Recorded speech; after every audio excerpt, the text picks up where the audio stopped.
Welcome to CitizenCon 2954. I'm Jared Huckabee. We are live from Manchester Central here in beautiful, sunny Manchester, United Kingdom. This is the, 11th CitizenCon? 10th CitizenCon? I should have counted beforehand. Basically, we're back. It's our first since we returned last year in Los Angeles. We've got a tremendous show for you. I'm sorry about the countdown thing there. This is the biggest CitizenCon we've ever done, and as one might expect, it took us a little longer to get things going than we expected. But we're ready to start. We're approximately 20 to 25 minutes from the show start, so we are not going to make our 11 o'clock on the dot start time, but you can guess about 20, 25 minutes. So we do got some stuff here. So what is CitizenCon? Anybody? You can't see them. There's a bunch of people down here below me. What's CitizenCon? Nothing. Ships? It's more than ships. Grand vehicles too? Okay, we're not talking to that guy anymore. CitizenCon is our annual showcase of all the work our developers are doing for both Star Citizen and Squadron 42. It's also a chance for Star Citizens to come from around the globe and gather much as they're doing here. Let's take a look across the field here. I'm going to get out of frame here.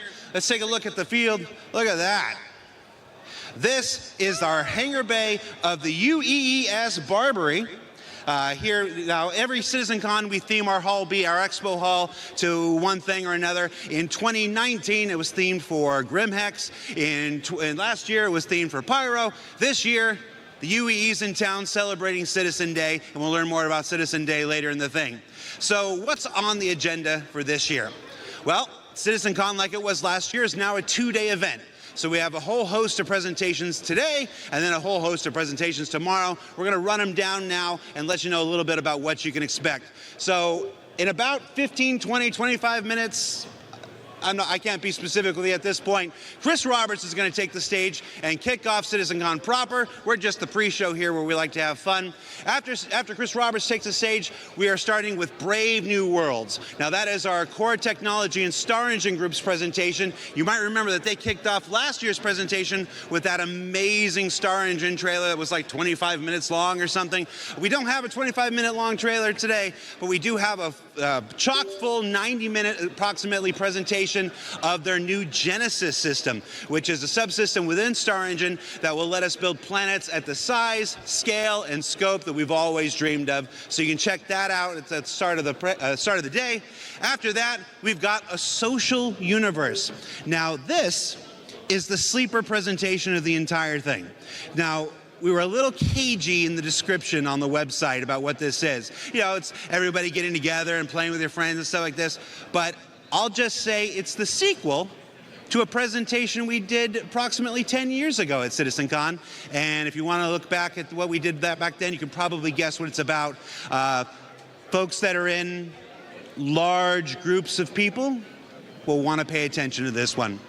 After that, we're going to take a lunch break because this is a very long day and, you know, we all need to take a break here. That's your chance to get your snacks, get your food, say goodbye to your loved ones, because the second half of the day, you are not going to want to be anywhere else but in your seat. Because when we come back, we've got that cosplay contest sponsored by Tobii Eye Tracker, and then Dressed to Kill.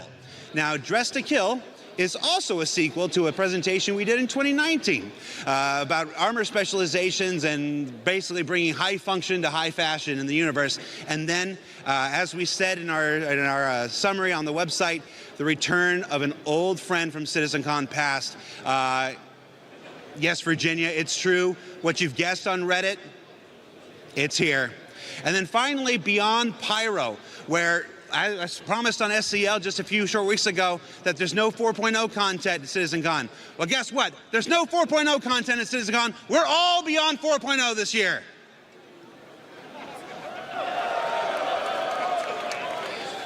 All right, I'm going to need you to do better with your cues there.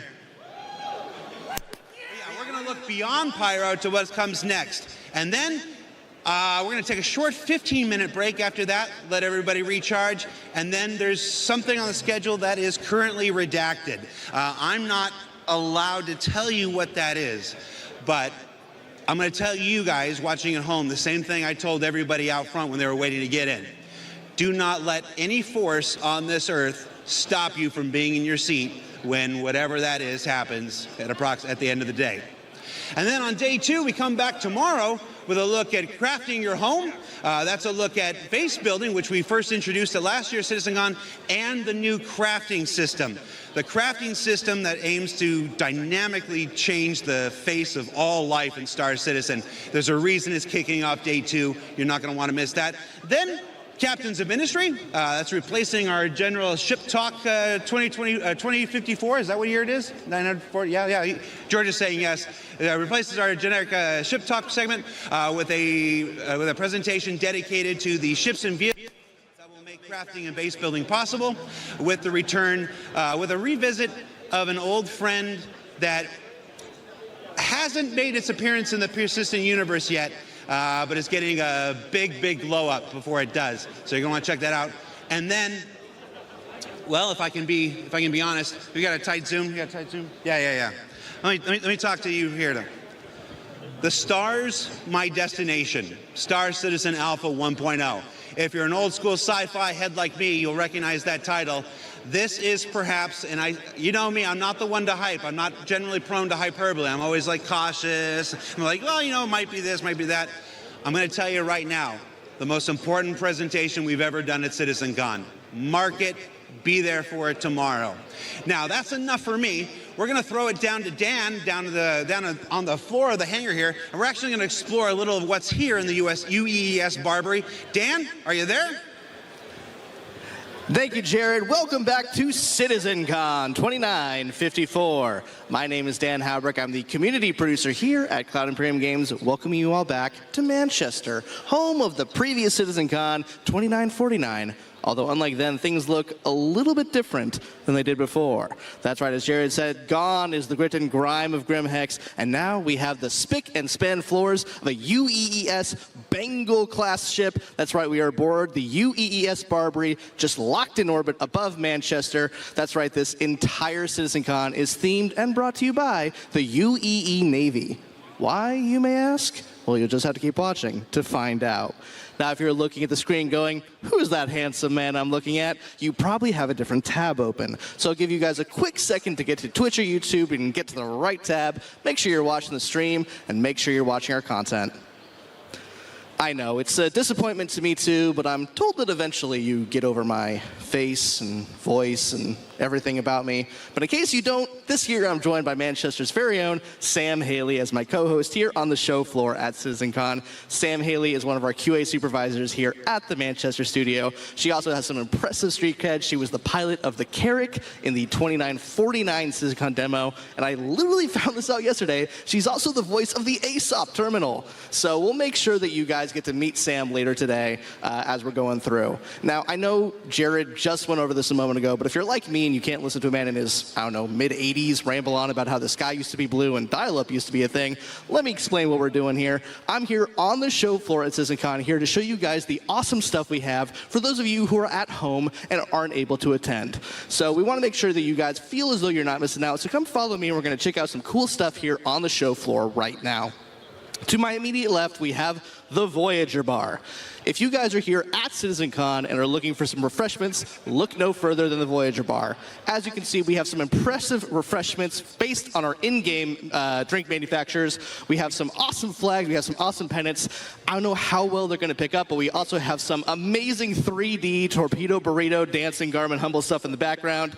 If you guys are looking for a drink here at CitizenCon, look no further than the Voyager Bar. I'm sure we're going to see some of our developers here around 4 p.m.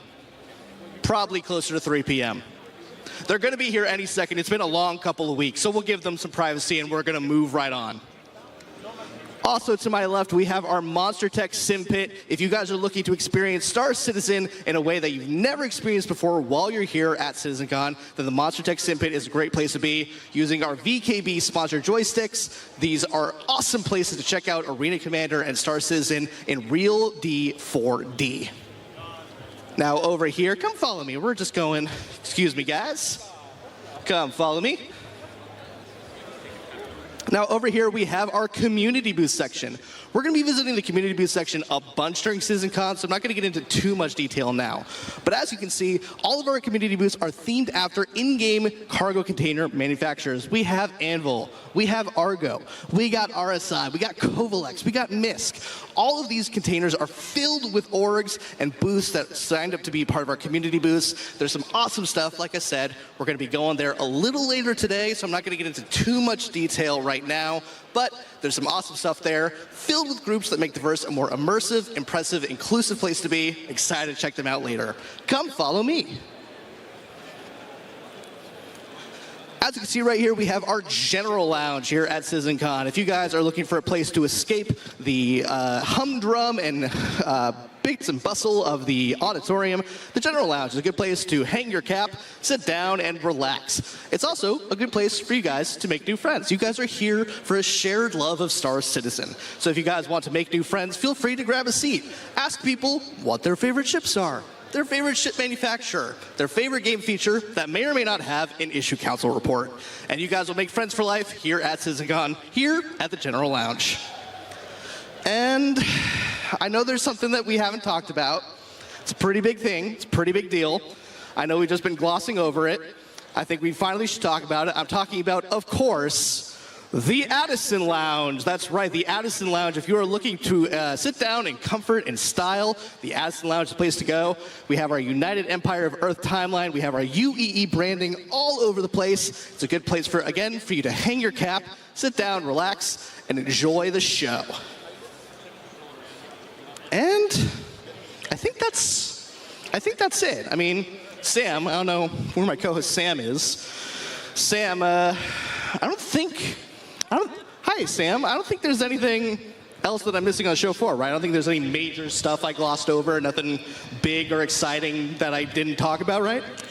Dan, I know the most big thing in the room is your ego, but other than that, there is one thing you haven't mentioned yet. Yeah, let's talk about the Hornet in the room, shall we? We have an amazing set piece here at CitizenCon this year. It is massive. It is the biggest thing that I think we've ever had on the show floor here at CitizenCon. It is absolutely impressive. It has some really great audio displays as well, if you guys were here earlier. I think, Sam, while I go powder my nose and make sure that I'm picture perfect, why don't you head on over there and give the people more information about the biggest and best set piece we have here at CitizenCon. Let's check out exactly what we're talking about, shall we? Happily. Thanks, Dan. Let's go check this thing out.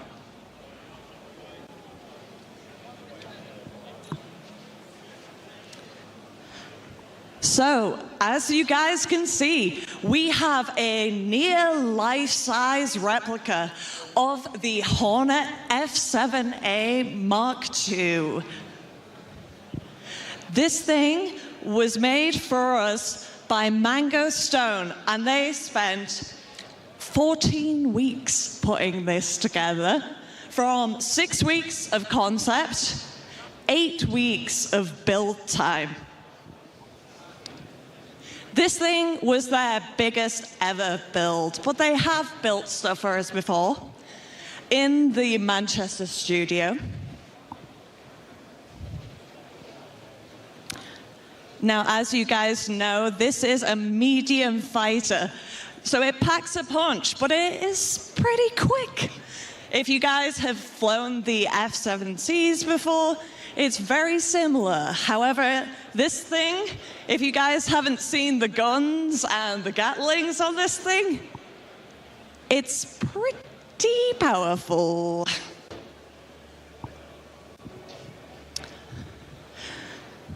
Well, yes, this is my now second favorite Anvil ship. Dare I say it? And, you know, I haven't got to drop my cred yet, have I? Let's just... Your vehicle has been delivered to the following location. Yeah? Did I sound like me? Yeah? Good, good. Yeah, it has been delivered right here to Manchester, 200 miles away from Brighton, by our amazing guys at Mango Stone. This thing was built with a huge steel spine structure, and there is a platform in the middle, steel platform, that they use to build the top details.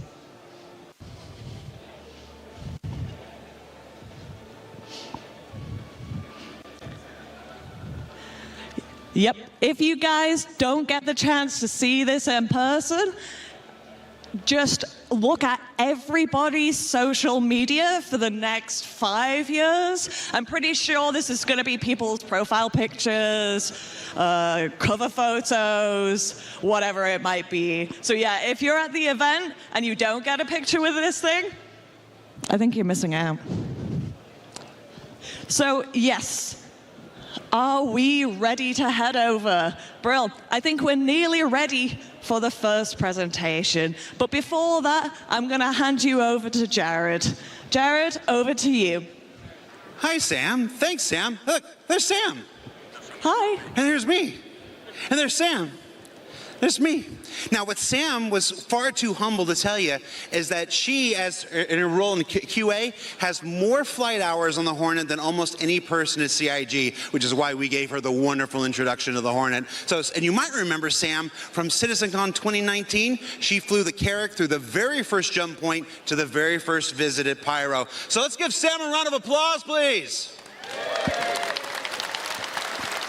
She was too humble to give her credentials herself. So now we are going to go into Hall A. Hall A is where the magic happens. It's where everybody needs to find their seat and get ready for the start of the show. So hey, if you're here in Hall B, let's all move over into Hall A. Because the sooner we all get in there, the sooner we can start the show. And the less I have to vamp like this. Everybody in Hall A. All right. So look, I'll show you how. Follow me. Do. Hey, what you got? You want to take a picture? Take a picture. All right. Oh, the other way. There you go. Hi. Oh, you have a timer on it. I don't got that kind of time, man. Okay. You want to? I'll take the picture. No, I'm a professional. Hold on. Okay. No, let go. Let go. Okay, Let go. yeah. Oh, you got a battery. Yeah, Let I go. have to. Okay, I'll do it. Oh, now you push the button. Yep. There you go. I'm a professional. Ready? Stand over there. Yeah. Hey, I gonna be. Yeah,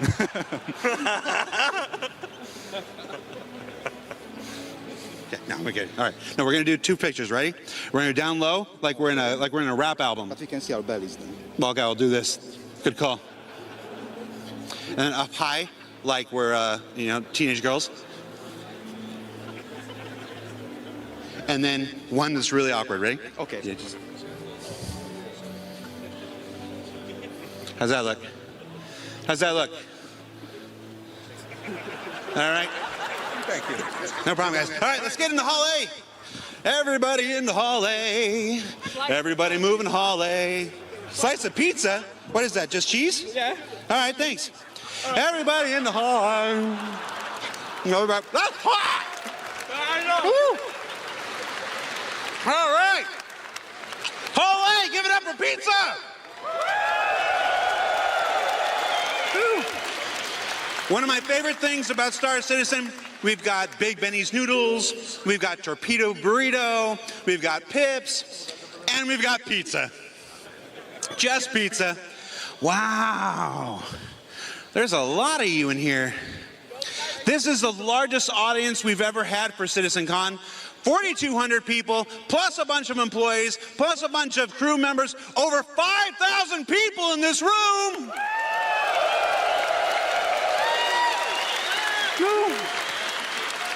What, are you streaming? No, I'm just videoing. All right, well, hi, Mom. Oh, you're streaming, what are you doing? I'm just recording, mate. Are you just recording? Yeah.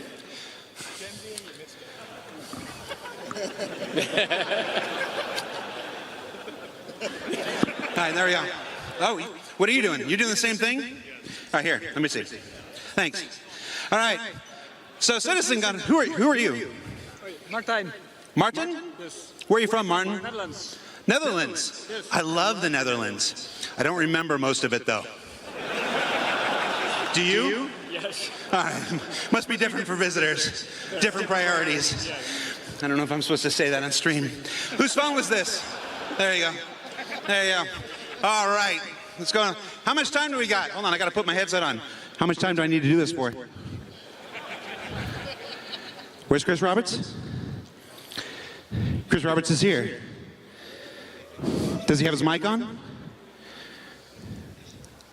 Okay. All right, sure.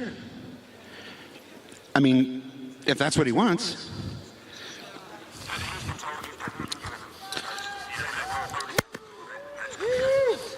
I apologize. You ready?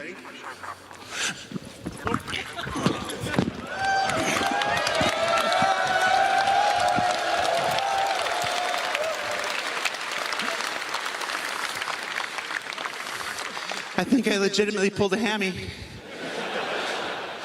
Oh, that thing is rock hard right now. Oh, you're gonna check out my shoes. Yeah. Donatello, Michelangelo, Leonardo, Raphael. Yeah. All right, so that's all I got, everybody. We're going to take a few short minutes. We're going to start the show. Chris Roberts, he's going to kick this thing off proper. So stay tuned. We'll be right back. You're going to love the show, everybody. Thanks.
CitizenCon 2954. There's a lot more of you here than there were when we were here last year, 5 years ago. There was 1,200 people. There's almost 5,000 people in the building today, which is amazing. I'm so grateful. I know a whole bunch of you around that have come from around the world to visit the lovely, sunny Manchester. But inside here, there's going to be a lot of very cool stuff, although in this up-and-coming presentation, you may see a few things inspired by the Manchester weather. Anyway, so like the first title of our first presentation, Brave New Worlds, we're on the cusp of a new era for Star Citizen because server meshing is finally a reality. People are making their first jumps to Pyro in Evercati testing right now, which is pretty awesome. We're going to have it out at the end of this year. So I think it was going to be a great new phase for Star Citizen. And over these next 2 days, we'll talk about the new tech and tools in Star Engine that will help us craft those worlds that you're going to be flying around to. And you'll hear about our plans beyond 4.0 and how we get towards Star Citizen 1.0, which is out of alpha and for everybody to play. And a little later this evening, I've got a special surprise for you, so you definitely want to stick around for the 5:30 show. Anyway, the team has worked really hard on the lead up to CitizenCon and this year to work on, first of all, what you've been playing in live, what you're going to be playing, what you're going to see here. So I'd like to thank them all for working extra hard and putting all their love and care, just like you guys love and care what we're building, into what we're doing. So thank them and you guys. And without me waffling on, I'd like to bring CIG's CTO, Benoit Bézageur. Did I say it right, Benoit? Yeah, okay, good.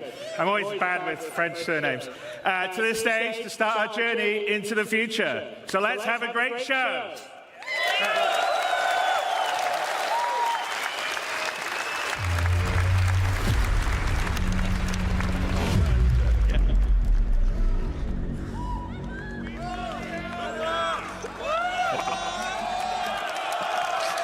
Hello! Bonjour, CitizenCon!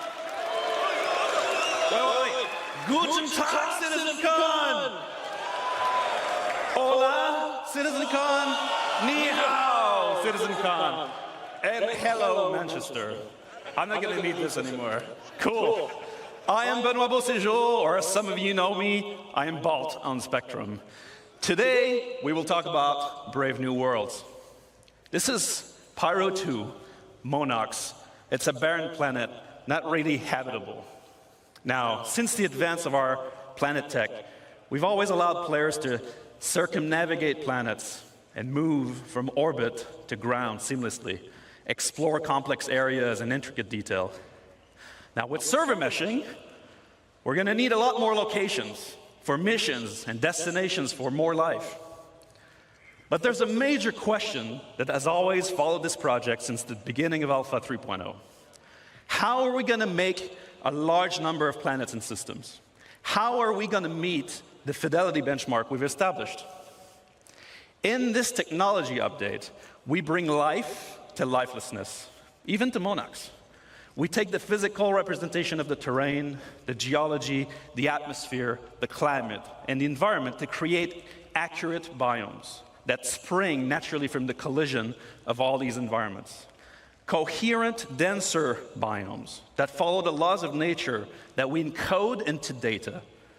Data that we then leverage to place flora and fauna, yes, but also settlements, buildings, alien and human life in a planetary context. This creates worlds that are scientifically plausible, richer in gameplay opportunities. We want you to find adventure just by going around the planets without a quantum point. We want you to find actions along your path. For this, we are changing how we made the game. We are scaling how we made the game in all areas. This is not just a Planet Tech update. This is a collection of systems that we call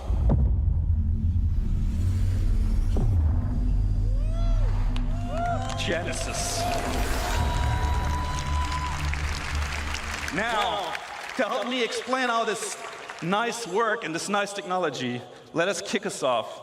And I welcome our very own Ali Brown and Will Hine for Phase 1 of Genesis.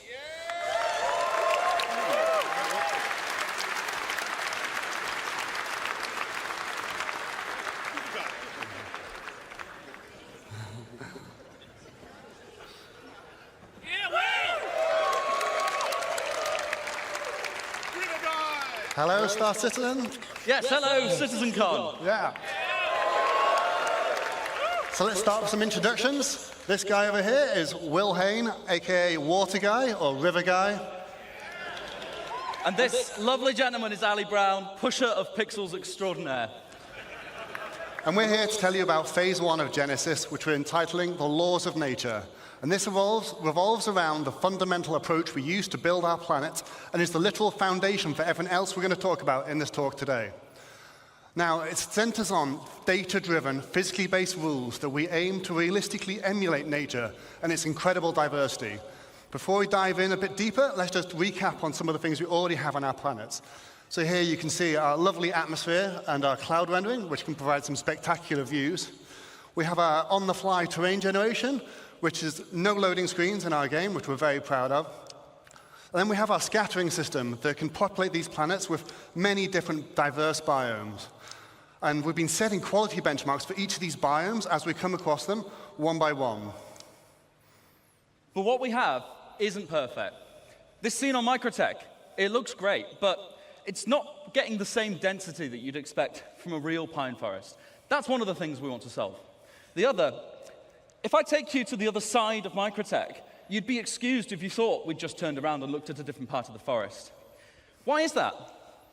Well, this is because currently our artists create slices of biomes in great number, and then they distribute them across the planet using humidity and temperature properties. Each slice looks great in isolation, as you've seen, as you've explored. But this is not the solution to give us varied and natural biomes across an entire planet. Additionally, just using humidity and temperature limits us to only 2 degrees of variation. And that's not enough for the sorts of planets and worlds that we want to create and for you to explore. So how are we going to scale up our planet generation? Well, as I said before, we're going to start with physically based rules that drive everything. We want nothing to feel random on these planets. We want no limitations on the number of biomes. We want infinite biomes that are continuously changing across the planets. And we want extreme density, and we want to maintain or exceed all of the quality levels we've set with our existing biomes. And most importantly, we want it to be scalable so that we can really scale up to the level of content that the designers are expecting. And from your perspective, we want you to be able to truly explore and find unique playing opportunities everywhere on our planets. So to start this, we're going to need more data. So if we see here some of our existing data sets on our planets, we have temperature, which we define locally and globally, and humidity, and that's it for now. With Genesis, we add many other data sets, such as the geology type, the soil type, and then we also go for things like the soil depth and the quality and the nutrients, and many other properties all drive this complex data set that we use to build rule sets on that each individual asset can describe how it should work with them. We're going to put something together and show you some demos today using some of the assets that you've already know and love in the PU. Although you might see some new stuff later, we'll save that. What you're going to see is a vertical slice of development. It's very early stages, very work in progress, you might see some bugs, but that means it's only going to get better, so be excited. The number one challenge with planets in our game is scale. In no other context do you need a planet to look great from first-person perspective when you're stood among the trees. You need it to look great when you're in a spaceship at a quantum marker miles away, and everywhere in between. There are no loading screens, you see everything. We cannot afford for it to look bad in any of those scenarios. So, let's start from a ground perspective. Demo number 1, let's have a look.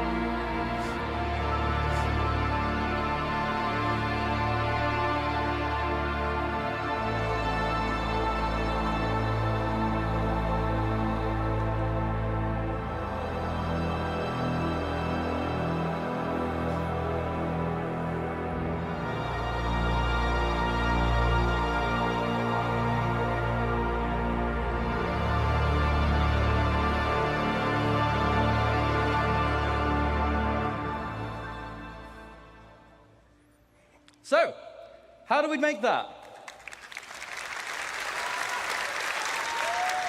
Thank you, thank you. So, let's talk about first what's underneath it all. The ground! So,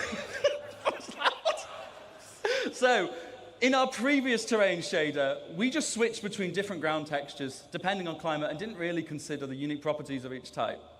Now, the terrain shader is based around 4 layers. We always first consider bedrock at the bottom of it all. Then, where appropriate, we add layers of soil of different types. We then add debris where appropriate, whether it be pine needles, dead leaves, etc. And then when it gets cold, we add snow.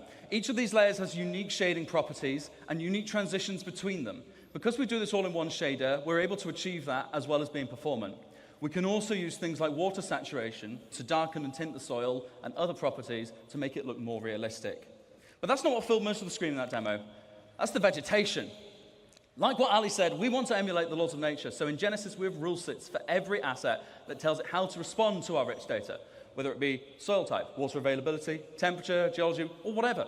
We assess the viability and the vitality of each asset and compare them to decide what is likely to spawn in a natural environment.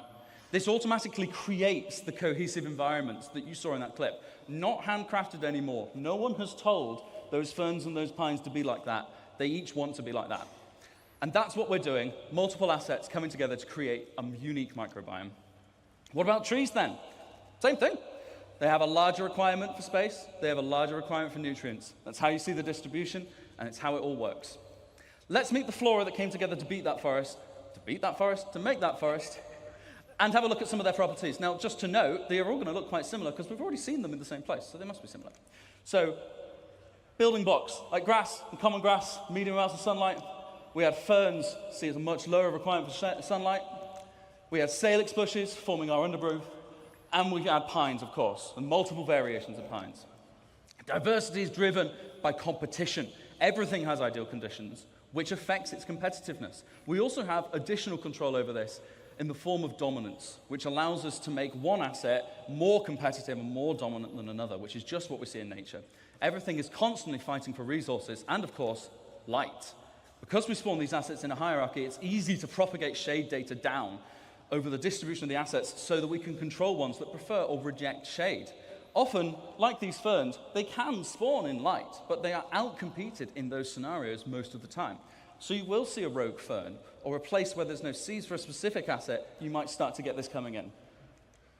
Let's take a look from a larger perspective again.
So to take you through some of the things we saw in that clip, let's talk about rocks first. So anyone that's done a lot of ground driving and ground vehicles might have seen that our rocks sometimes feel a little bit randomly scattered, and it can be quite an obstacle sometimes. So in this clip, you saw that the rocks are no longer randomly scattered, and they're now placed based on physically based rule sets. And this logical grouping is achieved via erosion simulations, which we run offline to build localized data maps. And they describe the size of the aggregate and rocks and the density and where they should naturally form. And that means we get things like these natural clusters of boulders at the forest edge underneath the cliffside. And on that note, you might have noticed that the cliffs have been dramatically improved in how they shade. We also see things like the natural clumping of vegetation caused by seed dispersal. This is controlled per species, so we can get better emulation of their unique growth patterns and create a much more realistic environment. And we also calculate the slope aspect, which is the exposure to vegetation to solar radiation and other environmental factors. And this allows us different species to flourish in different conditions, as we can see on different sides of this valley.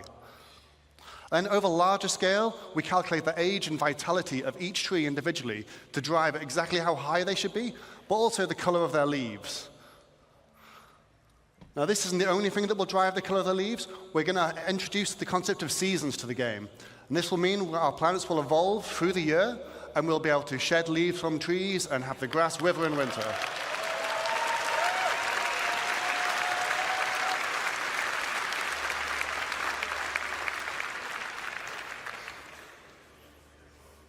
So as you're starting to see, all these rules, all this data, it's all coming together to create what we call truly emergent biomes. Let's have one more look at how this varies over a much larger scale.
Just like in real life, oh, thank you. Just like in real life, our areas should vary, even by traveling a few kilometers. If you get in a helicopter and fly over the Alps, it all looks a bit snowy, but when you look closer, it's constantly changing. And we're now able to accurately represent that with our changing data. Another very important factor to mention is the distant look. In this screenshot, you don't see a single tree, and yet the terrain is still green. We previously did that with artist-made lookup tables that told the planet what color to be at what position. But that wasn't going to work with all our new data and our far more complex spawning. Now we have a systemic solution. The planet shader is able to intelligently evaluate what's going to spawn there using the same rule sets that cause the assets to spawn there when you get there. That means we can sample the sort of color that is going to project onto the orbital view and use it. We get a far better accuracy from the result. Together, by creating rules and authoring data that works, we create a continuously varying planet that sets the scene for the incredible exploration gameplay I know you guys are going to have. But how have we done this without compromising on performance? So yeah, with all this new data sets and these physically based spawning rules, you're probably wondering, how is this going to handle in your CPU? We don't want to melt anyone's CPU, so we've redesigned all of this tech to work much more efficiently than before, and now it can run on many cores. This allows it to be run perfectly well on both the CPU and the GPU. So we've redesigned our framework so that we can run it at both and swap between them freely. Now, the benefit of this is we can do things like, first off, move the terrain system to the GPU, and we've now done that to get some incredible performance improvements, but we then also cache the results in something we call a virtual terrain texture. I'll give you a quick demo of this now. This is now vastly faster than the previous system, but it also allows us to generate the terrain in much higher resolution, which means all the popping you can see on the mountains as we're approaching, all of that should be completely eliminated on the right-hand side of the screen.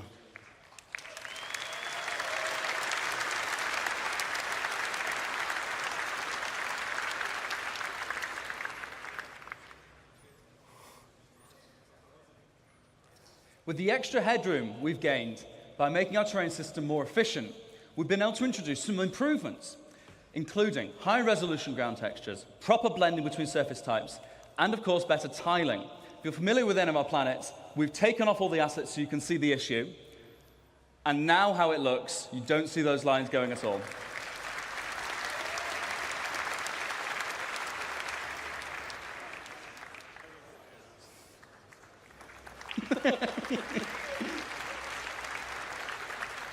And one more.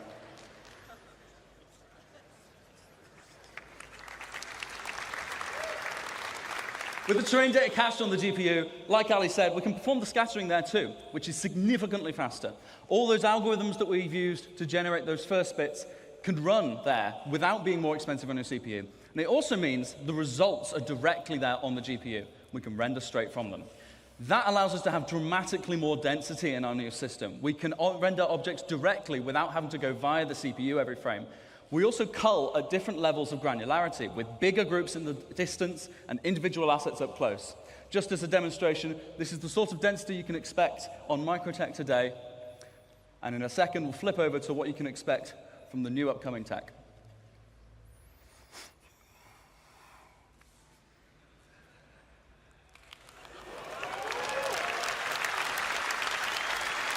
In a second, we're going to turn on the culling groups debug so you can see. These are the groups that we create of those trees and of the terrain. And as we get closer, we shrink them so we're more intelligently rendering what we need without having to assess each tree individually, all the way down to the ground.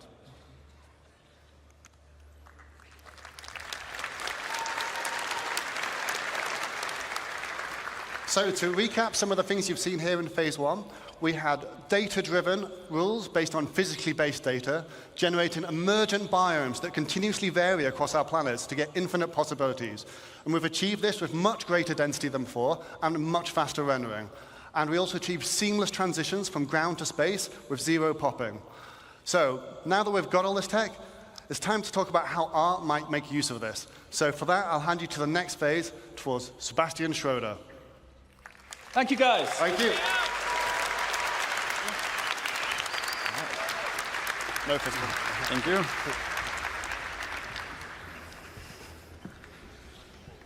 Wow. Thank God there's only 20 of you, otherwise I'd be nervous.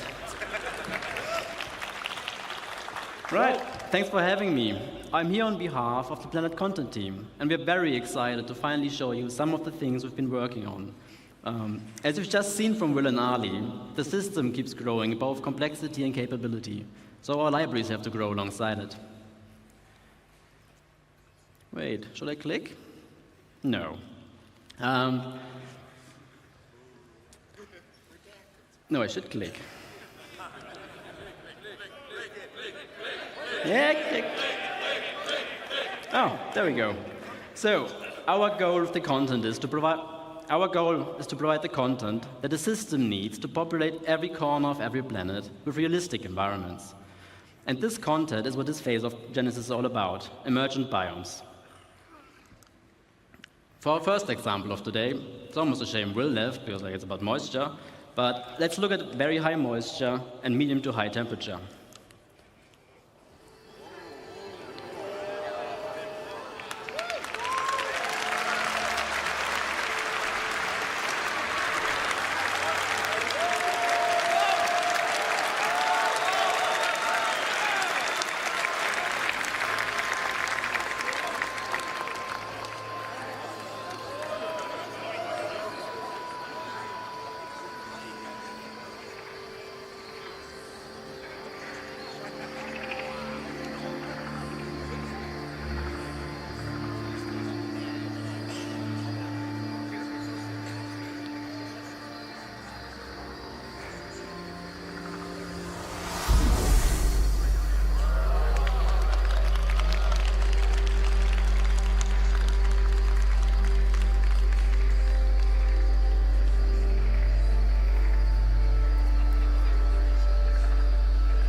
Thanks, that did look really good.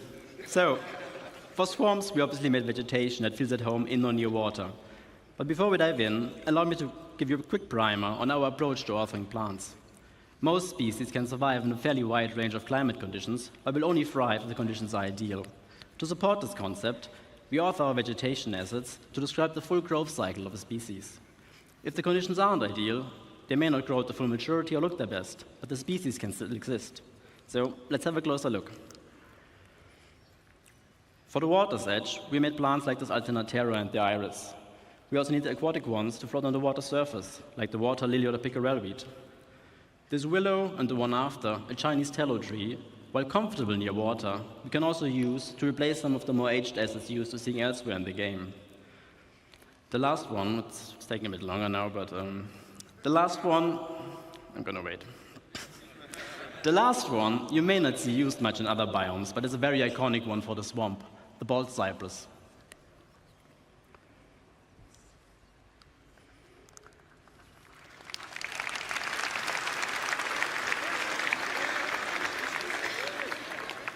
So another feature we need to make a swamp experience a proper one is water interaction. Over the last year or two, a lot of work has gone into improving the way our water reacts and renders. So naturally, we wanted to make a biome that highlights those advances. Let's have a brief look at what it's like being inside the swamp. As you walk or swim through the water, you may come across obstacles like logs or debris floating on the surface. They will react to the player character and can be pushed out of the way.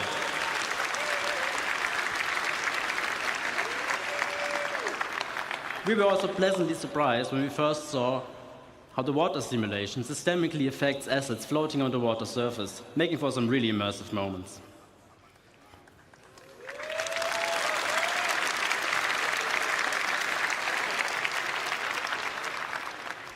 Now, before I get to our second use case of the day, a quick disclaimer. Obviously, all the things you're seeing here today we're still actively working on, but this one in particular, it's a bit early in the process. So let's have a look at extreme object density next. With the data saying we should have high rainfall and sunlight year-round, it's the perfect condition for our next biome to appear.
Considering everything you've just seen is still very much work in progress, the gameplay capture team really did a great job showing our work in the best possible light. With jungles, we wanted to explore the concept of vertical stratification, as they are the prime example for that. What it means is that you have horizontal layers of microbiomes defined by the species that thrives with the amount of sunlight and rain that still reaches there. The floor, herb, and brush layer we could almost do before, obviously missing the density. But now we also have the option to add variation to the tree layer by dynamically spawning epiphytes like lianas, orchids, or bromeliads attached to trunks and canopies of other assets.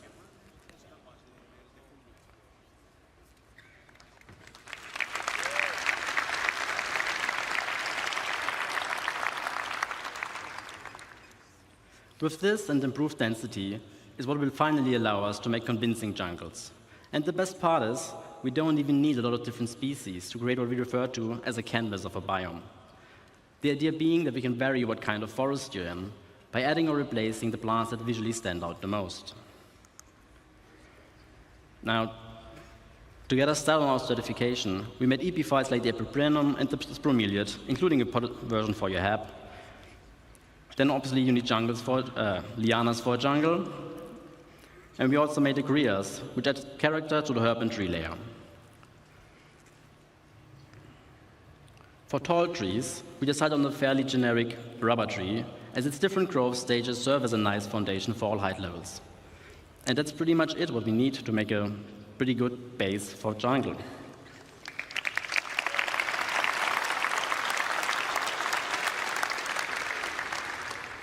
Now, for our third and last use case, let's pretend the data indicates regular rainfall and moderate temperatures. This climate would support a lot of different forests, but we also wanted to use this opportunity to explore extreme scale. And they're just really cool.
Now, for this one, we first looked at the different redwood biomes on Earth and tried to analyze what the most defining species of them are. With this understanding, we then decided on the following plants to allow for a fairly universal redwood forest that will easily support variation across continents and planets.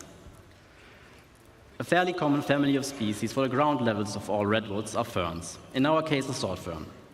We also made a huckleberry variant to provide some visual density for the shrub layer. To add some Jurassic vibes, we made tree ferns, as they can be found in New Zealand's redwood forests. The most important one, though, are obviously sequoias, and they ended up being one of our most complex sets yet. As it turns out, they can grow to be fairly ridiculous in size. It keeps going.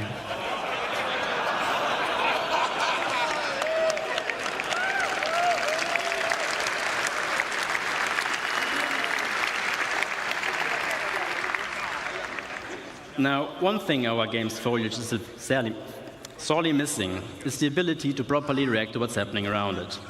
The goal here is to unify all forces from all sources. Sorry for the horrible rhyme. All forces from all sources, wind, characters and creatures, ships, explosions, and whatever else, and have the vegetation behave accordingly. Now, as part of our tech improvements, we will be implementing a GPU-based simulation that's fit for our game scale. For now, we've set up the ferns with our existing CPU-based one to better visualize what it will feel like to walk amongst those giants. Also, with the biomes on our planets now being defined by where an individual object wants to appear, you can expect a lot more happy accidents by having species invade different biomes, making for some unique locations, hopefully. Surely.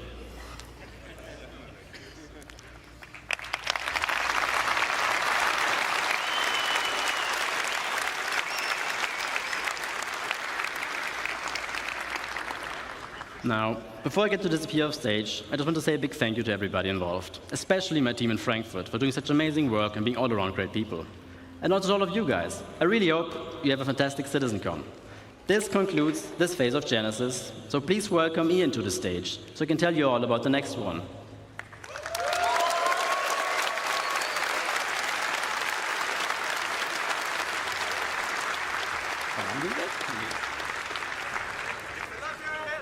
Thank you.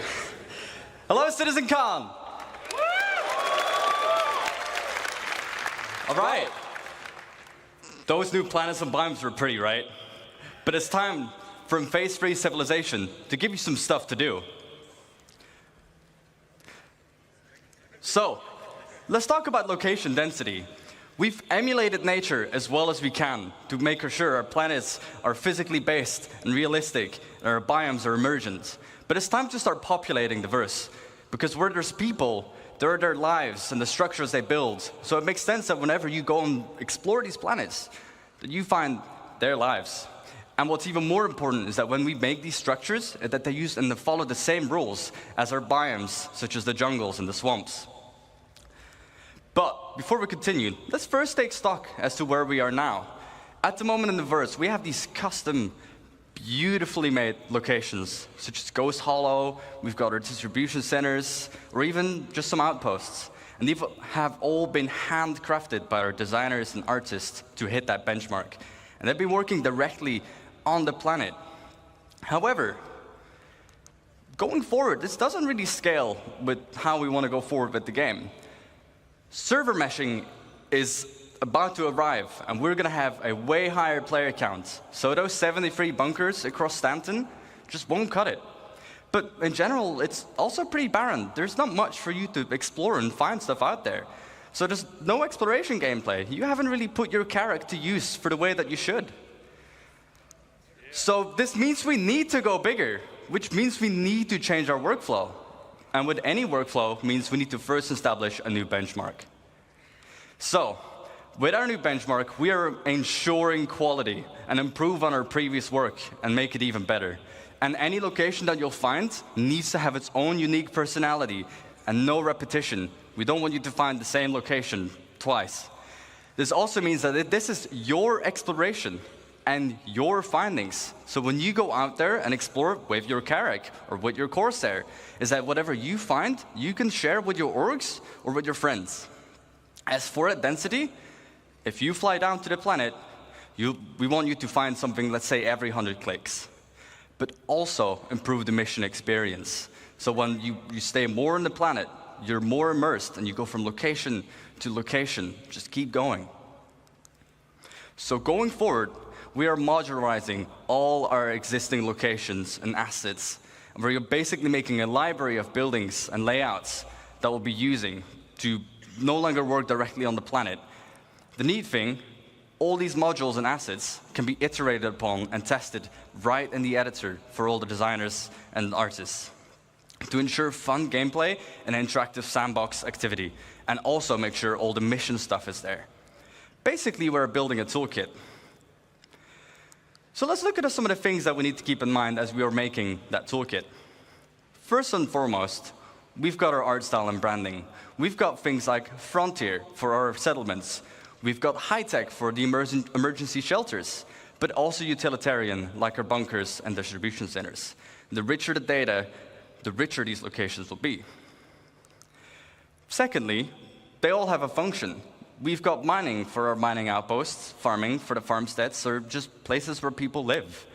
The function of the place will define the way the place looks as well, and its form.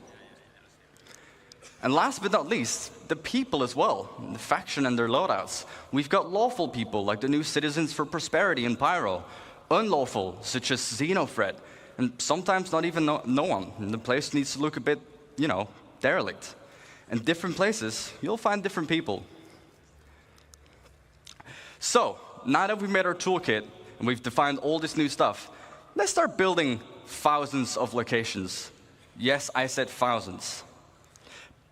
So, to avoid the same issue of working on directly in the planet, I'd like to introduce to you Starchitect.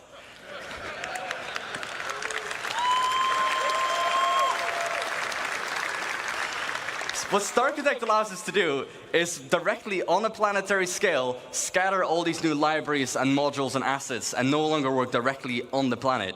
And it uses the same logical rule set as our emergent biomes.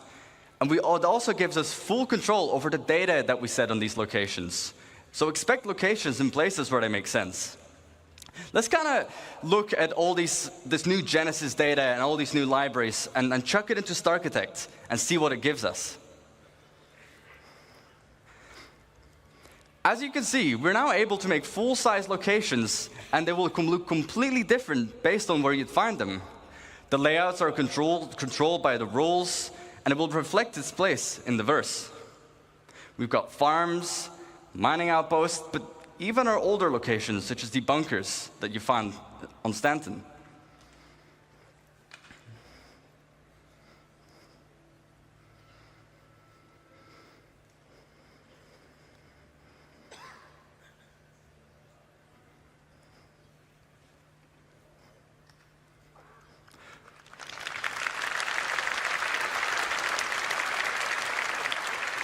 So, let's look at an example and kind of use the tool to really, make a location. We can define the rules, as I've mentioned a couple times by now. So for our mining outpost, it wants to be near a resource. We can specify what this resource needs to be. But we can also give it suggestions where sometimes you'd find it here and sometimes you wouldn't. If the location has refineries, it might want to be near water to refine the resources. Then secondly, we can define what buildings should be there. So obviously we need mining buildings, houses for people to live as well, and even power buildings that we can leverage with the resource network. Starchitect will intelligently figure out where to place these and what needs to be at the location. Next up, farms. Its rules, well, temperature. Not every plant can live in every temperature, but the same with soil type. Only certain plants can be in certain grounds.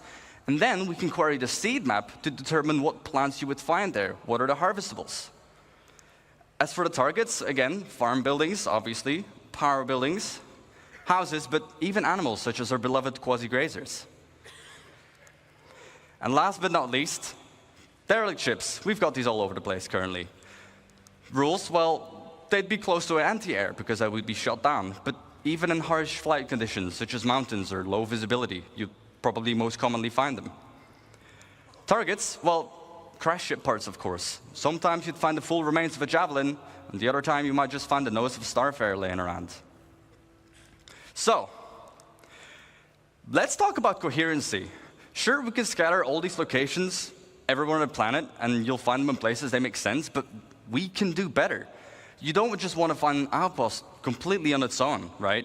We want to make sure it really feels like people have built their lives here. So, let's talk about some missing bits. We want to tell tighter stories, such as the people's lives, but also logical exploration. If I find one thing, I expect to find something similar or something else nearby. We also need more data control. What defines one mining outpost being different from the other ones, aside from the harvestables? And also give the narrative development. Make sure people build near rivers, on mountains, they build near town halls, they build near distribution centers. So to hit that bit of our benchmark, we make sure that locations are near each other and group them together.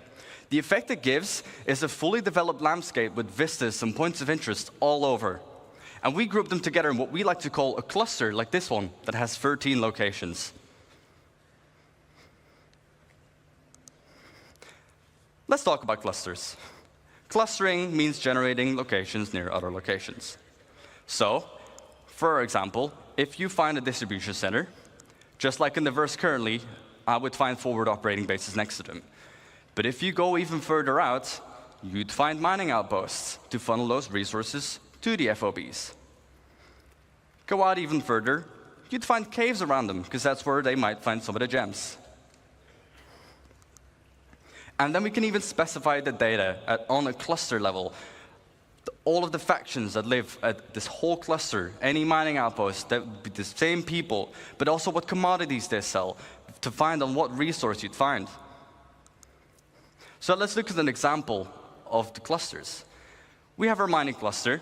Again, we can define what rules we should have. Rules, well, near a resource, just like our mining outpost, but also it needs to be on a lawful planet. We can target on a planetary scale where they would need to be. They need protection. As for the targets, well, caves, mining outposts, but even trade posts. Let's go to the other side of the spectrum. Before I do so, I forgot data. We can, on a cluster level, specify, again, what mineral commodities, but also what harvestable types you'd find are in that region. Now let's look at the other side of the spectrum, an unlawful cluster. What rules? Well, they need to be far away from any other cluster, because they want to be isolated and do their evil deeds on their own. And also on an unlawful planet, such as somewhere in the Pyros system.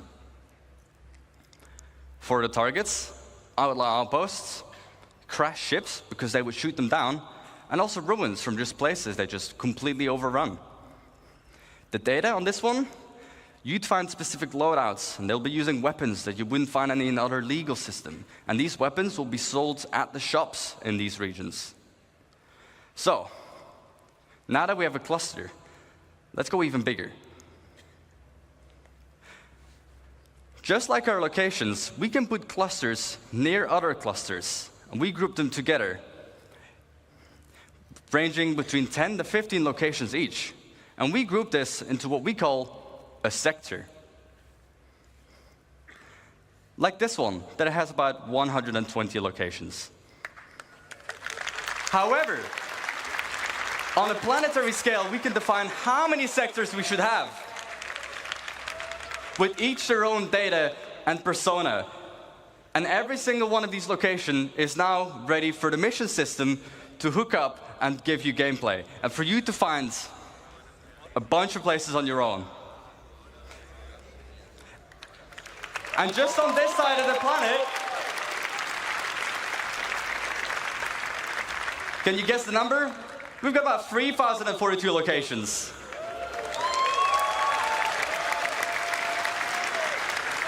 And again, this means as architects, we're just able to, on a planetary scale, just define how many locations we need, what you'd find there, and to just give that full identity.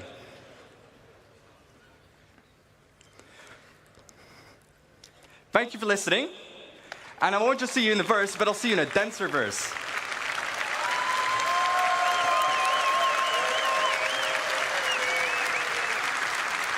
However, this was only the first phase of civilization. Let me introduce you to the stage, the person who will introduce life at these locations, Francesco Raccucci.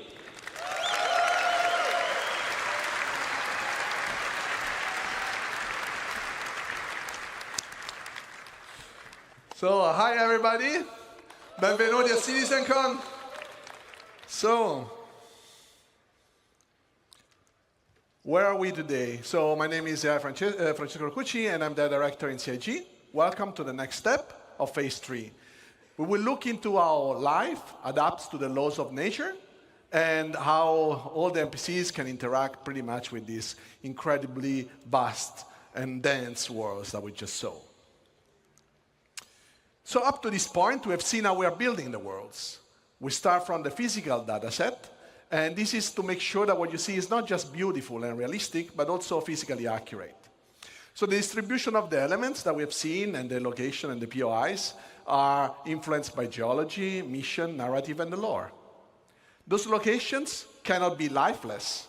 We want the planets to basically leverage the space that emerge with life. So from an AI perspective, I will categorize the elements of those worlds into 4 macro groups. Emergent environment, that is everything we have just seen being built out of the physical data set. Users-made locations. So this includes everything that our designers or you players will create in the world. So something that is mankind-made and not predefined in the environment. Interior of those locations, Now, this is very connected to the previous point. The difference is that they represent usually a confined space where there is much more tight interaction. And for NPCs, it's a lot about interaction with objects that we are usually used to in our everyday lives. And then the day and night cycle. So in essence, the passage of time. That so far didn't have really a lot of impact on the gameplay. So to allow life to respect this world and conform to the rules that this environment defines, well, we want to improve our tools and workflow, and we want to distance ourselves as much as possible from a designer-driven approach.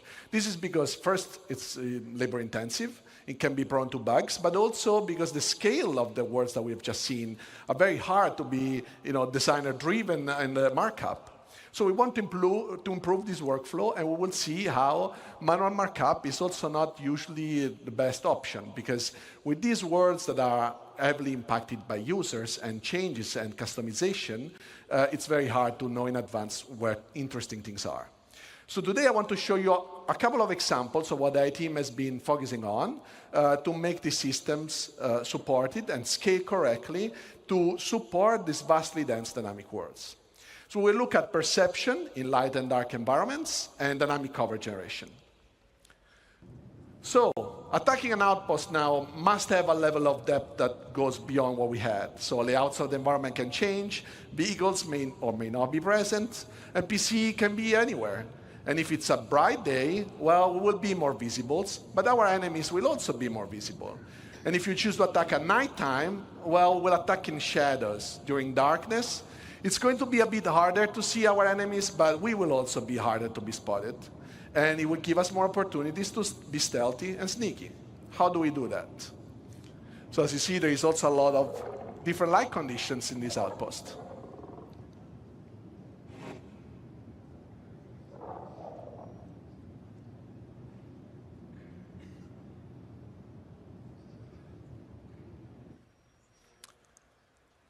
So in this scenario, we will start looking at how perception is impacted by the day and night cycle.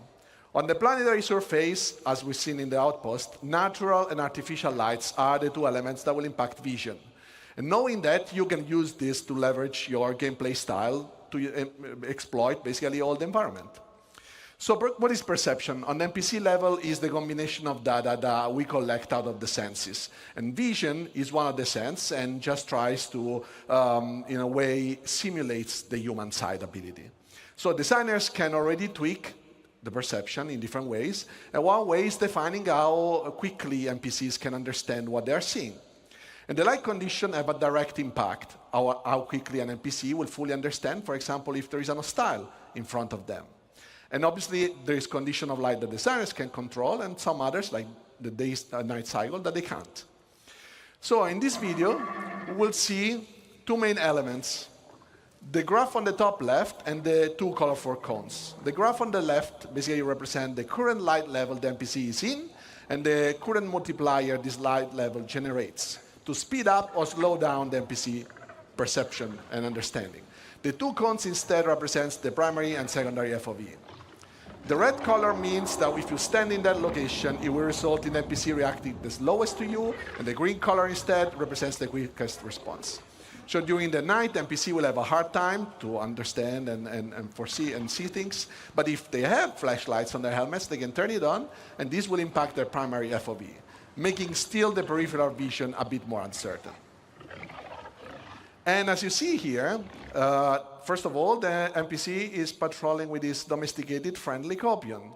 This is because he wants to exploit the vision, the night vision capabilities of the animal, and it's kind of our tier 0 pets. So we will now look at the cover system. That is the next dynamic things that I want to show you. So when we introduced planetary navigation mesh the first time, our goal was really to create a systems that would support and process the environment in a very dynamic way. Our planets are just way too big to statically export them and process them, first of all. And then their regions only exist when somebody's there and the NPCs are there. So essentially, environment has its purpose only when life exists. Also, let's keep in mind that even if we could export dynamically and statically those planets, so processing dynamically all a static version of the planet, This would be, first of all, wasteful and on the memory side and time-consuming. And also because we have a lot of runtime modification of the terrain, this would require us to still reparse it at runtime, and pretty much that will be almost all the time. So to generate the cover data, we want to leverage the navigation mesh system. And what we do is, as you see here, the blue polygons are basically where NPCs can walk, and the green ones are what we call cover surfaces, that are our simple representation of the environment, what NPC uses to understand if they can hide behind something and if they can shoot from some positions. So up to now, we have an approach where designer would be a designer-driven approach. Designer can define in the locations where cover was interesting. They could mark it up, either the location itself or prefabs. And then with a special entity that would just sample dynamically the environment, but would still be designer-driven. This is obviously a good approach it's also a standard approach in gaming industry. But what about all those organic and inorganic elements that get scattered with a new system? Like if designers want to iterate on these ones, for example, and they want to change the physical data sets, those scattering tools will just change completely the layout. And what we want is that designers can do this change without being afraid of doing it because the gameplay was, predefined and controlled, and now they can just make something beautiful but also fun. Besides that, yes, we did have a prefab approach where you can build stuff out of small building blocks. This is obviously a good approach because it's, in a way, you can build stuff out of smaller version, but this creates a lot of unnecessary data. Imagine a crate, and we can say that the crate can generate cover. Now we stack 100 crates, and what happens? That we have a lot of data to generate cover that we have to process, throw away. This would just waste CPU cycles for nothing. This is why, until now, you also couldn't find an NPC in a forest like this one and see them hiding behind a tree or a rock. So enabling the dynamic generation of covers on the planet allows us to exploit all the elements of the environment. Whenever navigation mesh generates, NPC can now have a chance to fight with you hiding behind available elements. Boulders, rock, walls, and are all useful elements right now. However, we don't have to limit ourselves to static geometries, but also vehicles can be used for cover. And as you can see, this is dynamically generating while the vehicle moves. So be careful where you park your Ursa, because now it can become a source of danger for you as well. Last but not least, these systems can be just used on all the different type of navigation mesh we have, so not on the planet, but also, for example, the interiors and everything you guys construct. Because obviously, you guys will build your own locations, but you don't really mark up stuff, or you don't want to decide that, because that's going to come automatically out of the system. So I want to show you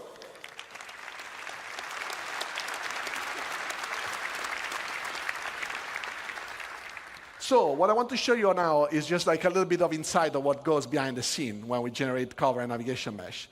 These are some of the steps that our system does. So we always start from the environment voxelization.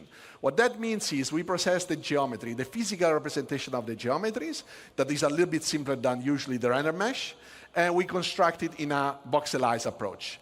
This is also using different types of agent definition. Why so? Because obviously where a human can move is not the same as where a vehicle can move. So we can define different type of precisions and then speeding up the process where we have to, or be more precise where we cannot be to. And we can also create overrides based on different things. For example, if you crouch, you can enter into smaller locations than where you stand. This process is basically common between navigation mesh and cover. After that is generated, then we can evaluate the voxel in different ways. For example, defining where we can walk. So can we make the step with our foot over a specific voxel? Or is there something in front of that hole in the nav mesh so that we can actually cover behind? And then we can basically decide where to generate cover surfaces. And after the cover surfaces are generated, we can process where the cover locations are. Cover locations are a good spot for NPC to be behind the cover. So what we see here is that with the introduction of Maelstrom last year, obviously we knew this would revolutionize how you guys are playing. And we did have to find a solution to handle all the destruction you get here. So you would destroy so much stuff in this world that we had to find a solution, right? So this is why we approach the cover generation navigation mesh as it is, because there is just no way for us to predict anything that you're doing, and we want just Maelstrom to be another trigger for word evaluation. So as you see, this is all dynamically generating. And destroying anything just makes the war be reevaluated. So as you see here, we can have also lots of rules. So you can see that a bit here. But when things break, first they invalidate, and then when they rest, for example, we can decide when is a good moment to regenerate so that we also don't waste too much CPU cycles. The color that you see is mostly cover quality. So you see the light green is high cover, the dark green is low cover, and then we have the red that we introduced some time ago that is basically not really good cover, but if there is nothing better, well, it's better to be behind something than being in open space. So let's just recap. What we want to do is finding a plan and having a good plan to approach life in this vast universe. What we want is the life to be able to systemically evaluate all the dynamic environments that is generated. We want to improve our workflow, not only to support designers and being faster, but also support all your guys' creations. So we want the life to adapt, and this is all for making the game fun for you, so that everything comes together. So thank you all. This was phase 3. And now, let's welcome Ben Parry, that will introduce you guys to phase 4 of Genesis. Thank you. Hello, CitizenCon. What's on my lines? Sorry, someone's changed my lines. Welcome to phase 4, light and sound. Now, we've seen already automated systems for automatically placing different biomes, different vegetation, settlements, and people. So now we're going to take the same approach to automatically handling light itself. First of all, why is this important? Well, it's not always obvious, especially when they do their jobs as well as they do. But there's an incredible amount of attention from the lighting artists that goes into all of the locations that we have in the game. Besides just marking up the reflection probe areas, they also manage the visuals really carefully, adding fill lights, approximating bounce lights off ground and up into ceilings and dark corners where there aren't any direct lights pointing, really. And the problem is, not only does this take a lot of time and really constrain the style that they're using, it's simply not possible. If you've got a planet full of forests and, 3,000 and something placed locations, you're going to be exploring places that no artist has ever visited. No, they've not looked at, and they're certainly not going to be able to have tweaked it for you. So we need something that works completely hands-off. And natural outdoor scenes are especially problematic for us. Indoors, you can put a lot of little lights around pointing from different directions, and you can probably justify it. Outdoors, you've got the sun, and you've got the sky. And if you're behind a tree, you've got the sky. And so you need that skylight to vary. Now,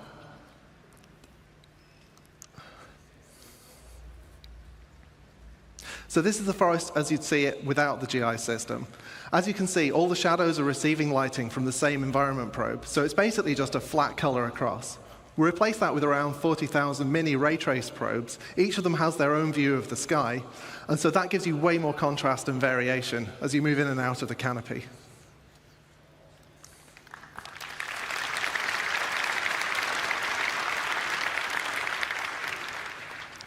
Now, there are a couple of other pieces of the puzzle that we've been working over the last year.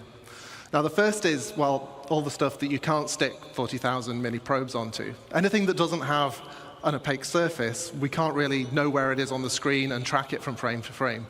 But if we don't do anything, it's going to stick out like a sore thumb.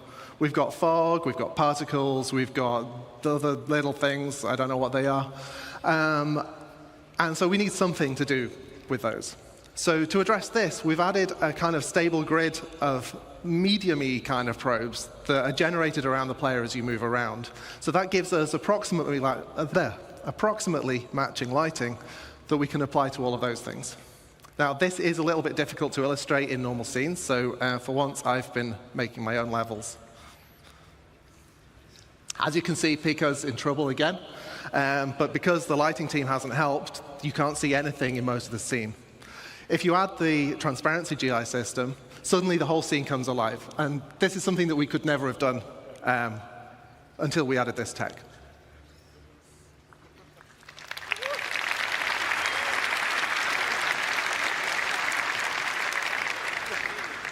Now, the other piece of the puzzle is glossy reflections. Now, we've got a fair few shiny objects in the game, you may have noticed.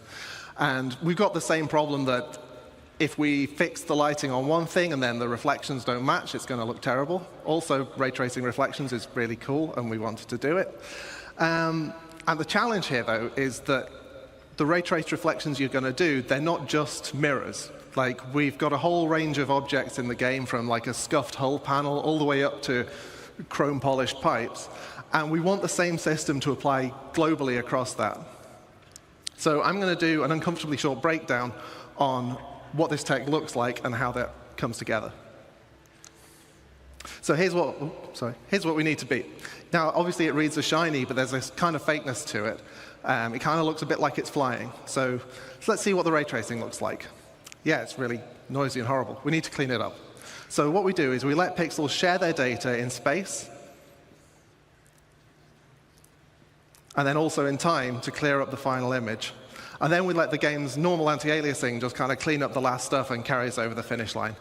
And that's how you make a chrome penguin.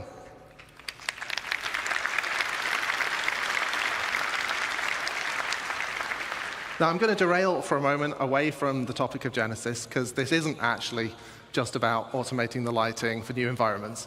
This is also about pushing quality in areas that have already had all of that work done by the lighting team. We're freeing the artists up to light more naturally, allowing the time of day shifts to be embraced rather than fighting against them. And as I'm about to show, players and NPCs are going to reap the same benefits as well.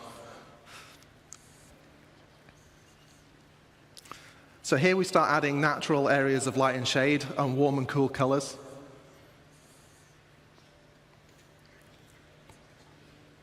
These open areas benefit in the same way as the forest scene did, adding areas of shade and areas of open lighting. Like I mentioned, the time of day shifting leads to different ambience as the sun moves. And this is the shot that I just liked.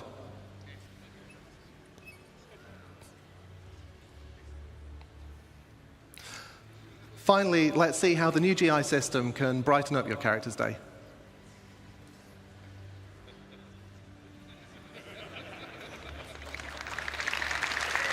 And also their day as well, whoever they are.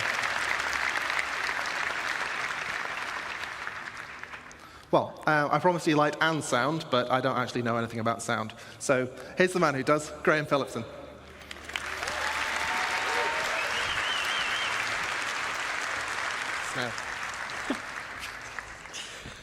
Good afternoon, CitizenCon. I've been at CIGE nearly 10 years, and this is the first time I've done this. Very exciting for me. So, do you want to make some noise? So, sound isn't as fast as light, so it takes me a bit to catch up. Jared wrote that joke for me, so you can blame him. He says it right here, blame him. So now we have a huge amount of visual and interactable content. Locations, biomes, populations, planets, and systems. And now they're all beautifully lit too, thanks, Ben. But how do we paint this world with sounds? It's a challenge. It's a challenge of scale. We need to support multiple star systems, and it's a challenge of quality. We want the highest quality possible. We also don't want implementation to hinder creativity, and we want a seamless experience. So we're asking a lot. But with Star Audio, we can rapidly implement audio for entity classes, brushes, or audio sweeteners, all of which can be reused and reflected immediately across the game, including all of those emergent locations we talked about earlier. So again, this is Genesis data driving what happens in-game. And we can do all this without breaking flow. So here's a fairly dry video. It gets more exciting later, I promise, showing you our rapid workflow. So over on the left, I had to think about that, we have the Wise editor. That's where all our sounds live. In the middle, we have Star Audio editor. And on your right, we have an entity that needs some insect sounds on it. So we can very quickly drag from Wise to Star Audio. We can mark up very quickly a bit of logic. And we can re-trigger this entity's spawn sound so that it immediately makes a sound. I assure you there is a group of insects. Thank you, you're too kind. If you like that one, you'll like the ones that come later. But there's a little something missing. So to add some realism, sounds respond to how they move, how you move in the world and how they move relative to you. So we need to change the frequency as their velocity relative to the listener changes. This is known as the Doppler effect. In simple terms, the pitch dropping as something whizzes by. Or, in even simpler terms, now, sound designers traditionally needed to implement their own Doppler sounds. But given how fast we can travel through these rich, dense locations and the sheer number of them, we can't afford to be doing that any longer. So we've created a systemic Doppler solution. And I'm going to show you that now the only way I know how, by putting a big Benny noodle machine on top of a mountain.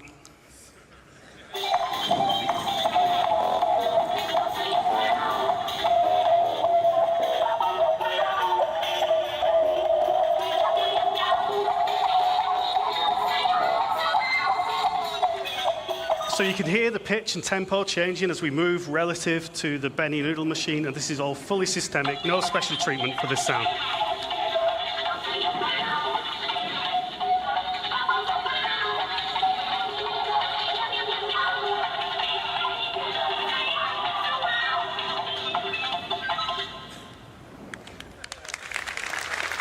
And I expect the noodle bar to be very busy after that commercial. So, how does it work? Well, the listener is surrounded by variable time delay buffering, not the horrible kind of buffering you get on the internet. This is a really nice kind that helps the game sound good. Each buffer represents a section of the sphere around the audio listener, and the audio is mixed into these buffers at a position that is appropriate to the object's position in the world. Changes in the position are applied to the delay buffer by interpolating the audio data. But that's not all we're doing here. Now, I know there was a bar citizen yesterday, so some of you may not be thinking as fast as you might normally, but you may have realized that by buffering the data in this way, we're not just creating a speed of sound, we are not just creating a Doppler effect, we are indeed, and I just spoiled my own line, creating a speed of sound effect. So, introducing systemic speed of sound to the game, I now have a couple of minutes of video, and we go through rapid fire, looking at some fantastic examples of what this brings to the game, starting with a spaceship pass by that is supported tonally by the systemic speed of sound.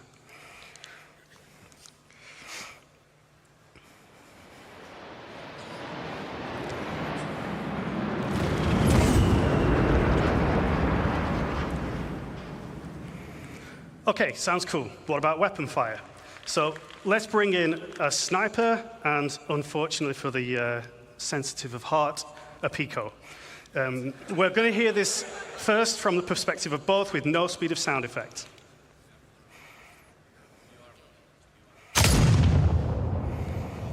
Okay, so that's, if you were at the Pico perspective there, that's how you'd hear it in game right now. Let's hear it with speed of sound enabled, and this time we're just going to listen from Pico's perspective. So Pico's down before he even hears the shot. But don't worry, he's not dead. Okay, let's finish him off.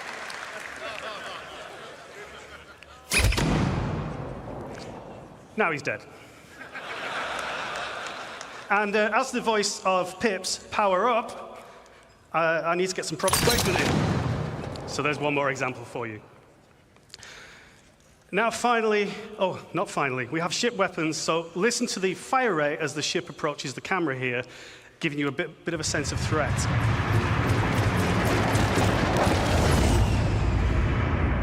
It's not too easy to tell what's going on there, but you get an increase in fire rate. Finally, the really cool stuff, explosions. So we can put a cinematic element, a shockwave element, and a delayed speed of sound effect.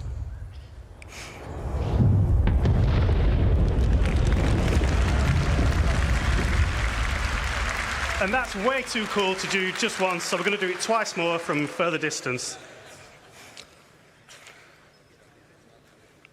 So again, cinematic effect first when you see it. shockwave, and the explosion itself.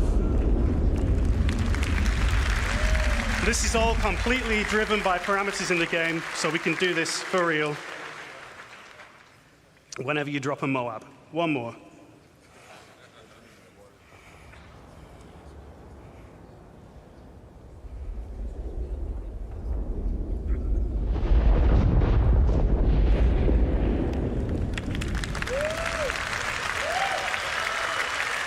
That's pretty cool. So the speed of sound simulation gives you a better sense of distance, it improves the sense of speed, and it supports those amazing cinematic moments. So, in summary, we're trying to make the game more immersive and respond to all this Genesis data and make it feel more real. And that's not all we can do. We can make sounds respond differently to changes in atmospheric pressure and resultant changes in temperature. So, for example, the sound will travel faster in extremely hot, high-pressure environments. We really look forward to getting this in game for you and getting you enjoying it at home. Now, that's all from phase 4 of the Genesis cycle, Light and Sound. So I'm going to hand you back to the amazing Ben and Ali to bring us home with the final phase.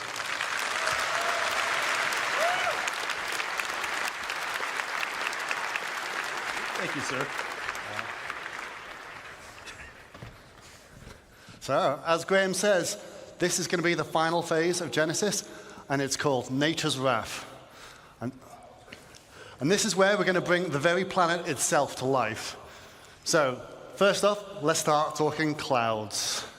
So clouds have got an atmosphere, have got to be one of my favorite visual features of our game, and they're truly awesome, but they're also completely static. Nothing has changed with them.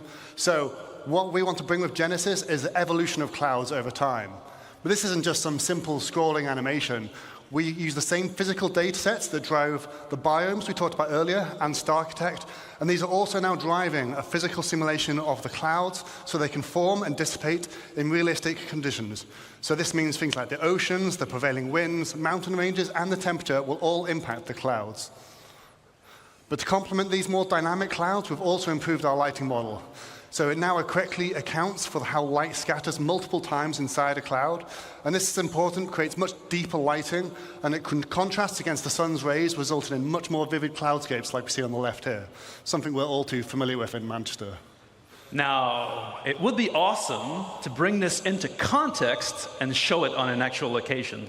Let's take a look at a quick scene to round this up. It's a nice day on the surface, but something's different. The clouds are moving, but they're not just moving, they're forming naturally in changing shape. They dissipate as they glide on the atmosphere based on wind data, stratus and cumulus alike. Now we start seeing the new cloud shading model come into play. We are seeing enhanced occlusion beneath the cover, emphasizing the sunbeams how it interact with the clouds, and seeing the light shafts peer through the layers. Now, as this is closing in, we can start to see the changes in visibility of the area. Light precipitation is starting. Previously, we authored static cloud shapes, but no longer. We didn't manually place a volume here. Its presence has been informed by Genesis data. Oh, and it's not just a cloud volume. It's a weather front.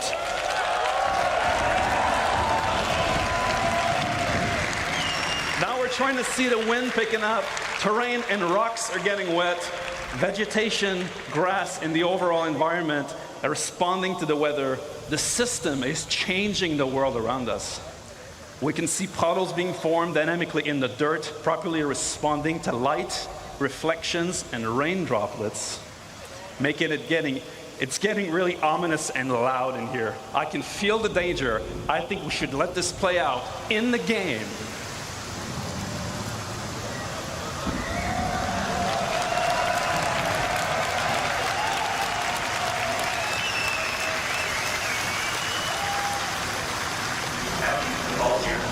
Weather exposing and fast on this location. Conditions have deteriorated. Severe items. We need to leave now. Get back here.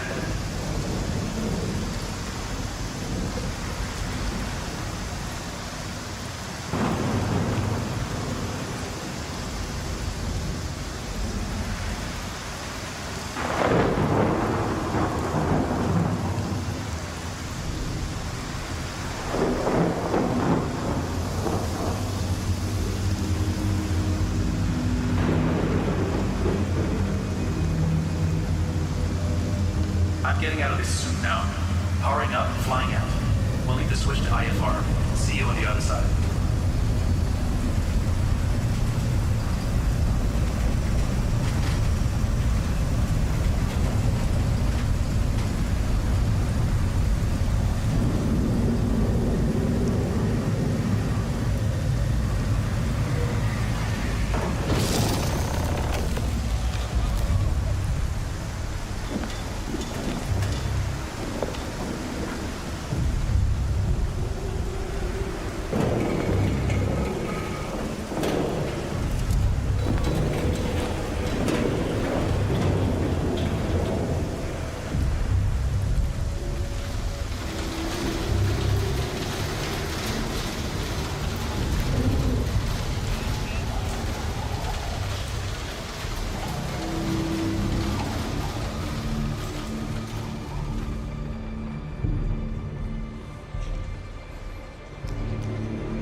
Wow!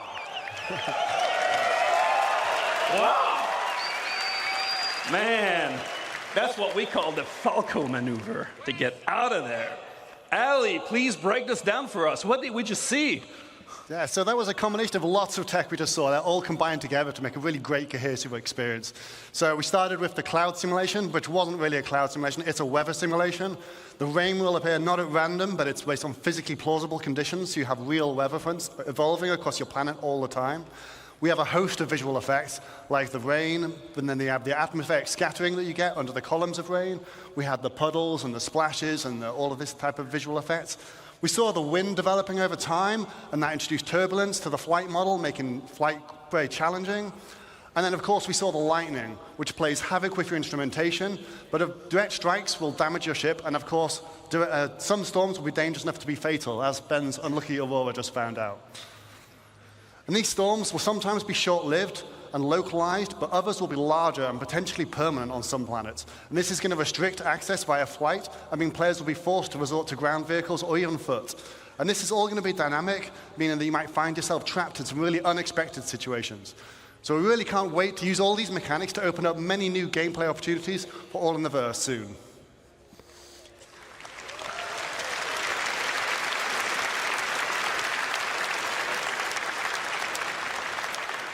A wise yogi once said, "It's your job as a pilot to compensate and stay on course." All right, what have we learned today, guys? We've shown you an approach of encoding the rules of nature into planetary data. We've seen biomes emerge from geology, temperature, humidity, climate, weather, the physical terrain. We create denser, more diverse living planets without artists hand placing or manually creating biomes, instead leveraging asset mapping. We've shown you a new way to make the game that can scale, to create thousands of coherent places for civilizations on planets that can be used for missions or immersion gameplay, without art and design hand-placing locations, leveraging world design rules instead. We've seen how populations of AI and NPCs inhabiting locations dynamically adapt their understanding of the environment without custom markup by developers, allowing the creation of more playable spaces rapidly. We've shown you how light and sound also benefit from Genesis data to influence planetary environments, and we've shown how these systems come together when weather comes into an area, changing your gameplay experience significantly. Our goal with Genesis and all of its systems is to create more worlds, better worlds, faster, by applying our tech wizardry and craftsmanship to build systems that respond to data. That's our Star Engine presentation for today, guys, for this year. Have a great CitizenCon. We'll see you in the next one.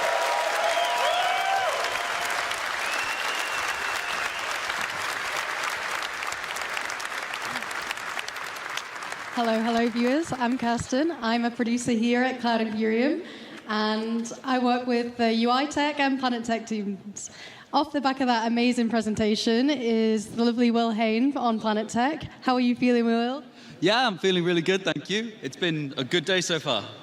Beautiful. That was a smashing presentation. How is it to do it here in Manchester versus LA last year? It's very different. LA is, of course, amazing. It was incredible to visit. But I think there's something really special about doing it here, just down the road from the studio. It's amazing to see the people you get coffee with, the people you work with, and you chat about problems and do design with. They're here too this time. Whereas last time, it was amazing, and it was lovely meeting all the LA folks, but it's just not the same as the people that you work with each day. I love it being here. It's great.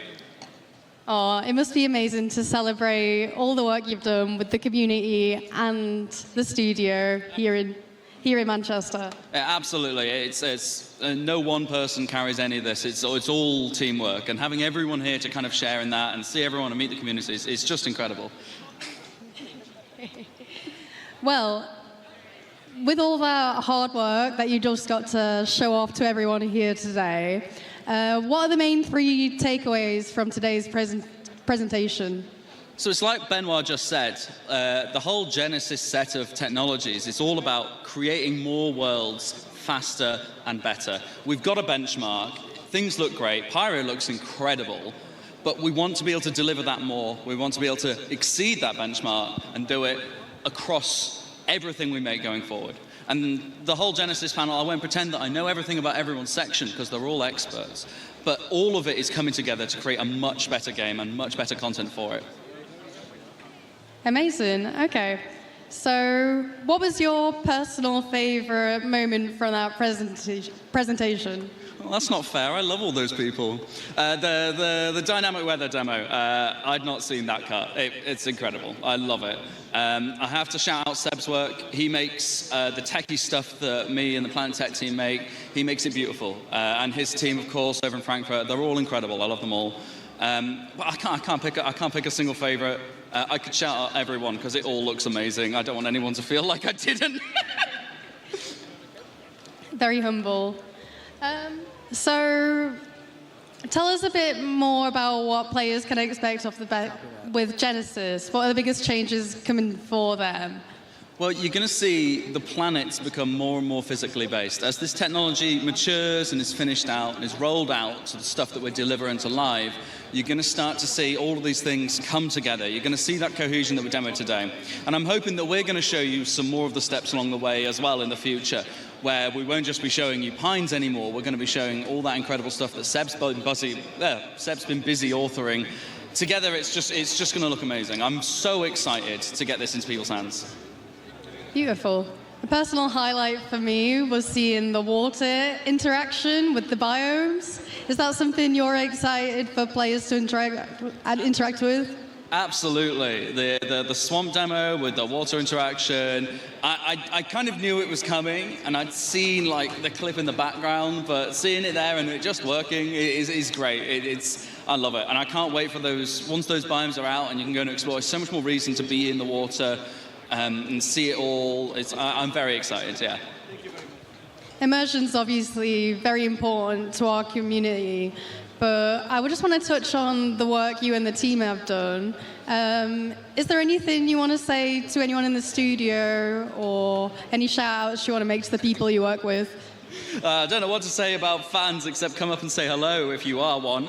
Back at the studio, you guys are all amazing. It's great being the person to stand up and talk about this stuff together with Ali as well, but there are so many people that go into making technology like this, whether it be the water sim and the rendering and all the people that worked on that, or the Planet Tech and all the people who have worked on the giants whose shoulders we stand on, and then the people who work today. It's not just me. We have a team. We have a group of people, and everyone brings a unique contribution. It's amazing. It's great. So thank you to everyone. Yeah, just to echo that, thank you to everyone who's worked so hard on all this tech, including yourself. Yeah. What was your favorite bit? I liked seeing the Pico get shot. Absolutely. Shoot that guy. He doesn't, we don't need him. Well, speaking of community, I think it might be time to throw over to Dan, who's checking out the community booths. Dan, are you ready for us? Yeah? Thank you, Kirsten, and thank you, Will. It turns out water is wet, and no one better to tell us than Will. Now, guys, we are here back at CitizenCon on the show floor waiting for the next panel. We'll be back in a little bit for that, but I want to continue showing you guys some of the awesome stuff we have here on the show floor. So I'm here now at the Monster Tech Sim Pit area. Monster Tech, we had an awesome promotion with earlier this year where we have these great themed chairs. Look at this. This is an RSI branded Monster Tech chair. Let's get a close in on that if we can. Look at that RSI branding. Look at me. Look at me. I'm Chris Roberts now. I'm Chris Roberts now. So let's take a look at this booth right now. We have an awesome area where players are playing Arena Commander in sort of a real D 4D situation. These are haptic chairs. There's motors in the chairs. They're using our VKB branded joysticks. Thank you again to VKB for helping sponsor CitizenCon. This is awesome. We are getting to play Star Citizen in a way few people ever get to experience Star Citizen. It runs smooth, it looks great, this is awesome. If you guys are here on the show floor at CitizenCon, this is an awesome place. You definitely need to check this place out. How you doing? Doing well? You winning? Are you winning something? I'm just trying to figure out how to fly again. He's trying to figure out how to fly again. You have to figure out how to walk before you can run, in a sense. We have a huge crowd of people here, so it might take you a little bit to get in, but this is awesome. And as you can see, continuing the branding and the theming we have here, just excuse me, guys, we have in-game posters as well. We have a Leilani Addison poster. We have our Ship Showdown posters. All the theming here is though we were on deck of the UES Barbary here in orbit above Manchester. Now, guys, we also have some awesome stuff we're about to show you. We're going to head over to the community booth in a little bit. But first, I want to take a quick moment to also thank one of our other sponsors, Scan PC. So for those of you who are attending CitizenCon, you didn't even know this, but all of you are actually entered in a competition right now to win a free themed Star Citizen Scan PC. If you check into your bags, you have a challenge coin. Every single challenge coin in every single one of your bags has a unique number on it. At the end of the show, we'll be pulling a random number that matches one of those unique challenge coin numbers. So make sure you have your challenge coin on you. If you don't, you're going to miss out because we have an awesome themed Kovalex box themed Scan PC. I'm actually going to throw it over to Sam, who's going to check out that PC over in our interactions booth. Sam, why don't you show us what that looks like? No idea what he's saying, so I'll be coming in.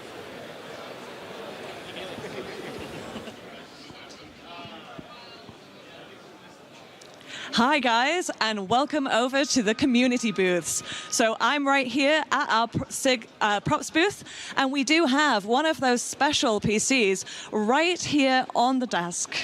So if you guys want to see what you could be winning, hang on to those challenge coins. That is a 3XS PC from our friends over at Scan. Thank you so much for sponsoring this event. So, at the props booth today, I am here with Tom, Joe, and Anise, who are going to be working on stuff throughout the day. So, Tom, what is it that you're working on today? So we have the goodie pack that's going to be, part of the, if you bought it, you will have it. And we are doing some of the props that's going to be part of the pack. I'm doing, the stuff that we are going to have, and yeah. Amazing. So, how are you finding the atmosphere at SitCon? Is it your first time? Sorry, I was in LA last year, and it was amazing, and I love this one even more, and I hope everyone feels the same way, and yeah. Fantastic. So, unfortunately, Tom is working on a project that shall not be named, so we can't really talk to you about this next question.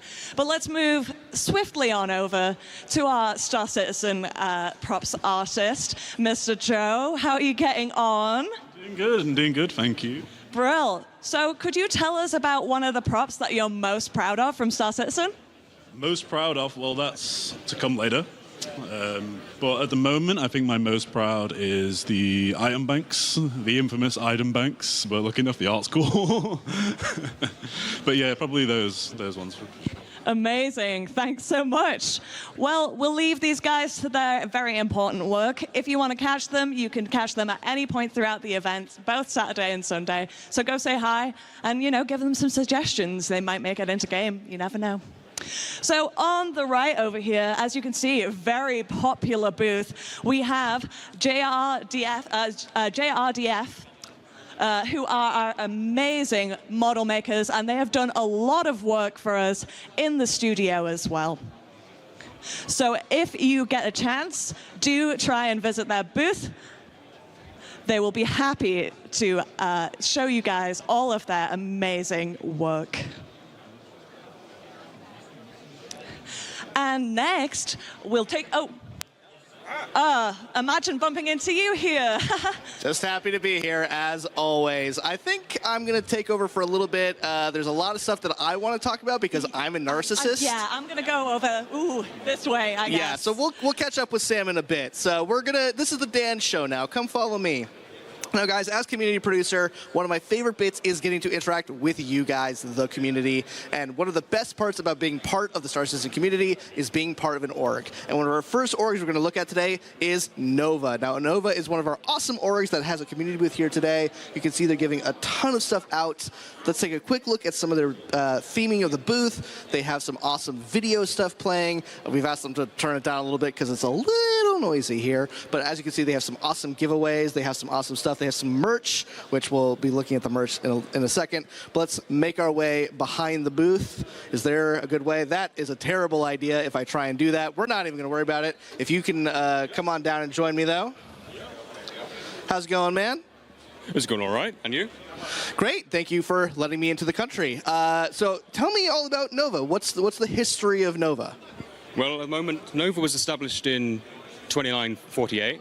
Nova is a lawful and independent, self-sustaining organization where citizens from all origins can come together and create a better future for themselves and the people around them.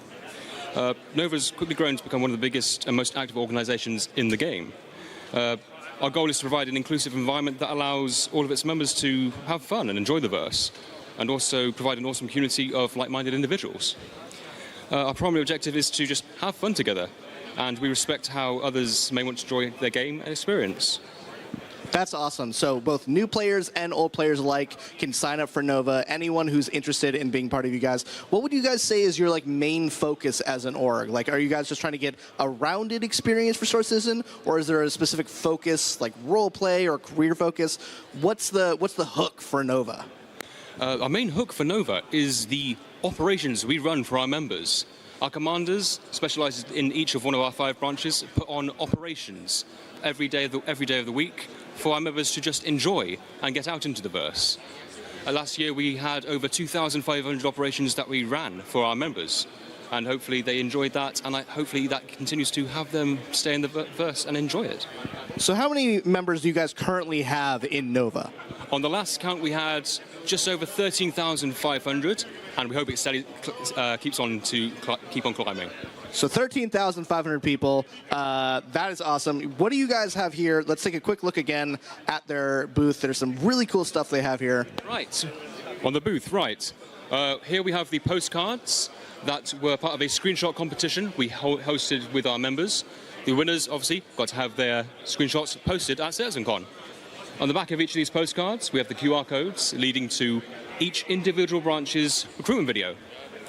So walk me through the branches. What are your 5 branches? Right, our 5 branches. We have Nova Relief, which is our medical and search and rescue branch. Anything to do with helping people, that's what they do. Nova Defense is our Navy, Air Force, Marines on the ground. If there's anything that Nova needs to defend, that's what they do. We bring them in. Nova Corps is our industrial branch. They deal with any of the mining, salvage, cargo transport, and in the future, construction, hopefully, for building. Anything to do with money, that's what they do. Nova Frontiers, our scientific and exploration branch. They're the ones that go out into the black and bring that back the information for us. They also create our grid maps, cartography maps, and everything like that for us. And Nova Skyline, our diplomatic and racing and touring branch. They're the ones that do the races with Atmo Esports, Anzio Racing League, and the Fleet Faithful Knights with their race across the verse.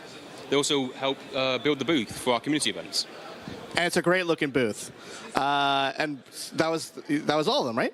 Yeah, that's all the branches. Yes, that's all the branches. Amazing. So, guys, if you are here at CitizenCon, check out Nova. Thank you so much again for inviting us into your lovely Nova home. So, guys, we're going to move on to the next booth. We have, pardon me. We have Palakis Workshop. We have some amazing minis here. These guys are making some awesome Star Citizen minis. Take a look at these minis. We have some painted razors. We have an Aepo Centauri. We have a Mercury. No, yes. Lots of ships. Sorry, people are talking in my ear. We have a Fury. So, guys, I want to thank you guys for coming to CitizenCon. I'm being told we need to wrap for time, so I unfortunately need to throw over to Sam. Let's make sure we go over to Sam. Oh, we're going to Jared. We're going to Jared. Never mind. Let's get ready for Jared. Lots of people talking in your ear. What people don't realize is people talking in your ear, you can't really hear what you're saying, but I think we're ready for Jared now. Jared, let's throw it over to you. Thank you guys so much for having us here at CitizenCon. Back to you, Jared. Hey, guys! Oh! It's main stage disco. That wasn't a gag earlier. I really messed up my hammy. Pro tip, don't get old. All right, so we just finished our Star Engine presentation, Brave New World. I want to do one more round of applause for all the CTG guys who got up here and showed you their work. Just when you think our planets couldn't get better, they come up to us about 3 months ago and they're like, hey, we've got this. Do you want to show this at CitizenCon? I'm like, yes. Yes, we do. We want to show this at CitizenCon. But you don't think it'll be like an ISC kind of thing? I'm like, no. That's CitizenCon worthy. All right, so our next presentation are a group of several dear friends of mine and Sean Tracy. You know I love you, baby. I love you. It's a presentation that I have wanted to do here at CitizenCon for years, and in 2024, well, the stars seemed to align, and I'm so excited that you're going to see this. This was what I called in our pre-show our sleeper presentation of the year. I hope you give them all the attention and all the admiration they deserve. Please welcome Benoit Bossiger and A Social Universe.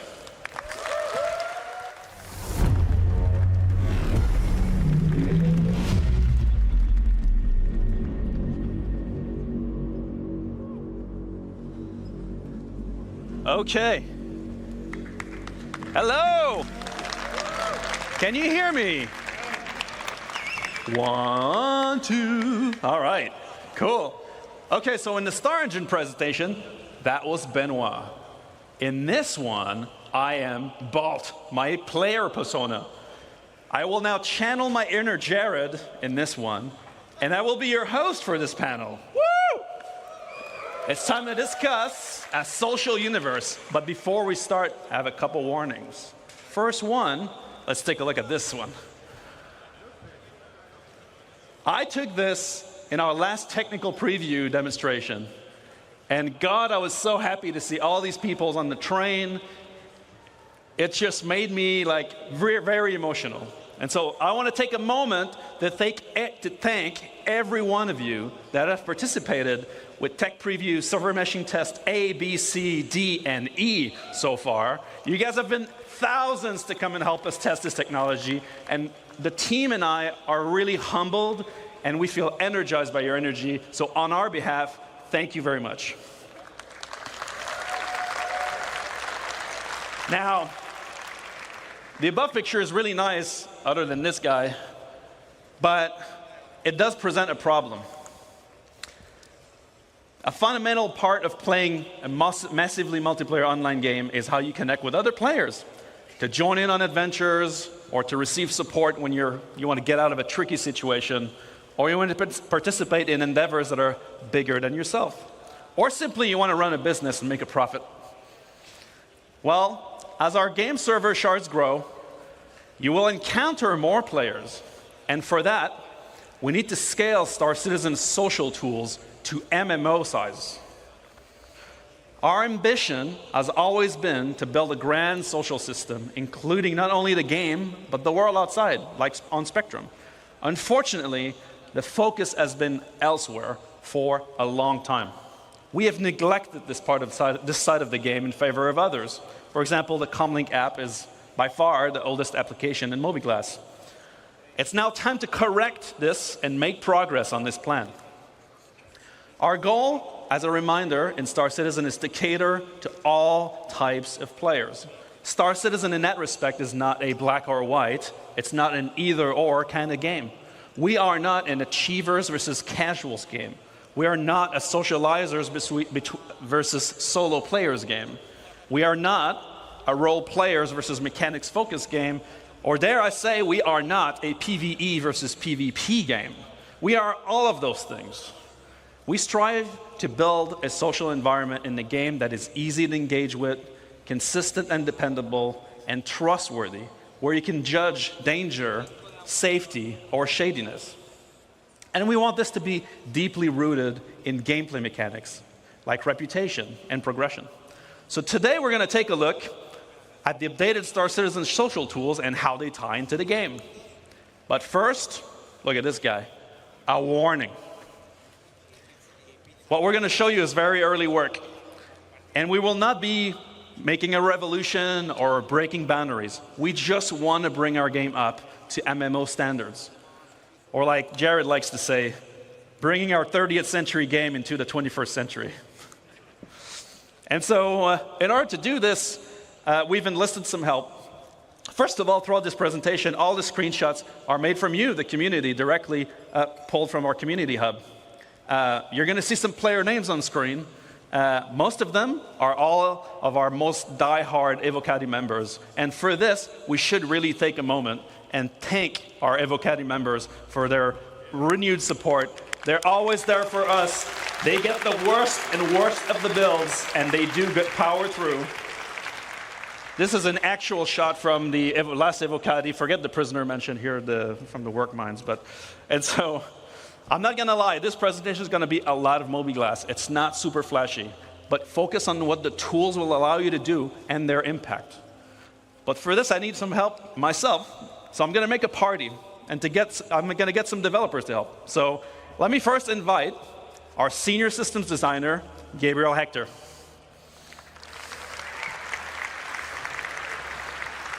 Hello, CitizenCon. Hope you're doing all right. And Ben, you forgot to cover the Swedish before in your earlier introduction, so tjena. Ah, nice. All right, we need some more. Let's invite Assistant Design Director, JJ, to the stage.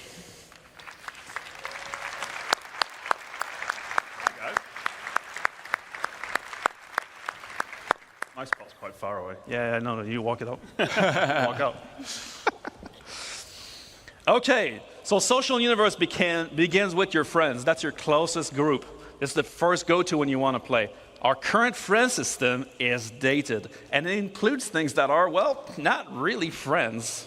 So my first question goes off to JJ to kick us off. What are we doing to improve friends and friends management? So, we're taking our oldest app in the Mobiglass, the Comlink app, and we're upgrading it to a brand new social app. And this is now going to be your one-stop shop for all of your friends and group gameplay. Now, this is the new and improved friends list. So you'll notice, sadly, one of our oldest friends that we all have is missing, though, and that's ATC. Sadly, our friendship has ended with ATC. What? I'll have no friends at all then.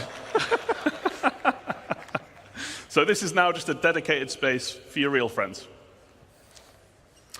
So you're now going to be able to see what those real friends are doing with richer presence information. So giving you better awareness of where your friends are, what they're doing, or if they're not on, when they were last seen. And then you'll also be able to reflect your own status. So you can let friends know if you're away, don't want to be disturbed, or if you just want to hide offline for a while. Another key upgrade is synchronizing with Spectrum as well. So you'll be able to see friends that are in Spectrum itself, Arena Commander, or just chilling on the launcher. And that also means that you can accept and receive invites to and from Spectrum even while you're offline. And throughout this presentation, any functionality that is shared between the game and the web and the launcher, we're aiming to synchronize across all. And speaking of synchronizing, when we have multiple characters, your friends will be shared across all of them too. Nice.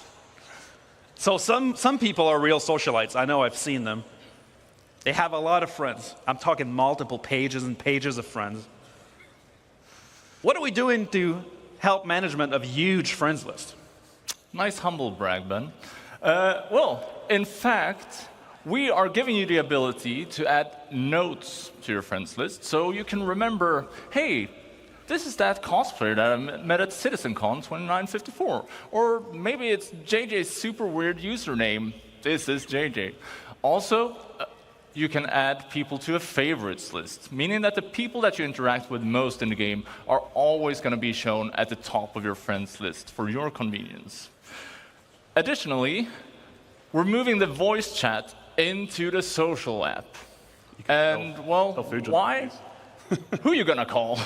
That's the question. You're going to call your friends. You're going to call your party. So this is where it should live. Seem to have got a lot of UEC there as well, Ben. I swear to God, I didn't dupe any cargo. This is just my personal allowance. Yeah. Sure. All right, so that's all cool for your close buddies, but the one thing that always happens when you meet people is that some of them aren't nice. Abusers, pad rammers, active griefers, you know? Currently, we can't do anything about that in the game. What are we doing to help the situation?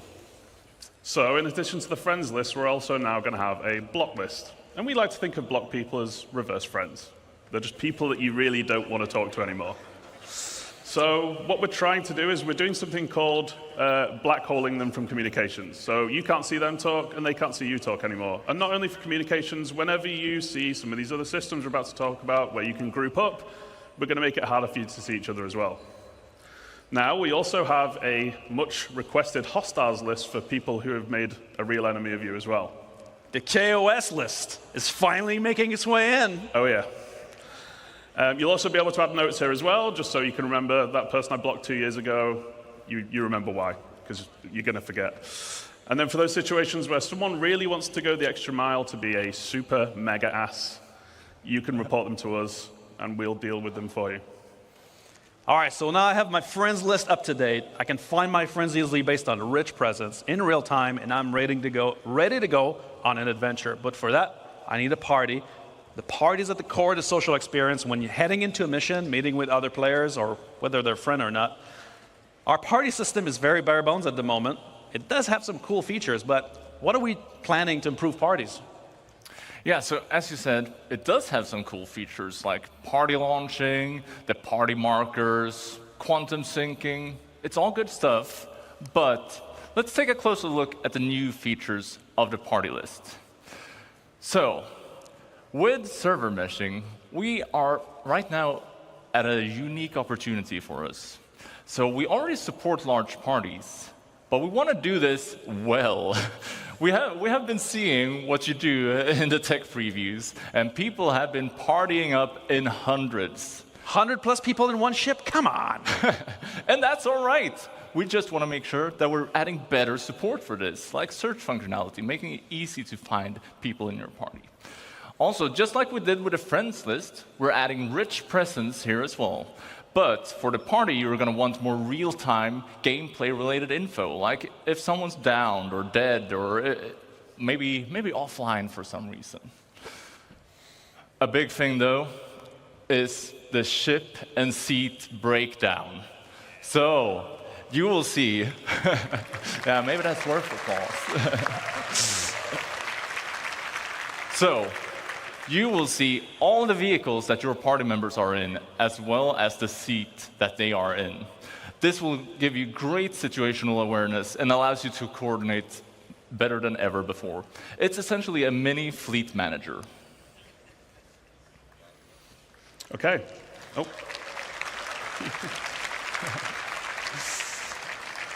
So there's going to be more improvements as well. So you're going to be able to control permission for invites. So only your leaders and assistant leaders can actually invite people. So it's no longer an absolute free-for-all.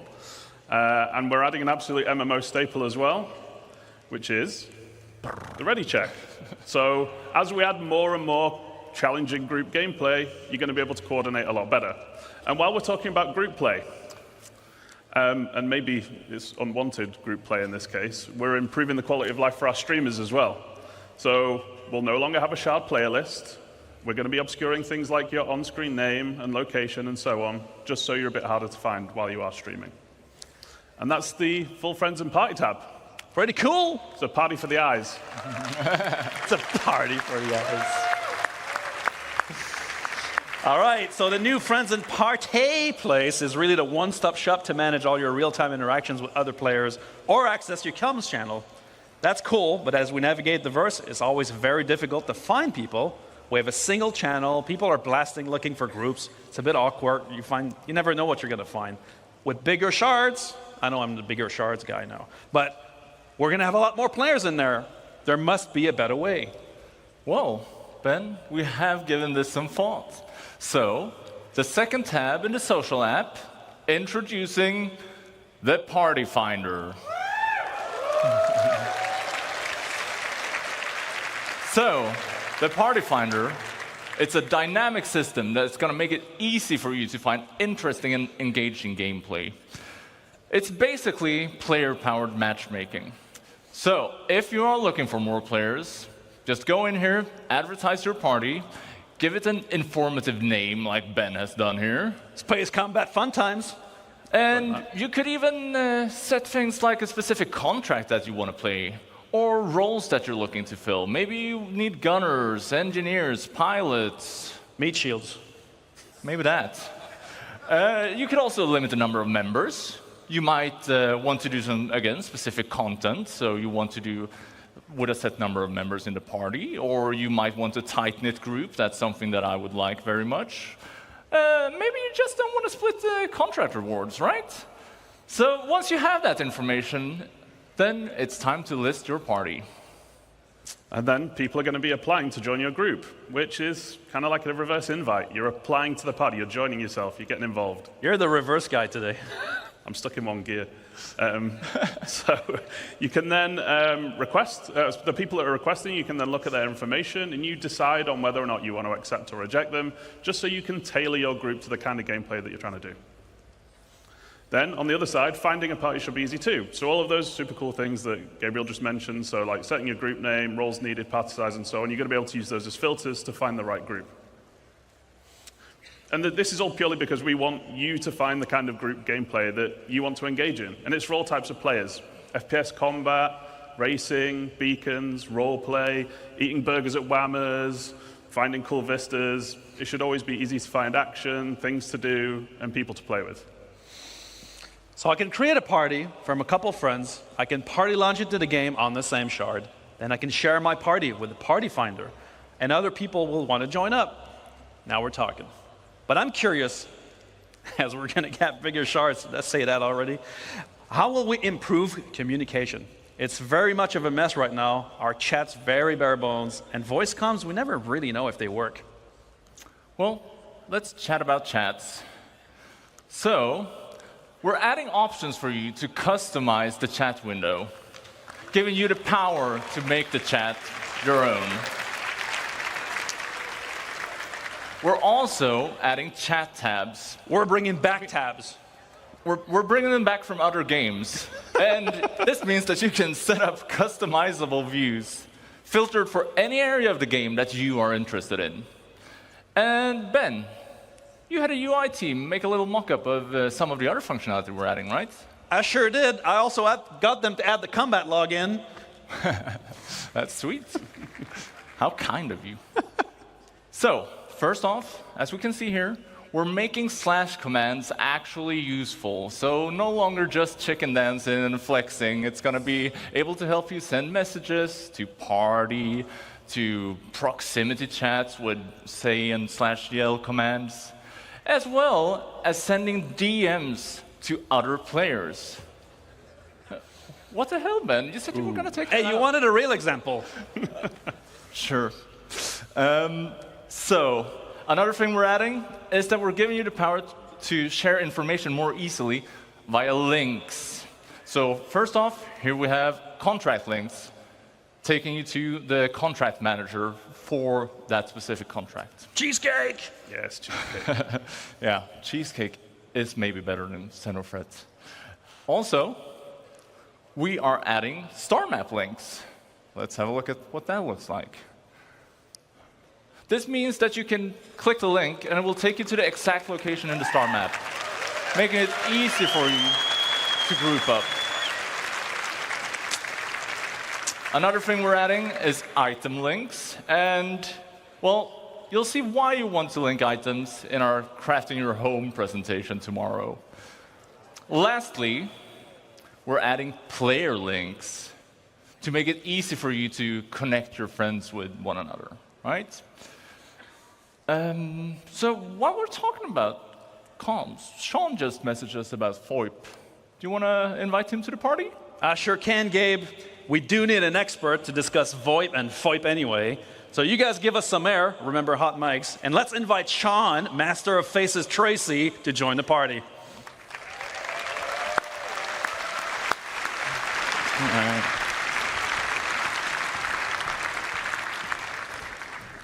Hey, Ben. Hey. How you doing? I'm good. Hello, everyone. Good to see you all here. So, I've come up to talk a little bit about FOIP and VoIP. So, it's a bit of the communication channels beyond just text chat, right?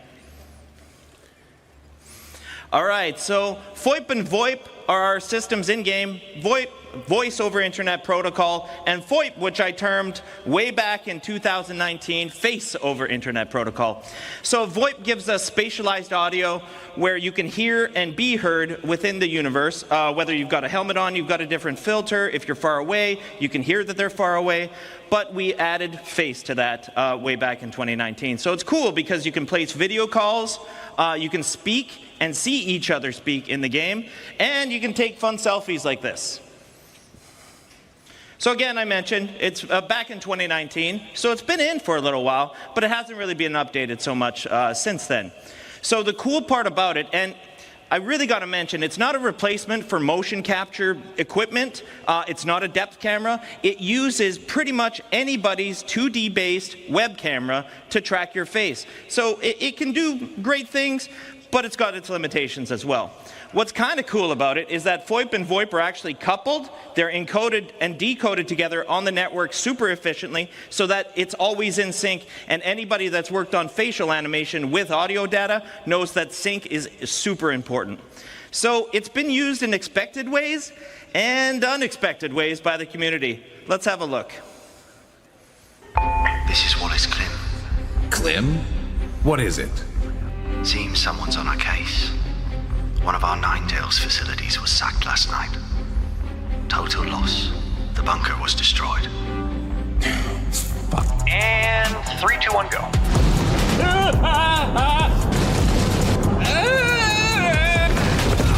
This isn't what they said it would be. The subject has crossed the perimeter. Most people don't associate ladies like us with salvage, do they, Shell? That's right, Mel. In fact, we're the best in the old system at salvage, aren't we, Mel? That's right, Shell. And you look like you get about a bit. I'll do it. You need a break. What? No, you're up there in what? Your underwear just drinking hooch or something and just singing away? Wait, we have hooch? Hi, I'm Natronics, and you're watching Redline, your source for adventurous stories throughout the verse. The name's Brad. Agent Davina Brad. Excuse me, Captain? I'm Aaron Baxter. We topped off yet, Aaron Baxter? Just about, sir. Good. I don't want to spend another second on it. Something we have in common, sir. Hey! Yeah!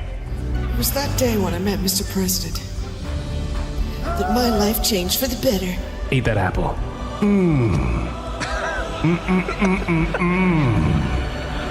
Apples. You were never supposed to know any of this, Detective. You were supposed to die at Safe Haven.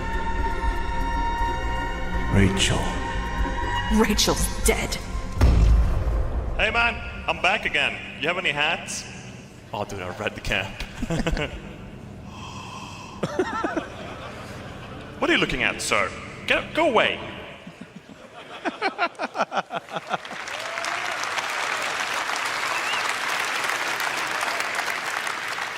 So that was all content made by the community, and I love it. I love it. I think it's awesome, bugs and all. But there's probably some improvements that we can make for that. So one of the big ones that we've made is head rotation tracking. It's actually something we were already doing to do head tracking in first person, but we never could move the head around on the actual character itself, which we've been able to do.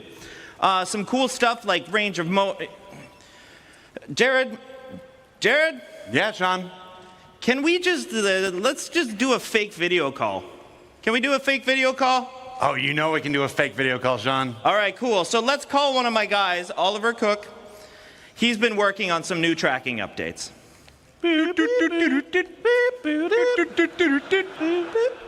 Hey, Sean, and a big hello to everybody at Sitcom. How's it going? Hey, Ollie. It's great to see you. Everyone's having a great time. I see you're using FOIP. Where are you? Drive.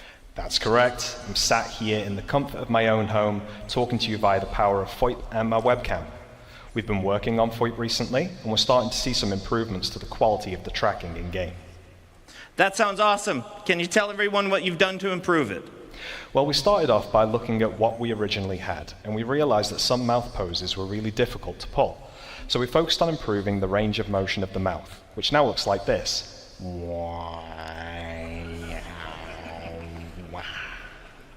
Hopefully, you can see there's more of a one-to-one relationship with what's going on in my webcam. And this has helped some of those problematic poses we were seeing before, one of which being a closed-lipped smile, which was quite difficult to achieve previously. We've also started to add in secondary motions that happen naturally when pulling combination face shapes, like squinting in the eyes when smiling or frowning. And when we combine these secondary motions with the wrinkle maps, it really goes to show just how much work has gone into these heads. Let's see how many wrinkle maps we can trigger, huh?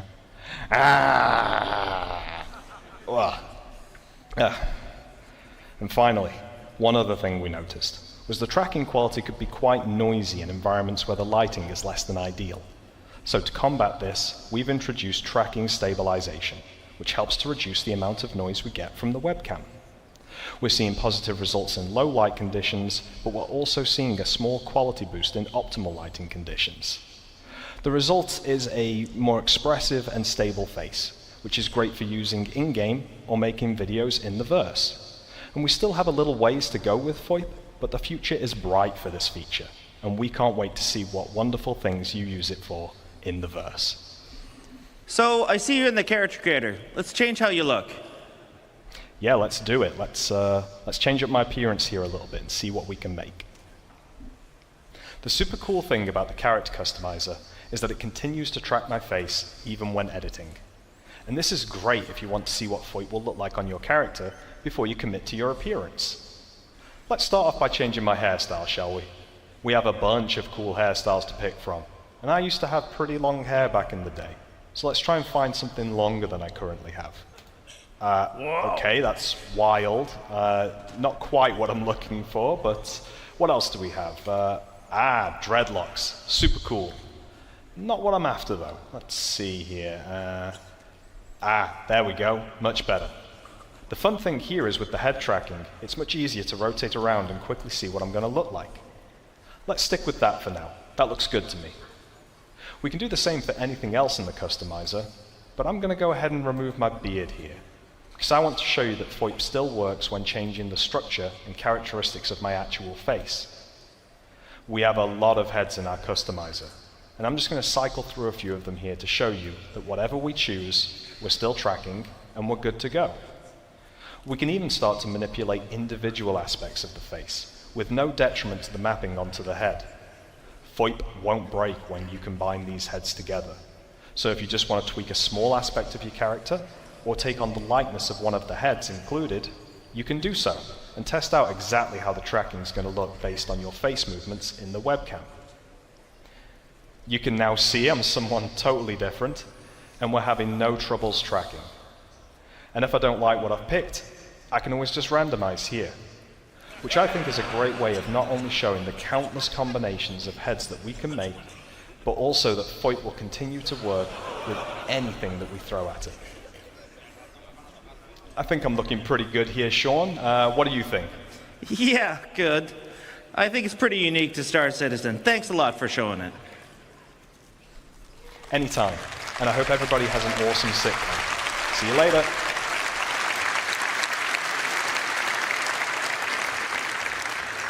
It's pretty cool.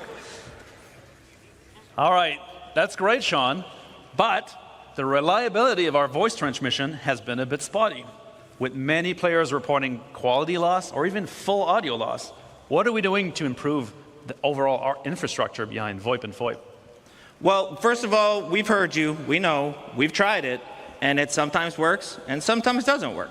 So what we're going to be doing is we're going to be updating the voice service and a total overhaul of the voice server. This is actually important, and we need to do this anyways, because we have to update the voice infrastructure for the much larger shards that are coming. So this is going to improve reliability and the voice quality. So one of the biggest things that we're going to be doing for you guys is to make sure that you have feedback in the game for when this is working and when this is not working. When you're transmitting, when you're receiving, you really have to know. So whether that's picture-in-picture, whether that's an icon telling you you're transmitting, these are all going to be things that we're adding as we go forward with these features. Cool. Good stuff. What? Am I done? Should we get Gabe back on? Yeah, let's get Gabe back in here. Hey. Okay, there's room for 4. Yeah. There's a lot of people on stage now.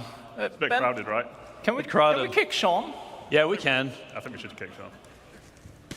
Bye, Sean. Certainly do it. Bye, Sean. Bye, Sean.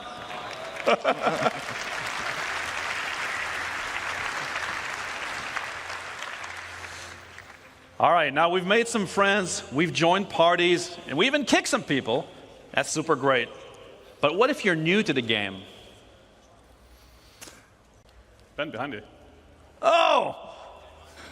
The guide system. So we've introduced the guide system on the web a while ago, and this allowed new players and experienced players to match up, basically for a new player to get training and learning the ropes. Wait, are we bringing it in the game? Yeah, of course we are.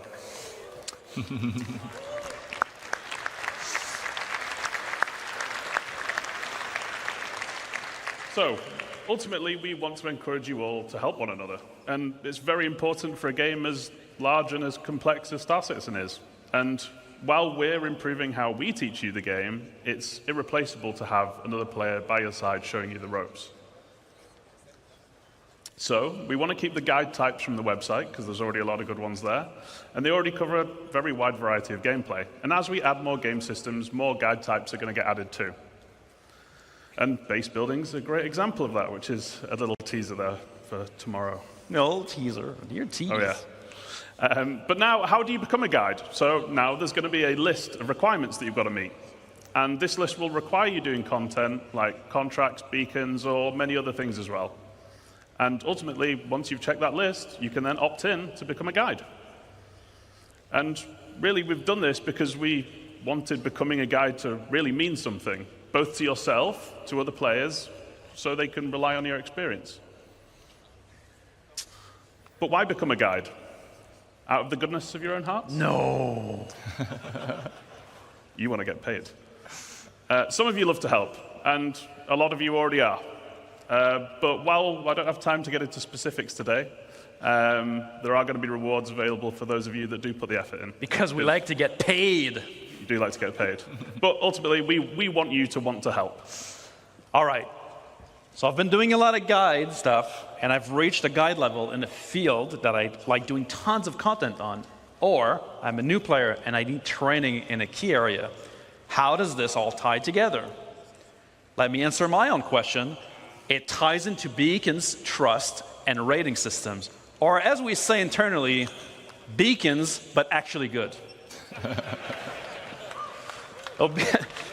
Yeah.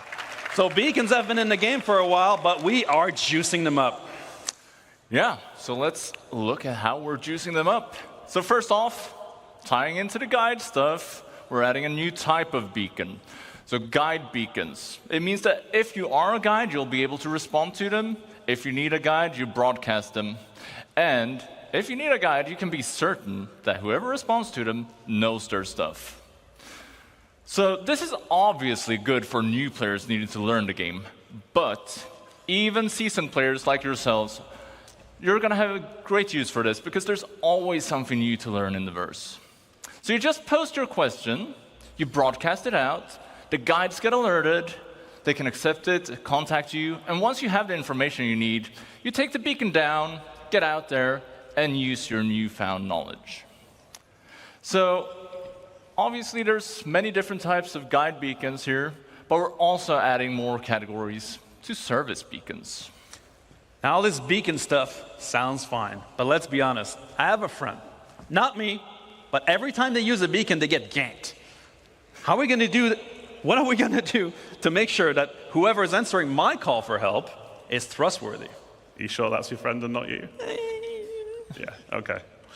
So we've got a few ways of tackling this, and one of them is actually subsidizing the beacons. So guilds contribute rewards to the payouts on service beacons, and we'll get to guilds shortly.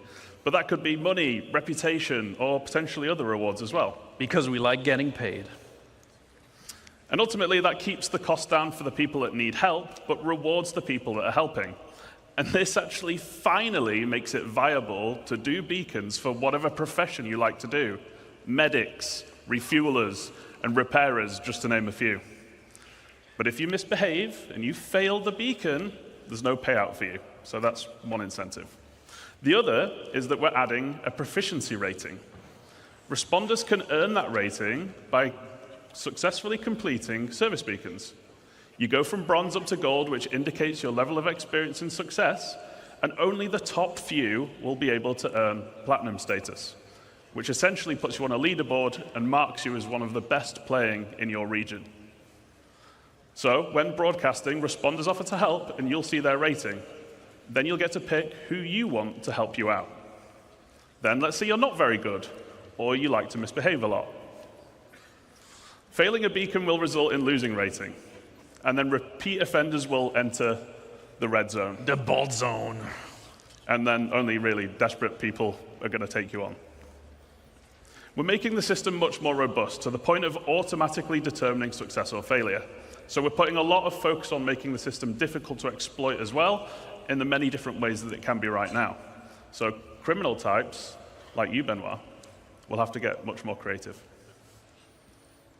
So yeah, that's all great from the beacon broadcaster's perspective, right? Pretty cool stuff. But they're not the only ones getting ganked. The beacon responders, they're also in a bad position. So what are we doing for the beacon responders? Well, we want to give you some idea of the risk you're putting yourself into by responding to the beacon. So we're adding trust rating. So if we look at this person who's looking for some help to repair here, well, you can see their last 5 recent beacons that they've broadcasted. They have 2 neutral ones. Something's gone wrong, but it wasn't necessarily bad or illegal. Then they have a red one. That's bad. They have been up to something. But they have also been successful with 2 beacons. So, well, at least you can assess the situation before going into it. It ensures your safety when doing a good deed.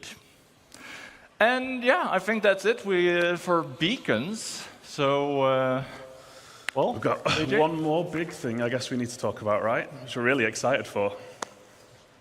Oh, yeah. Look at that. That is exciting. I like this one. Did someone mess with the slides? In Sweden, we call this a double barrel. Well, it's not time for lunch just yet. So who'd like to talk about player organization?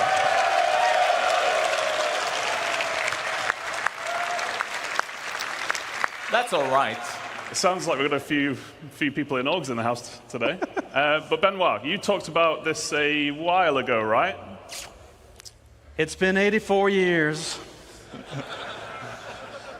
So I was originally asked to outline the original ideas behind how organizations would work in the very early days of the project. A younger Ben, big ideas, same ideas, now action.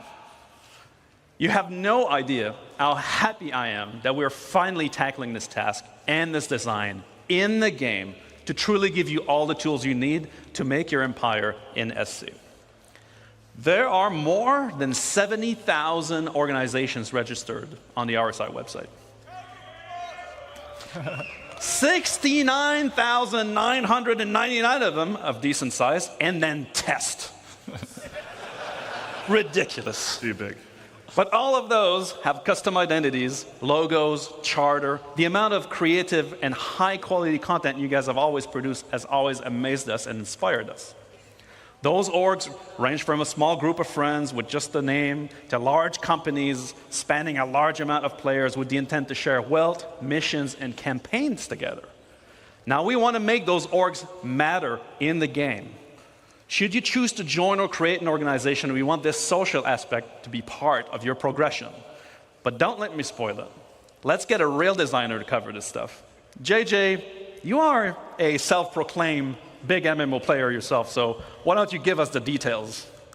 I didn't realize I went around self-proclaiming so much, but thank you. But as an MMO player, I understand that different terminology is used in a lot of different games, so I just wanted to very quickly go over how we're using it in Star Citizen. So orgs, as many of you know, the players coming together to achieve a goal, whatever you want your goals to be. We give you the framework, and you set it up and drive it forward. And we were going to shout a few of them out, but I was actually told we couldn't play favorites, so we actually made our own. So we've got the Fellowship of JJ and the Balt's Fault Buccaneers. Those What? guys. You guys made your own orgs? Yeah, we kind of left you out. Sorry about that, James. We also have NPC factions, and they're already in the game. And you can earn or lose reputation with them. Now, contracts and doing nice things will earn you rep. And killing and stealing and all of that horrible stuff you love, Ben, that will lose you rep. Ling and Redwind and the ones that you can see on there are just a few examples, and there's going to be a lot more to come going forward. Now, there are also guilds, like the Interstellar Transport Guild. And these are essentially collections of several factions, and we're putting them in a position to be more prevalent. What? You're saying there's something bigger than factions? Oh yeah. So they're going to be something you interact with a lot, and they essentially handle contracts for the factions. But you will earn rep with both still, but as the bigger entity, the guild will be much more important. And you'll find out a lot more about guilds tomorrow at the Stars My Destination presentation at the end of tomorrow. Again, a tease. But now we can dive into some of our new org systems. Yes. Let's start with the basics. I want to find or I want to recruit for an org. Yeah, so welcome to the new app for everything orgs. Tease with the mask.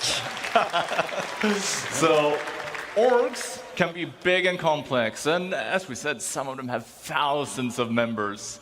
So when we designed the app, well, we made sure that we took this into account, but it's also something that we can expand on moving forward.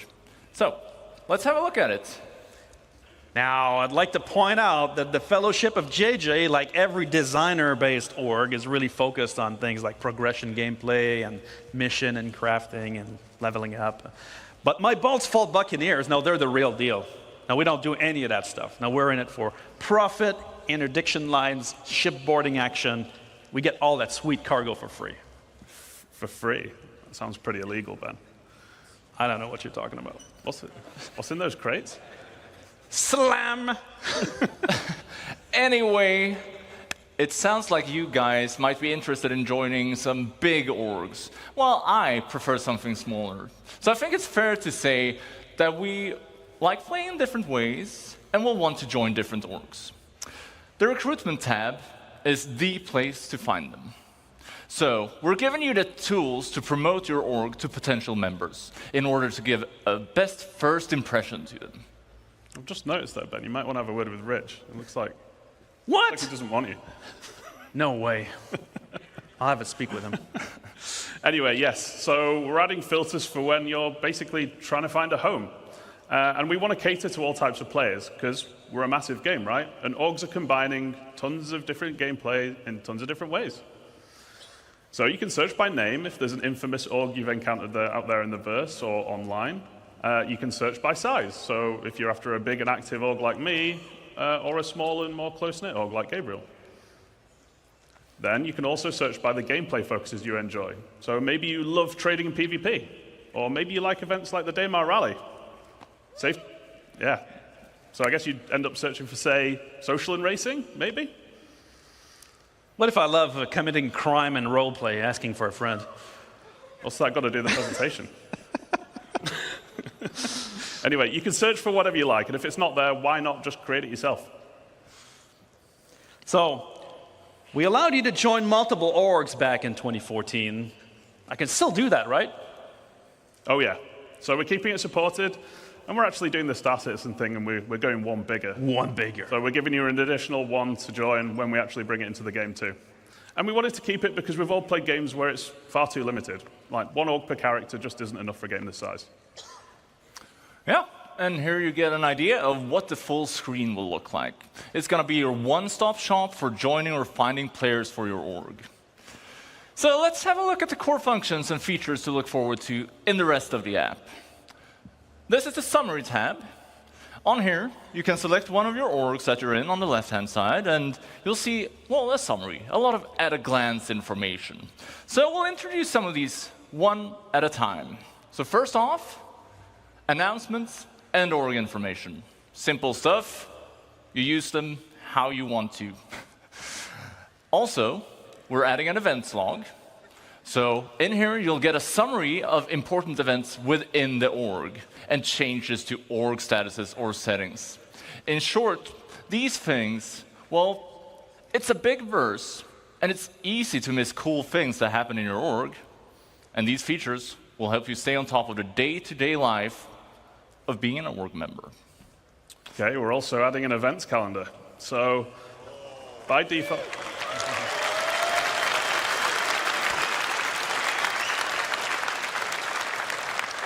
So by default, it's going to be populated with our in-game events, so you never miss a thing. But more importantly, you'll obviously be able to add your own as well. So you'll never miss another meetup to get together for group content. It's tough to get everyone on at the same time, right? So use this for your Convoy Tuesdays, Casual Fridays, holding hands in Horizon Saturdays, whatever you want. Getting crushed by the Buccaneers on Monday. That's Gabriel's favorite. It is my favorite. Remember that it is our intent that all the features we're looking at here are available on Spectrum as well, allowing you to access this info even if you're not in the game. This applies to parties, comms, friends, and all other functions. So I can join multiple orgs, like the Buccaneers, the Corvette Club, or the Slam Truckers. But how will others see me in the verse if I have multiple choices? Surely I need to pick a banner. So that's covered by something new called representing. And it's actually quite similar to the existing affiliation main status system on the website. So if you're in multiple orgs, you choose which one you want to represent, but you can only represent one at a time. Now, there are ongoing benefits for being in orgs, which we'll get to in a minute, but choosing who you represent asks which one you want to benefit from at any given time. But why? Well, we wanted to support players who like to play with different groups of friends. But we didn't want players who are just in one to be at a major disadvantage to those that are in the full six. Because really, joining multiple orgs should be your choice and not feel like it's a necessity. And there's no need for you to switch which org you're representing to see things like this Moby screen or org chat. But we want to put limitations on how often you can switch to avoid exploiting the systems. And we don't want to punish anyone who's, playing by the rules. And a big part of representing is visualizing it in-world. We want you to be able to fly your banner for your org. So we're adding another MMO staple to the game. tags.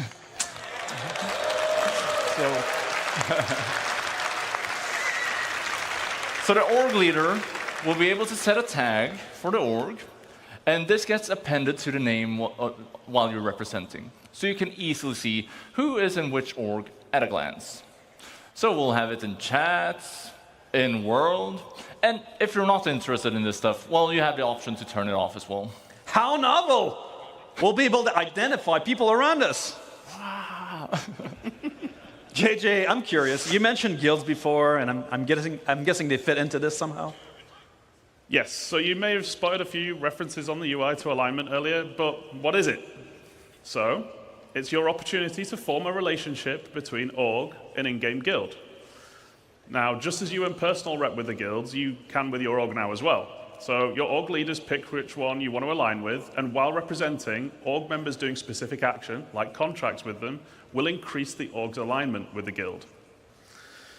But which guild should you pick? So all of our guilds are going to have a specific theme and associated gameplay. And you can basically pick the one that matches your theme or benefits your org the most. So a combat-focused org, like the Fellowship, might want to align with themselves with the Mercenary Guild. Or one that enjoys making cash through trading and hauling, they'd probably want to align with the Interstellar Transport Guild. Yeah, so how do these benefits work? Well, as your alignment with a guild, as it raises, you both unlock new benefits from that guild, as well as improve your previously unlocked benefits. So, for example, if I align my org with the Academy of Science Guild, we might get research speed improvements. As my org performs contracts for this guild, alignment raises, and that speed benefit gets better. And needless to say, other guilds will have other types of benefits. Finally, on guild alignment, you are not locked in forever. You can switch at any time. However, that will put your alignment back at 0, so it's a big choice.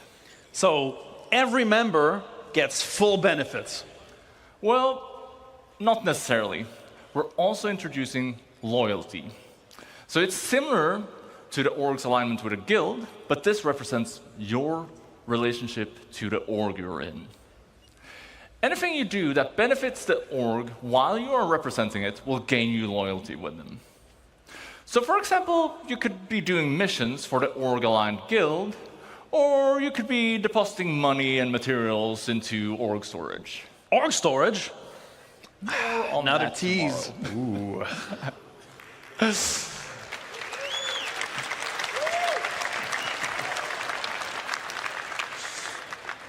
Ultimately, we wanted to encourage long-term membership because we don't think you should just be able to join a well-established org and then just get everything instantly for no effort. So to put it simply, having low loyalty limits what you gain from the org's alignment benefits, and having high loyalty gives you full access. We also wanted org leadership to be able to view members' current loyalty and use it as a tool to reward appropriately with things like ranks and permissions. And then loyalty resets to 0 when you leave an org, so there's some incentive for sticking around. Wait, does that mean I lose my loyalty if I change my representation away? No, so not representing puts your contributions or ongoing benefits on hold. So when you start representing again, you essentially just pick up where you left off. But what if I leave the org? It's not very loyal, so it resets. Right. Well, so, you know, in my org, my Buccaneers, they're mostly scoundrels, and so they tend to join and leave, and, you know, it's not very loyal in general. Larger orgs, they tend to be a pain to manage, though. With the flow of joiners and leavers, do we have any tools to help managers like me? Well, let's have a look at the Members tab. So this is less complex than the previous tabs, but it's equally important. This is where you see the community of your org and your place in it.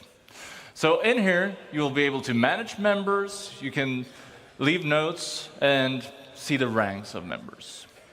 And as we did with the friends list and the party list, we're adding rich presence in here as well. This is the rank panel. It gives you a clear indication where you sit within the community. And you'll see permissions on here, but that's something that we'll delve more into at a later date. For now, I'll just say that the leader might be able to determine permissions for each rank and, Well, it could be things like inviting new members or accessing org storage. Stop teasing us with org storage. God. Come on. So, all right. So, orgs form and friendship and animosities build up. Maybe my Buccaneers and the Fellowship of JJ don't really see eye to eye most of the time. Would be great for this to translate in game, wouldn't it? It would, wouldn't it?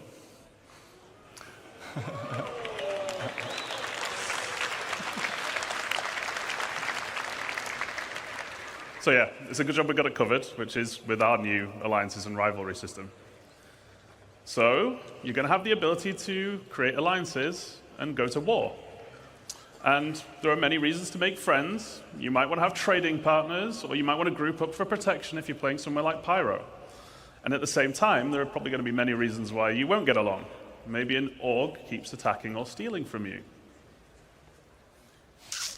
Alliance is forming an agreement between two org leaders, and it has to be mutual. You can't force someone to be friends. Unlike real life. Requests are sent from the screen if you have permission, and you could respond here as well. And as a bonus, allied orgs are going to have additional lines of communication, like Alliance Chat, or being able to share Alliance events on the calendar, just to name a few. So, rivalry, that isn't a mutual agreement. If someone decides you're their rival, well, tough luck. However, you could reach a mutual agreement to make a truce, putting you back at neutral. And there's no real benefit to having rivals, so we want to make them easy to identify. That's why alliances and rivalries tie directly into hostility indicators. So just like now, you'll be able to see neutral contacts in white and party members show up in blue, whereas your org wingman will come in a dark green and your allied orgs in a paler green. Your rivals will show up in red. Or people in your kill list. The kill list. People on your kill list that we mentioned before will also show up in red or orange. If you're not, well, they're not legal to attack. That's the go straight to jail card if you kill them here. So we'll be adding accessibility options for this stuff as well, to make sure that everybody can benefit from these updates.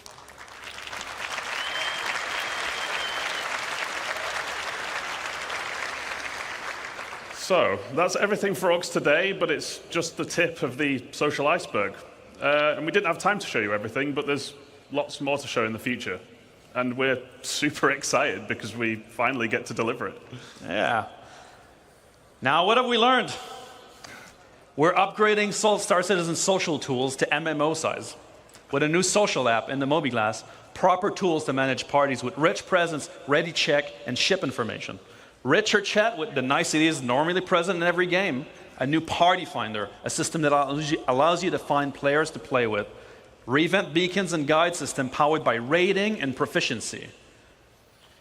On orgs, we're bringing orgs in the game. We're obviously with a new orgs app, but also alignment. So you align your org with a guild and get benefits for your members, representations, which identifies you in the verse and gives you benefits and loyalty to your orgs, and alliances and rivalry to identify friend from foe. And now, we're going to leave you with a short video to end on because we couldn't show everything we're working on. But what would it look like in the unlikely event where our two powerhouse orgs came together as one? And my org, right? Yeah, it's a little teaser for tomorrow's Crafting Your Home presentation and what you can build together as an org, and teasing something else coming in the future. Have a great CitizenCon, guys. See you there. See ya.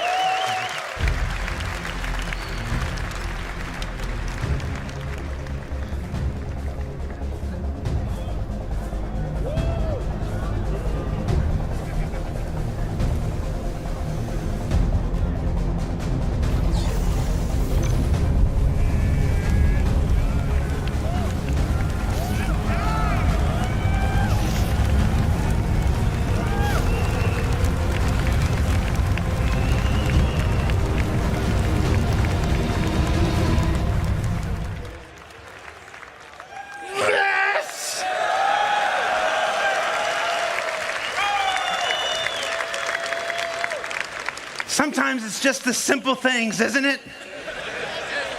Let me put that crap on a shirt.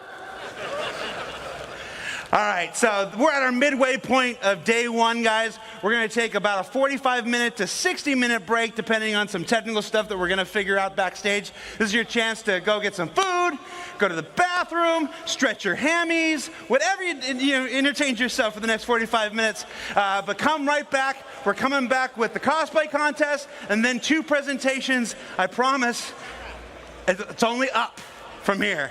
Thanks for watching, guys. We'll see you in about an hour.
Am I on?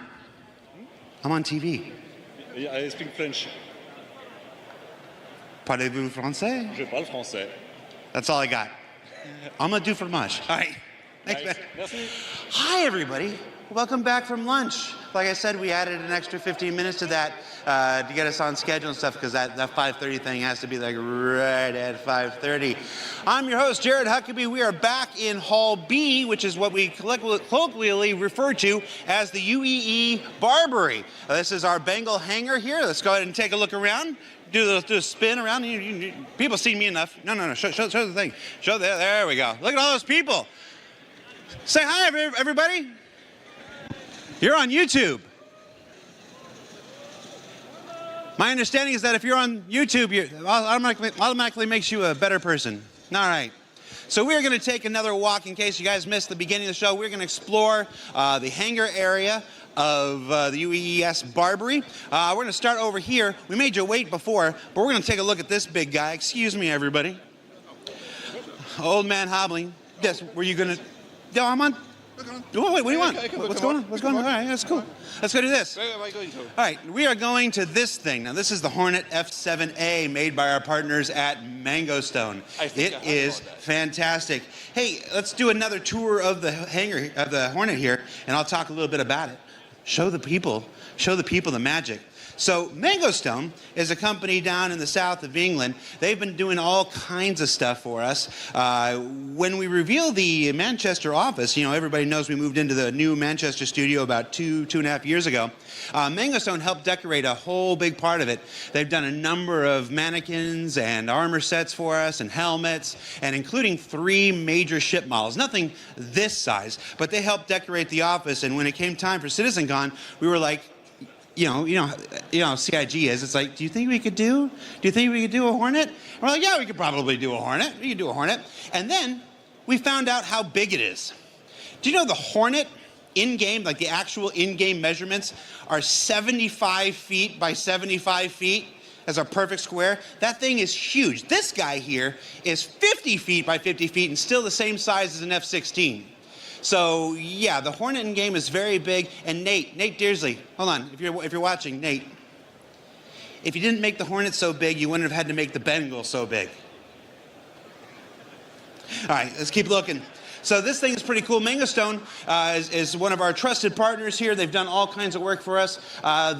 I asked them what we were going to do with the Hornet after CitizenCon, and we've got a lot of ideas. Nothing I can reveal today, but let's just say that CitizenCon this year will not be the last you see of this amazing 50 by 50 by, I forgot how tall it is. It's probably more than 3 or 4 feet. I like the lighting effect. Look at this gun. Let's go look at the, who knows what gun this is? I mean, obviously it's Apocalypse Arms, but what model is it? Remnant? This is a Remnant? Oh, yeah.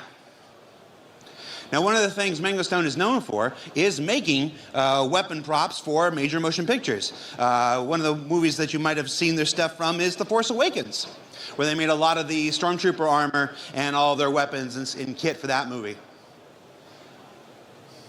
Let's get one last wide establishing shot of the Hornet. See how really cool this thing looks. And then we're going to do something, here's something I can do that other people can't do. I can stand in here. Look, Mom, I'm getting in trouble. And go through here. Maybe go under this thing. I am making Tyler Wicken very nervous right now. I'm going to go under this thing. I may not be able to run, but I can still get low.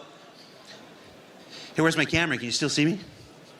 Where'd he go? Oh, he went the long way. Oh, I thought I was going to outsmart you. All right, so we're going to check out the rest of Hall B. Follow me this way. These are the Star Citizens. Hi, Star Citizens. Where are you from? From Florida? Where in Florida? Zephyr Hills, Tampa area. Tampa? Yeah. You got a season pass to Disney? No. We used to. Yeah, used we to. got flooded out.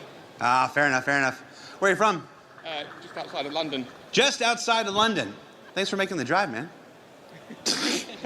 Hey! Oh my gosh, embarrassing. We wore the same thing. Where are you from? Czech Republic. Czech Republic. Wow, what brought you here? Well, I'll be assisting. It wasn't a trick question. I was just setting you up. It's all right. I haven't slept in about 3 days, so I'm like, what the heck? All right. Hey, no. I haven't slept in 3 days. Is this thing really here? You're seeing this too, right? All right. Ratty, what's your deal? You're like a technician? All right. Hornet technician, I'm guessing? A little bit? I'm thinking about doing something really dumb right now. No, I want to be able to come to work on Monday. Thanks for being here, Ratty. Rats are carriers of communicable diseases, so that's all right. What? Who said hey, Jared? You said hey, Jared. I did. Oh, you said hey, Jared. What's going on? I wanted to give you this. You want to give me something? Oh. So one of the great things about being here at CitizenCon is people hand me all manner of stuff. And then it goes in my pocket, and then it goes in the back, and by the end of the weekend, I have an entire bag full of stuff. And which is not so bad when you live here in the UK. When you have to travel back across the world, and you have a bag full of weird metal trinkets, TSA really loves that, but thank you. This is a challenge coin. Challenge coins are a staple of the Star Citizen community. How many orgs here have their own challenge coins? That's not an org one. Yeah. It's 1, 2, 3, 4, 5. So that's a pretty good rank. This is a what coin? U.S. Army Aviation. U.S. Army Aviation. Okay, hold on. I am getting older. I got to say without this. So United States Army Aviation. Nice. Well, thank you, sir. Thank you very much. You got your M1A jacket too. Yeah. I like yours. Yeah, it's just a normal flight jacket. Yeah, no, it's the inspiration for the ones we're selling right now. So yeah.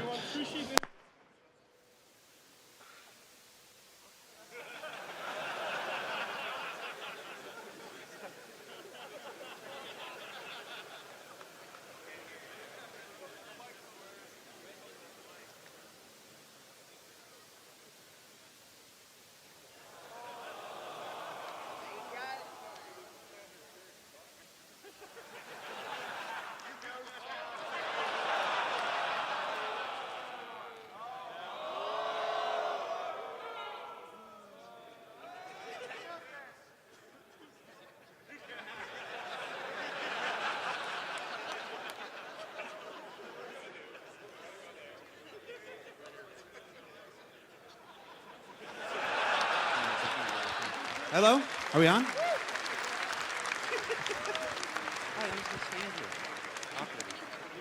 Hello.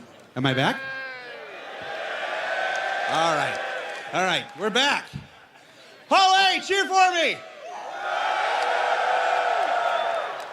All right, we made it through last year pretty good without any major issues, and then I saw those bingo cards show up on Reddit, and like the first square was technical issues, and I was like, no, we haven't had technical issues on one of these in a long time. Then this happens. Oh.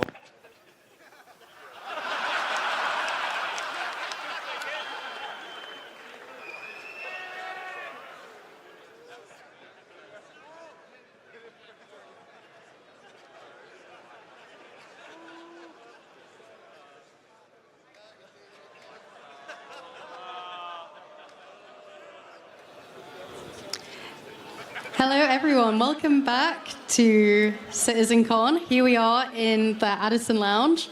And thank you, Jared, for handing over. I think we lost you for a second there, Jared, from your voice. Thank goodness, is all I have to say. So here we are in the Addison Lounge, where we'll find all sorts of uninteresting people and devs and whatever else. I wonder if there's anyone around here we could possibly annoy. Why, hello, Benoit. How are you doing today? Oh, fancy seeing you here. Awesome. Hello. How are you doing? I'm doing good, thank you, Benoit. You've had 2 amazing presentations already this morning. How are you feeling about the next ones? Oh, I feel excited as hell for everything that's left at CitCon. I think everything is chef's kiss. Beautiful. Are there any highlights from this morning? Any main takeaways from either of the 2 presentations you've given already? Well, now that my stress level... You're doing a good job, man. Thank you. You're doing great, too. He's the man. He is the man. So, highlights. Well, I mean, now that my stress level is down, I think both presentations were just stellar. I'm really happy with how it went, and I'm especially very proud of the teams that have shown content today, either being in the Social Universe panel or in the Star Engine Brave New Worlds panel. I think the teams have been working like crazy. They deserve a hand. Let's go, guys. Let's give it up for the teams from the first two panels. They were outstanding and have really given it their all, and it shows. And so for me, I can't really call a highlight, you know? I can't play any favorites. But damn, that Zeus exit was, wow. Cool. Yeah. Big respect to everyone who worked on so hard on all the presentations today. So, as we mentioned, today's pretty stacked already. We've got a lot more to come. But how does this CitizenCon here in Manchester compare to years previous? I couldn't believe we could do a bigger CitizenCon last year, and this one's one bigger. And so it's absolutely fantastic. It's also great to have the biggest office right next to the venue. Last year was really like complicated logistic-wise, right? To get everybody on the same page, flying people over. Now everybody's on site. It's been fantastic. We brought the crews from these other studios in, but overall having everybody here has been great. Plus, I mean, look at this. We have a almost full-size Hornet in the place. This is absolutely incredible. I couldn't believe we were actually doing it when I actually heard about it. and seeing it for real is just completely like mind-blowing. Now I just want to sit in it. Jared, can I sit in it? Even I'm not allowed to sit in it. Damn. So, does that mean next year's CitizenCon could feature a Hull C in Quebec? Oh my God, that's the number one question I get all the time is, when are we going to get a CitizenCon in Montreal? I don't know, but I would love a Hull C or a Zeus, maybe. Maybe Zeus would be absolutely fantastic, you know?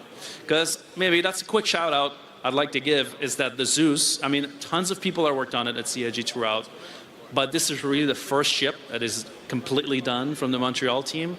And so I feel especially privileged to have, put it in the video and then released it in this patch. It's an absolute fantastic ship. So I'm super happy about it. I have a question I'd like to ask Benoit. Yeah. When are we going to be able to watch CitizenCon and ISC and everything in-game? Is that a feature request, sir? It is a feature request. It's a feature request. Okay, all right. Well, I'm not going to give you dates. We're definitely going to put that feature request to the test and see if CR approves it. We'll see. We'll put it with all the other feature requests in the bin. That's right. No. Beautiful. Well, thank you so much, Benoit. Wonderful to chat. We're going to throw over to Dan. Thanks very much, guys. Catch us after the break. See you guys around later. Thank you, Kirsten, and thank you, Benoit Bassaja. Awesome, guys. Welcome back to the Interstitial Hall. The Interstitial, where we are back in the hall here at CitizenCon 2954. Little bit of housekeeping. We just have to give a quick shout out to our sponsor, Versa, who helped make CitizenCon possible this year. Thank you, Versa, for all you do to help make Star Citizen and CitizenCon possible. We also misnamed Scan Computers as Scan PC. Sometimes when you're running around with people talking in your ear and things you have to do, you mix up names. So thank you guys for being awesome sponsors and helping make CitizenCon possible. Now, I was told specifically to avoid talking about that because Jared just did that, so we're going to gloss over the Hornet. So come, follow me. We have some awesome stuff here on the show floor at CitizenCon. We are so happy to have you guys back in Manchester, and we hope you guys are having an awesome show. Now, if you guys haven't been here yet, the General Lounge is filled with people who are excited. Everyone say hi! That was a little lackluster. We'll try again later. Now, guys, there's a ton of stuff, but first I want to throw it over to my good friend, Galactica. We have the cosplay competition brought to you by Toby, so I'm going to throw it over to Galactica. I think we have some pretty cool costumes to show you guys, so Galactica, take it away.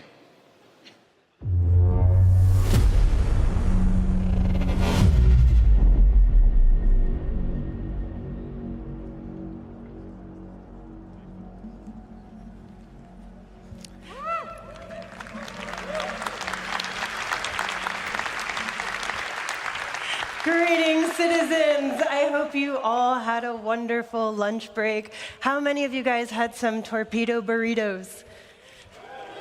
Okay, and how many of you had some Big Bennies? All right, clearly we know what the crowd favorite is. Well, welcome to the 2954 cosplay competition by Toby Gaming. For those of you who don't know me, I am Galactica, our senior social media manager, and I run all of our socials for all things Star Citizen and CIG. And joining me on stage, we have our lovely judges, starting with lead character tech artist Armando.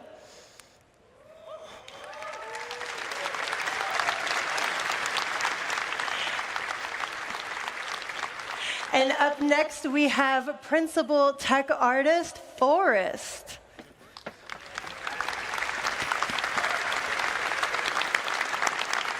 And last, we have our creative director, Kat.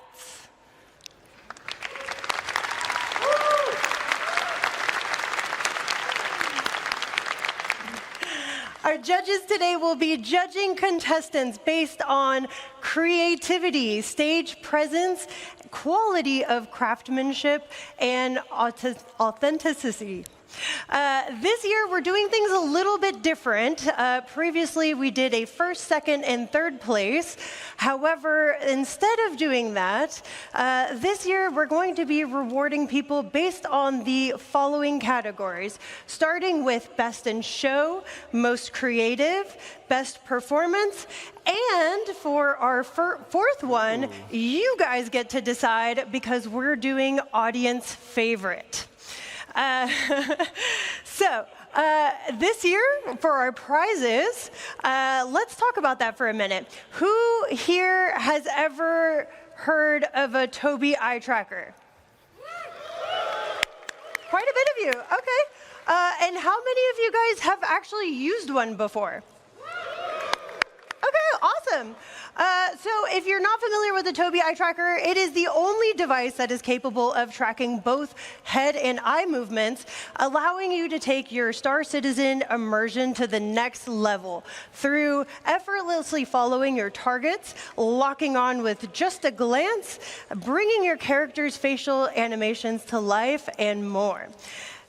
So now for the prizes, our Best in Show winner will receive a Tobii Eye Tracker 5, complete with an accessory bundle, which includes a mounting kit, carrying case, and a tripod bracket. All of our other winners will also receive a Tobii Eye Tracker 5, and they don't know this yet, and I'm announcing this on stage, but all of our contestants will also receive an RSI Zeus MK2 ES with LTI and a game package. Ooh. All right, are you guys ready to see our contestants today? Woo! Awesome. Contestants, let's get the show rolling. Our first contestant is Shiley. Shiley is cosplayed as a Pyro bounty hunter. Shiley, I'm going to have you stand right here. All right, and our second contestant today is Hydrosa, who is cosplaying as an advocacy agent. Woo! Oh!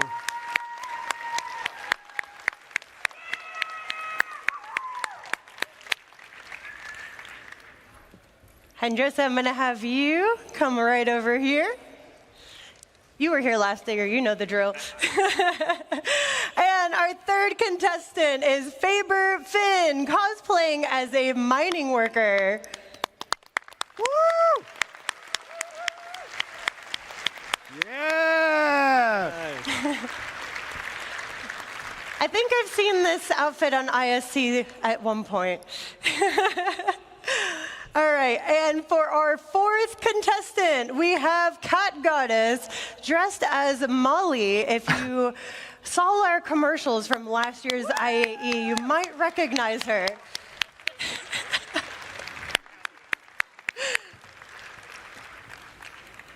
Oh, what do we have here? Pico! Oh! Who wants a Pico? Oh! The judges are over here.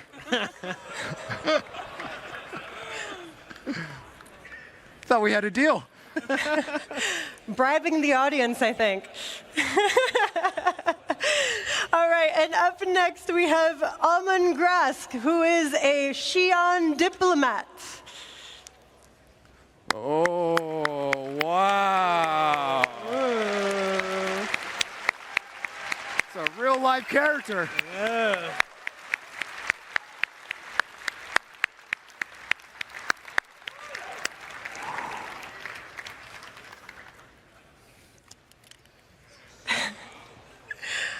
I love it. Really cool. All right, and our sixth contestant is Little Drift Boy as Garmin Humble, another IAE fan favorite. Oh! I think I've worn that Complete armor with the before. burrito, I see.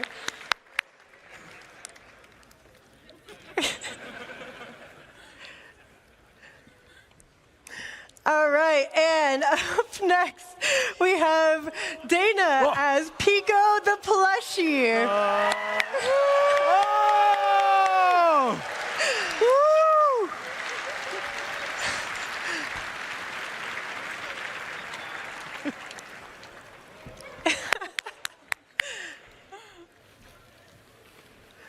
All right.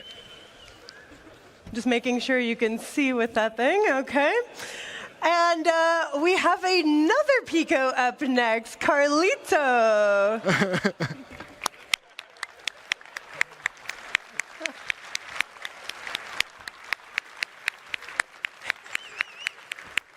Oh, he's got a snowboard.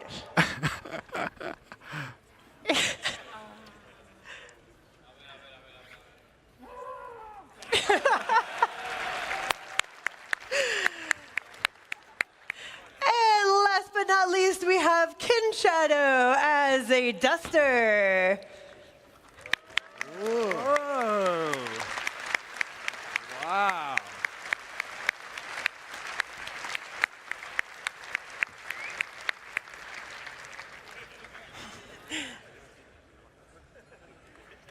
All right, now that we have all of our contestants on stage, judges, feel free to come take a closer look, ask questions, and let me know when you're ready to make your final call. All right.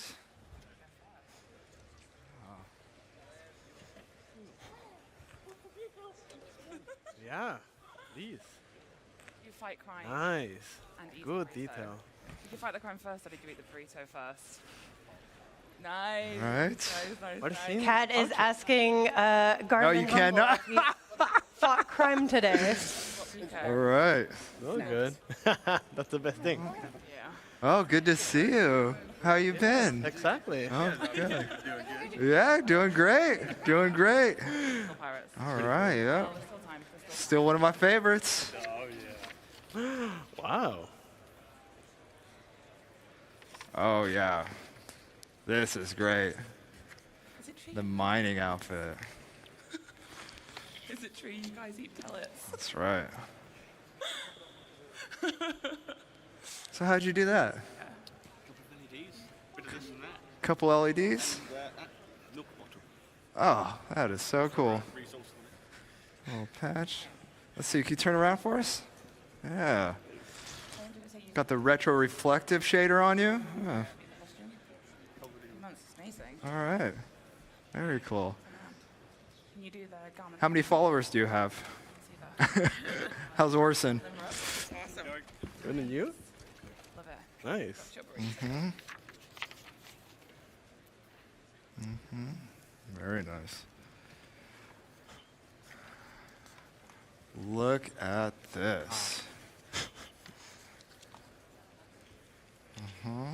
What is it made of? I do not speak Xi'an. But Together, and then the majority of all the armor is all. very good. But I feel like we can. Yeah. Oh, this is impressive. Oh. All right. Does the helmet have any Yes. That's what I'm talking about. That's what I wear when I'm playing. It's all right. Nice. Oof. Will you stop squeaking for a second? I'm trying to concentrate. Always ready. Always ready. Hey. One spare, one strap, because obviously you don't want to lose them. All right. Of course. Very good. Very good. Nice. Very nice. Okay. Look.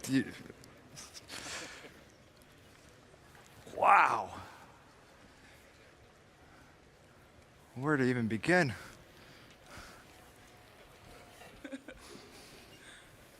You really wagged that thing. Yeah. All right. Extra points for you. All right. Well. Oh, here we go. Down the snowy slopes. Microtech. All right. Awesome. Yes. 3D scan you, put you in the game. All right, awesome. Fantastic. All right. You gonna give that out? Cool. How great were all they? Okay. Real life players, real life characters. You're choosing. Have him make some noise. Oh my gosh. Okay, real quick, judges, are you good to turn your mics off? Yes. All right, if we can turn the mics off for our judges while they decide who our winners are going to be. Give me a little test. All right, I think the mics are off. All right, cool. In the meantime, Hydrosa has given me a tiger claw to give out to the audience. And, are you giving me one too? Okay, let's do this. So I don't want to chuck this thing because it's quite heavy. But if you have not gone to the community booth section yet, there might be a device that you can put this into that will maybe redeem a prize in game. How do we want to give this out? Let's see. All right, I want you guys to make the loudest noise. All right, let me see. I want to see who's the most hyped. The most hyped. All right, all right. All right, all right.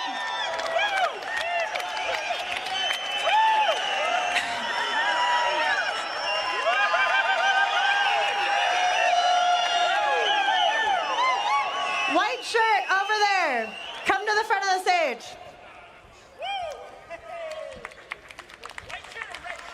He knows who he is.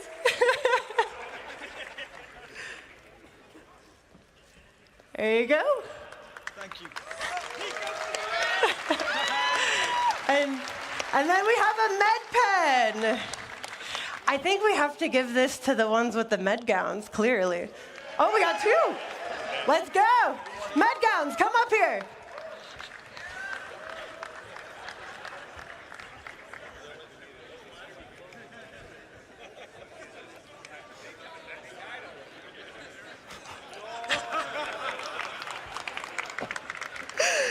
You know what? I do not regret this decision. Thank y'all.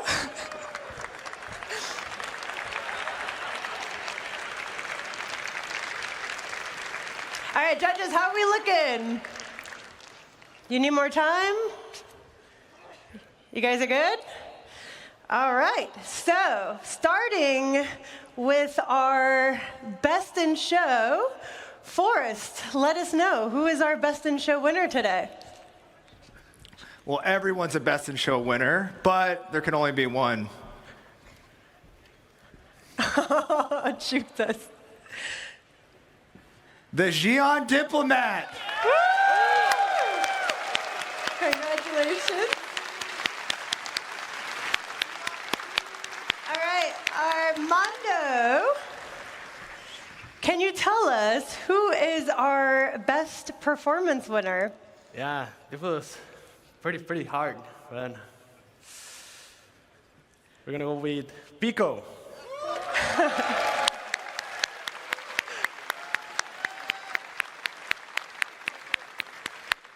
Congratulations. And Kat, what do you got for us for most creative? Anyone that stops crime and eats burritos in armor that good a quality is the most creative. So it's Garmin Humble, guys. Awesome.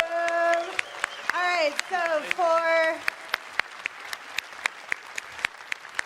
you guys are all right next to each other. Okay, if we can have you guys step forward. Now we're going to do you as well. Oh, you might need help. That's okay. We got you. We got you. Garmin Humble's here if you need extra help too. Okay, so now we have to decide our audience favorite. So let's do this. We're gonna come over here with our judges, and we're gonna go one by one to see how much hype you guys can give our contestants to find out who is going to win our audience favorite. Sound good? Cool. All right, so let's give it up for Duster.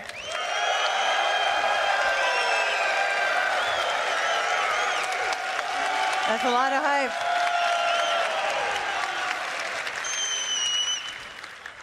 All right, and next, let's give it up for Pico.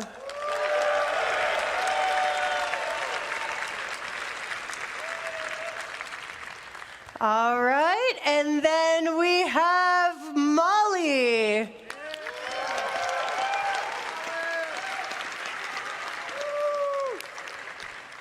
All right, and now we have our Miner.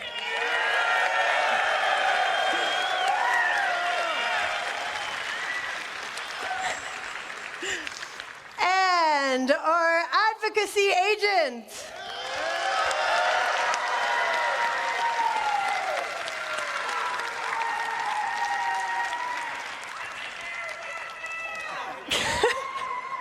And last, our pyro bounty hunter.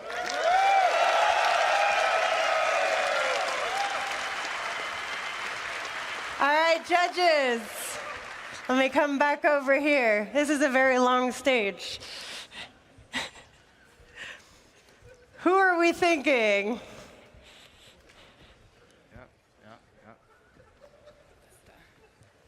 All right, the judges have decided, and our audience favorite is Duster.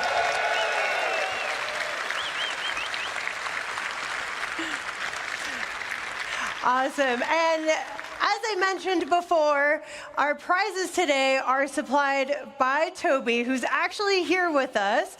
Toby, welcome Toby on the stage, everybody.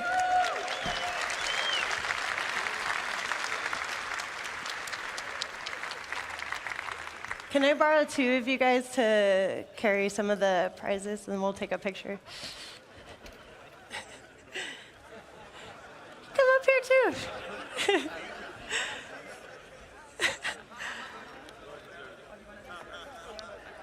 Here, I'll. Can you hold that? Can you hold that? If you can't hold it, I can hold it for you. Here, I'm gonna turn it this way. Here you go. There you go. Okay. All right.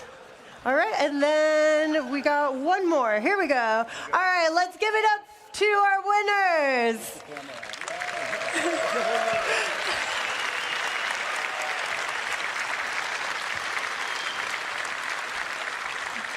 All right, thank you, Toby, so much for supplying the prizes. As I mentioned before, all of our contestants will be getting an RSI Zeus.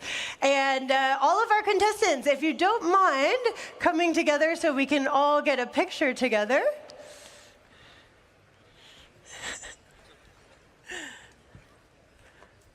All right. Thank you so much for joining us for the 2954 cosplay competition by Toby.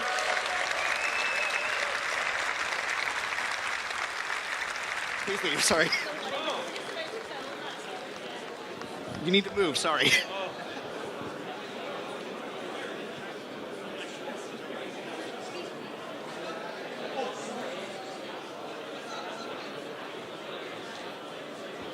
In a world where the Vanduul have attacked, one ship will make it so that the lives lost will be avenged. That's right, the UEE Retribution is here at CitizenCon 2954. I have the creators of this amazing model. We have Pigeon Spaceport here. You guys have done an amazing job creating an awesome thing. Is there anything you guys would like to quickly say before we get into questions?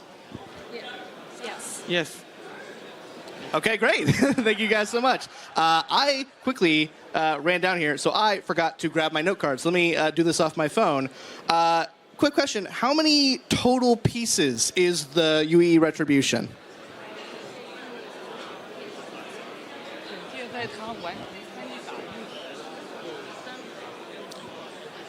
Yeah. About when the 3D printing finish for the Retribution is around 300 in total. 300 pieces. 300 pieces. That is a lot of pieces for, I mean, it's a big ship, so that definitely makes sense. How many people worked on creating the UEE Retribution? 一共有多少人在工作去完成这个惩戒的模型？有15个人左右，然后我们所有的团队成员都几乎为他参与过工作。 So it is around 15 people, and almost everyone in the crew have worked on for the Retribution model. Sorry, was that 15 or 50?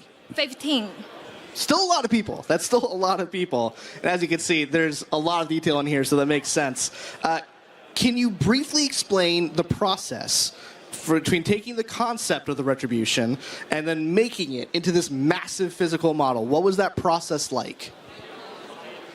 可以简短的讲述一下是如何从概念做到模型上面这个部分的。是这样的，我们先从网络上面搜索所有的关于惩戒的图片，然后我们将这些图片素材用于我们的建模。我们完成建模以后，我们会进行3D 打印，然后来制作。 So we searched on the internet to find all the images we could find for the Retribution. Then we bring all the images we could find into the 3D printing. 然后关于它的颜色，这个颜色的话，我们是根据我们对于星际公民中的飞船配色认知，然后来自行设计的。 So about the coloring that we use the Retribution is based on our understanding of the color Star Citizen use in the game. So with some of our understanding and interpretation of the color that we use in Retribution. Amazing, guys. And one last quick question before we just kind of stare at this amazing ship. What's your favorite detail of the ship? 你最喜欢的惩戒的细节是什么？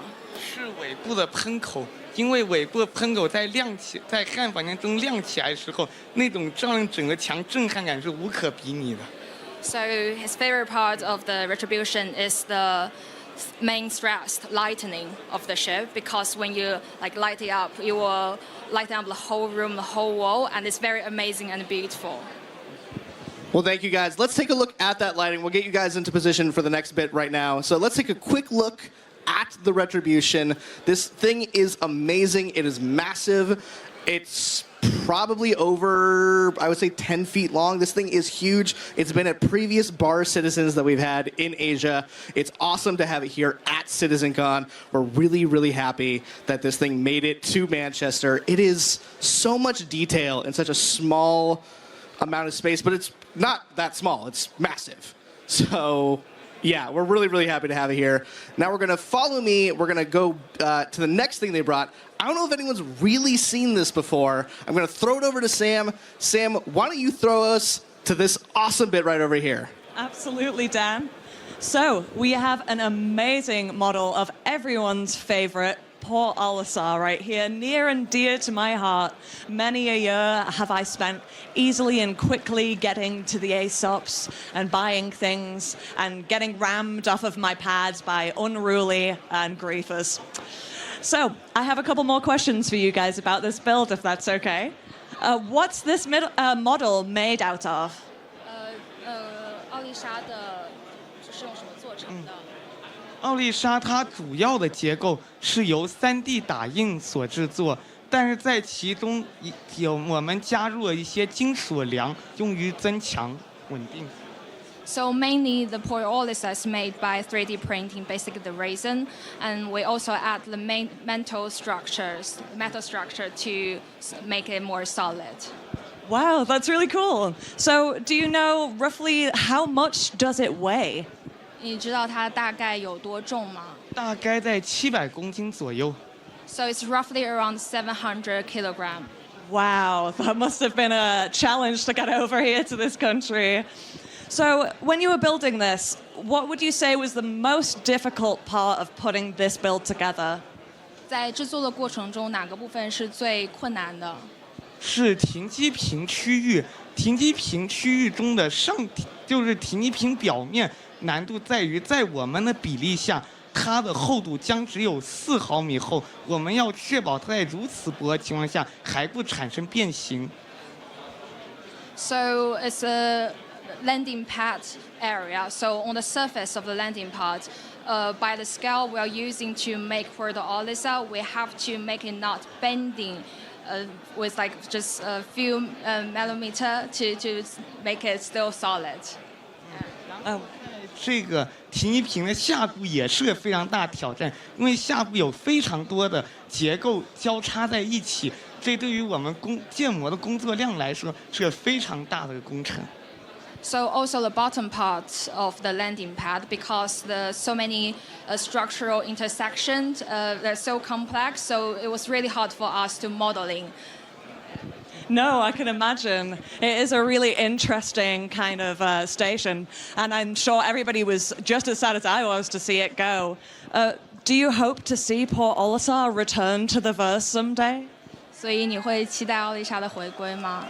真的吗？你又说奥丽莎有可能回归的，那当然啊，肯定的，那太好啊。So yes, really. So if the Olisar actually will come back, it will be so good and exciting to us. Yeah, absolutely. Yeah, I hope so too. I hope so too. Right. Thank you guys for talking about these. That was the amazing Pigeon Spaceport, guys. Do check them out online. Their stuff is absolutely amazing. I'm going to now pass over to my buddy, Dan, who is hanging out with the merch stand guys to show off some of the really cool stuff that we have here at CitizenCon. Over to you, Dan. Oh, hi. Oh. Awesome. Thank you guys at Pigeon Spaceport. I know, I just come out of nowhere. He just keeps doing guys. Thank you guys at Pigeon Spaceport. We're so lucky to have them and their awesome bits here at CitizenCon 2954. Now, I think it's time for you guys to see a bit of where I get my fashion from. So come follow me, guys. Come follow me this way. We'll make our way through the crowd. Let's get in line for the merch booth. Yeah, that's a long line. I don't think I want to wait in that line. So luckily I have the CIG access pass. Come follow me. We get to skip the line. Just a little secret for me and my many thousands of friends who are watching the stream. Come follow me this way. Right this way. Man, all these people are very excited for merch, and as they should be, because we have some awesome merch here at CitizenCon 2954. If you guys are interested in getting some, you can go onto robertspaceindustries.com/merch, and that should probably take you there. If not, you'll find it on the pledge store. But we have some awesome merch. Let's take a look. At the top, we have some brand new Pico the Penguin plushies. This Pico is Pico with an attitude. This is our Pico Black Ice plushie. This Pico has a new stepdad and feels a way about it. We are very excited to bring Pico back. We have a brand new Star Citizen cap. We have some awesome, see if you can get those stickers on the other side. I don't know if you are able to get that. We also have a pin set on the far bit there. We have a brand new desk mat, which looks awesome. Look at that desk mat. We also have some awesome physical merch. see if I can squeeze past in here. I am absolutely going to ruin these people's day. We have some exclusive shirts for attendees. I'm just bulling a China shop. We have some cool giveaway packs. Everyone is working really hard on making sure people have that. Could I get a Zeus bomber jacket? They got me another Zeus bomber jacket. Thank you so much. I have one on, but take a look at this Zeus bomber jacket. So we have the interior lining. It's this awesome like yellow orange, like sort of a quilted pattern. It looks, and by the way, feels awesome. Now these do run a little small, so make sure you're getting a size up. Let's hold this up for the camera. Look at that. We also have, oh, that's gone forever. The cameraman just took that, and I will never get it back. We also have some cool details. We obviously have like this RSI. Hello there. We have some RSI like branding right here. We have some patches over here commemorating the Zeus Mark I. And we also have, out of the wrapper, a Pico the Penguin Black Ice Edition. This Pico has seen some things, but I can fix him. I swear I can fix him. We also have a bunch of awesome stuff. We have this UEE flag. Let's make sure that we're holding that up properly. Look at that. We have a UEE flag for you guys to celebrate your patriotism for a united empire of Earth. This thing is very long. It's kind of the Foundation Festival colors. I kind of like that it's, yeah, I'm going to steal that. That is mine, and you're not getting it back. What else we got? I know we have some more merch. Someone get me more merch. Oh, here we go. Thank you. We have a new keychain. Ooh, this is really nice. Camera guy, we got keychain. We have a bunch of cool stuff.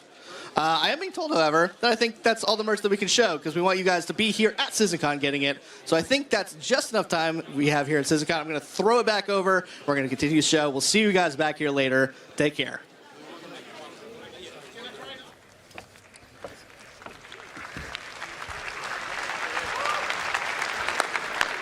All right.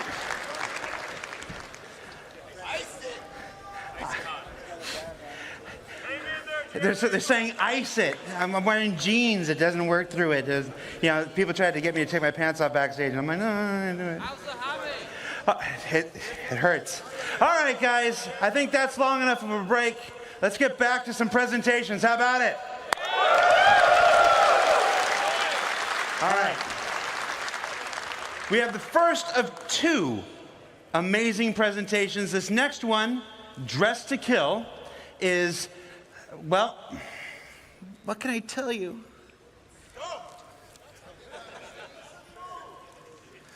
Who remembers CitizenCon 2016? Please welcome to the stage. Who is it? I can't see it. Oh no, it's supposed to say his name on there right now. Show me his name.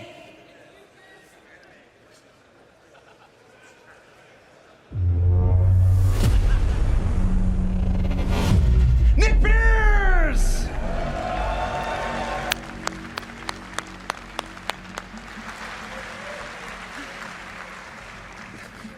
Thank you. How's it going? Hello, hello. So my name is Nick Pierce, like Jared mentioned. It's my second CitizenCon, but it's my first time presenting, so I'm very excited to be here. And just on behalf of myself and the team, thank you so much for coming to this presentation. Thank you. With that said, I'm here to talk to you about an initiative that was first introduced right here at CitizenCon in 2019, and that's adding distinct purpose and specializations to armor and clothing in our game. So let's get started. So, Star Citizen is a game about almost everything where you can do almost anything, with so many different options of gameplay, whether that be mining, piloting, FPS combat, or even a captain of industry. Unlike other traditional MMOs, we don't impose rules or classes onto the player. In real life, people are not just one thing. I'm sure you can all relate. I've had many different jobs. I've not always been a game designer.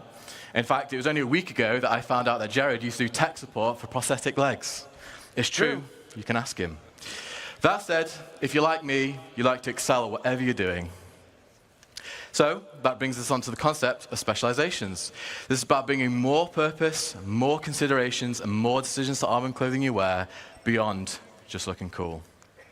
So, what are they? Specializations are the focus of your current daily adventure. That could be a daring racing, a cargo hauler, or a first responder. Specializations are a series of attributes assigned to each piece of clothing and armor in the verse to allow you to make informed decisions on both how you want to look and how you want to perform. What are they not? Specializations are not assigned classes. There's no magic toggle where suddenly you're forced into a role like a cleric or a wizard or even a pizza delivery person. They also do not limit you. You can still do almost everything in any armor and clothing you want. You just won't do it as well as you could have if you had specialized. Why are these necessary? Well, specializations enhance gameplay depth. They add a level of roleplay and immersion. Specializations can provide a sense of ownership of your playstyle. At its core, SC is driven by choice, with specializations offering a deeper layer of player options. And that's the option to excel, to fool around, to min-max, or give yourself a unique challenge.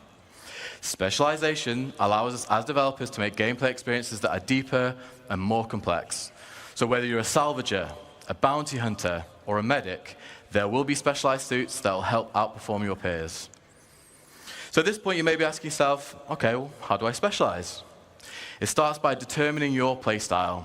What do you want to do today? Are you going to be a trader, a smuggler, an assassin? Is there a void in your organization that needs filling? This is a decision you get to make and remake every single time you log in. Or, if you're like me, perhaps several times in a single play session. Once you know what you want to do, it's time to start hunting for the right gear. Specialized items are not intended to be found in any old store. You're going to have to do the legwork. You'll have to align with some of those guilds and factions that JJ and Benoit just talked about in the previous presentation. You'll have to explore the galaxy, find hidden stashes, and rare opportunities for better gear. Specialized items are meant for those who are willing to put in the work to exceed at your role. And once you've done all that, it's about selecting the right combination of armor and clothing. Yes, I said it. Mixing clothing and armor is built into the very fabric of this new system. Can I get a hell yeah? All right. All right. I know you guys have wanted this for a long time, so yeah, great. And to tell you even more about this new system that we do called Starware, please welcome to the stage lead character technical artist Armando Lira.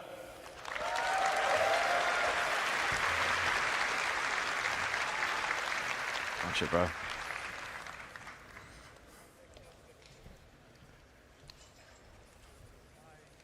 Thank you so much, Nick. Hello, everyone. I am so happy to be here presenting for the first time.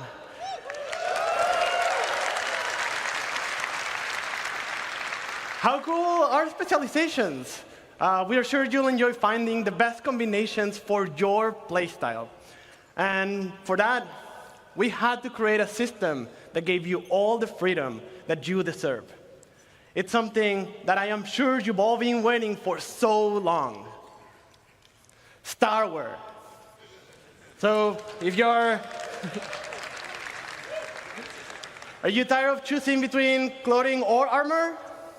Yeah. So finally, you'll be able to mix and match. Starware is fashion that meets purpose. As specializations provide you with a multitude of stats to combine, you'll also be able to choose the visual style that you want.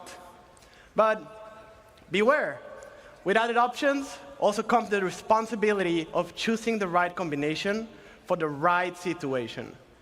Let's look at some of the possibilities that Starware will be able to provide you.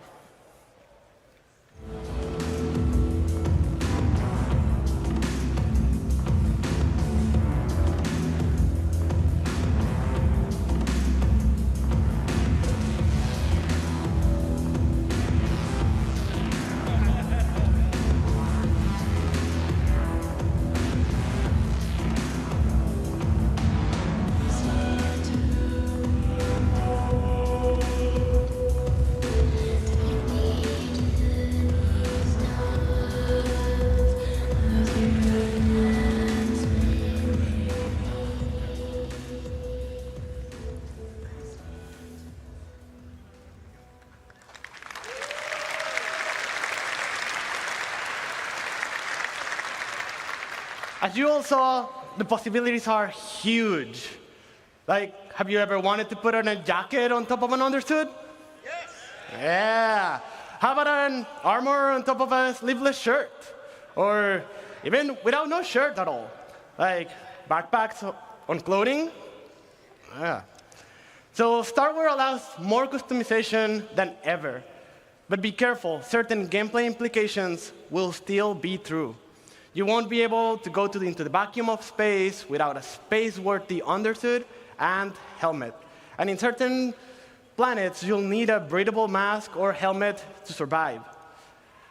I hope you guys are excited about this as much as we are. And we've heard what you all want, and we're making a system to bring it all to you.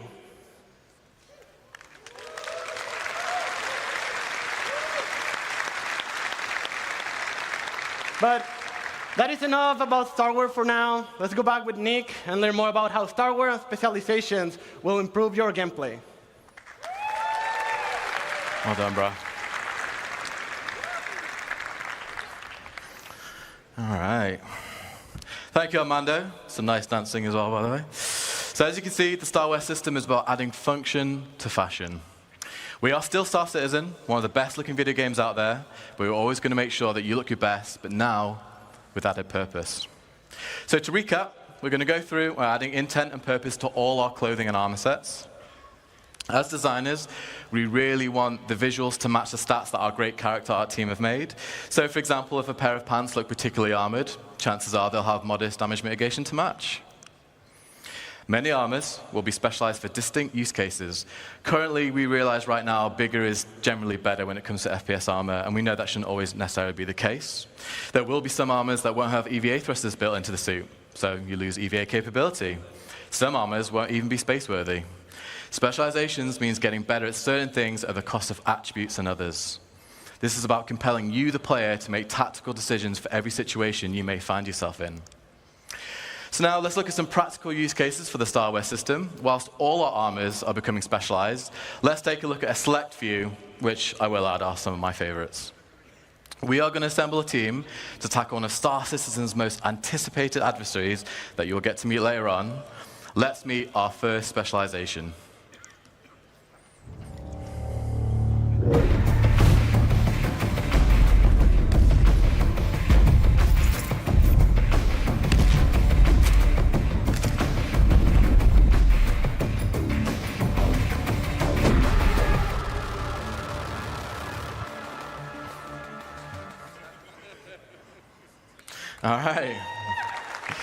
All right, so we have our leader. Let's get into it. So the player's choice of clothing will be crucial in a way it hasn't been before. With magnetic plates built into many clothing items, players can now holster both primary and secondary weapons. However, in the near future, there will be locations in SC where armor and weapons are strictly prohibited. Clothing allows the player the opportunity to access these restricted areas without needing to change. And some clothing will even allow the player to conceal smaller weapons from security, should the need arise. Another new addition we're going to be introducing is flight penalties based on the mass and size of your armor and clothing. You'll still be able to fly in medium and heavy armor, but you're restricting the precision of your control. If you're in clothes like our leader is here, or a flight suit or light armor, you'll be able to fly unrestricted. Now, if we look at an overview, we've cherry-picked 6 generalized stats to give you like a high-level understanding of how various clothing and armors we specialized. This is by no means a comprehensive list of everything we have available to us. It's just a little, yeah. So here you can see the leader has low protection compared to a full suit of armor and no EVA capability, for obvious reasons, but has great movement, low emissions, allowing them to blend into bustling cities and stations. The leader really excels at freedom of movement here. Let's meet our next members.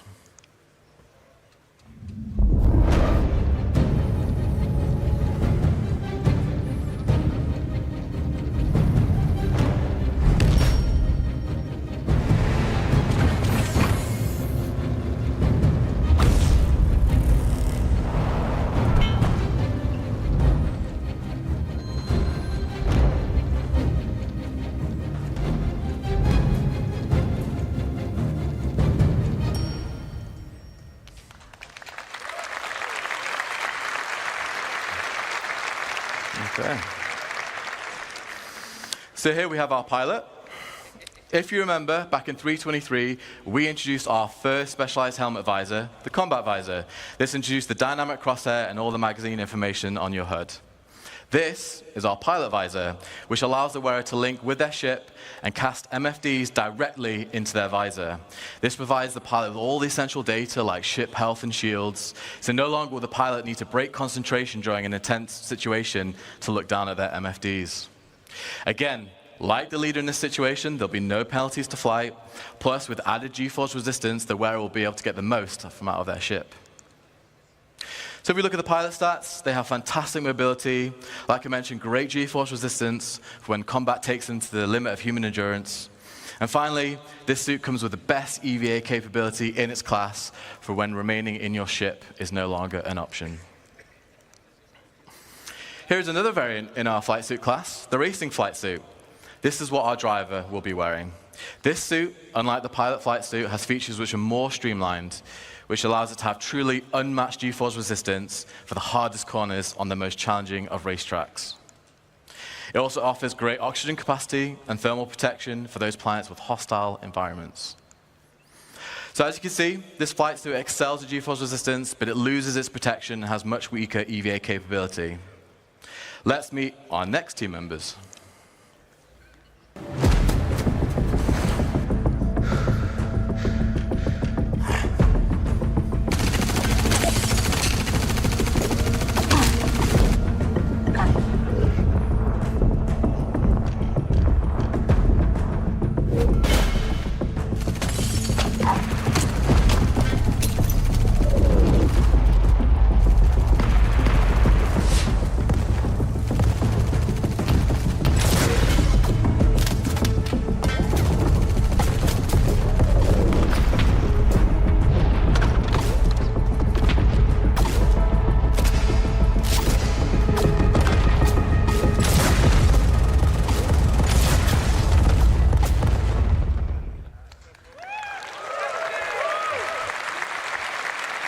Okay.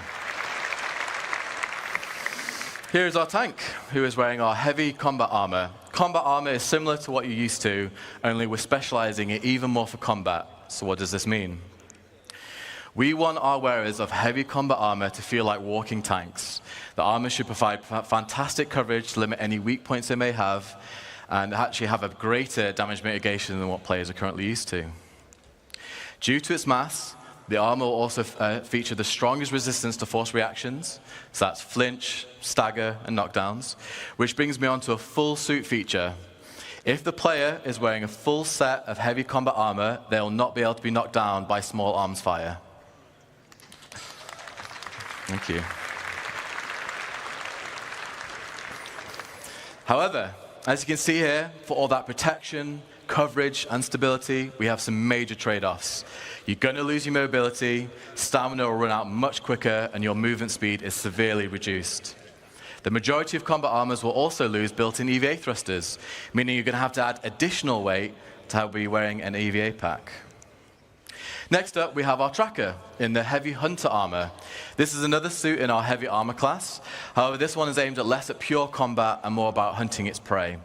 This is all the armor for you bounty hunters out there. The heavy hunter armor has the most powerful active scan for hunting their targets.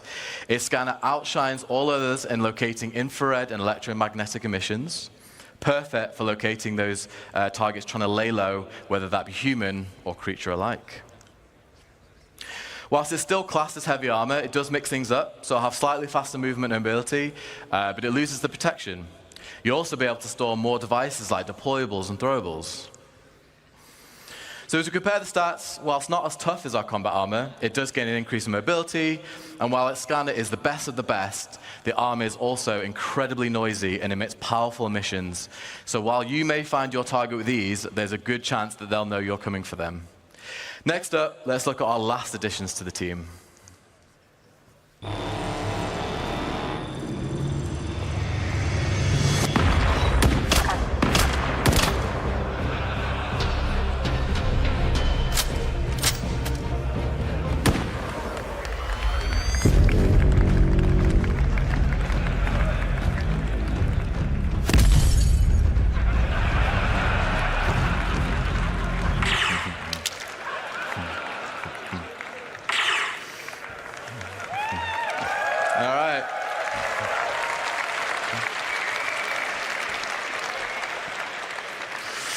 I can tell who the fan favorite is there. Yeah. So we have our sniper, who is wearing our light stealth armor.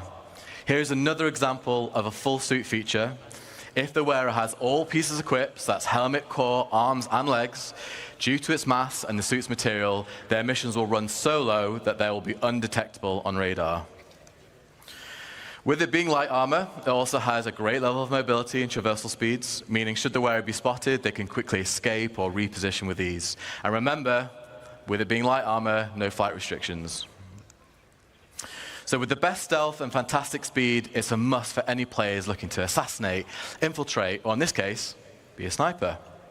However, the protection provided is minimal. You don't want to be engaging in a full-on firefight in this suit. And just to reiterate, folks, as well, like great specialized armors like this one and all the ones that you've seen today, you're going to have to put the work in to have these at your disposal. And finally, surround our group, we have that one friend. We've all played MMOs, right? We all know that one friend. That friend's me. No. They ignore all the rules and the strategy. They can only play for 30 minutes a week. They might prefer a bit of glint on their sniper scopes. Who knows? Well, here at CIG, we also support that friend, so they're on the roster too. So, we have our group. What do you guys think? We fun? All right. All right.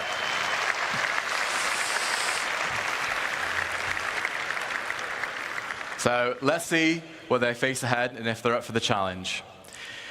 And to talk to you about that challenge, please welcome to the stage Senior System Designer, Zach Priest. You've been great. Thank you.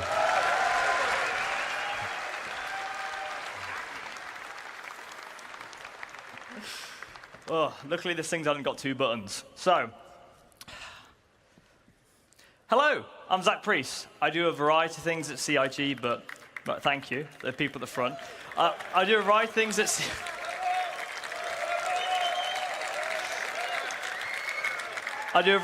at CIG, but I'm mostly a designer who works with AI and guns.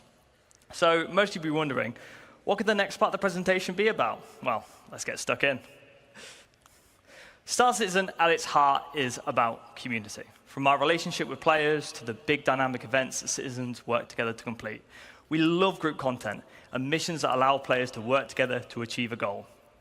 But for our group specifically, you do have to wonder, well, now our crew is assembled, and in a universe as big as Star Citizen, who knows what trouble they could run into. So let's find out what they're going to face. Now, they're heading to the planet Monarchs, which is in the Pyro system. So without further ado, let's find out what they're up to.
That was cathartic. Absolute cinema as far as I'm concerned. The teams at CIG have worked so incredibly hard to get to the point where what we just showed you was no tricks, no hacks, just gameplay of the Valakar.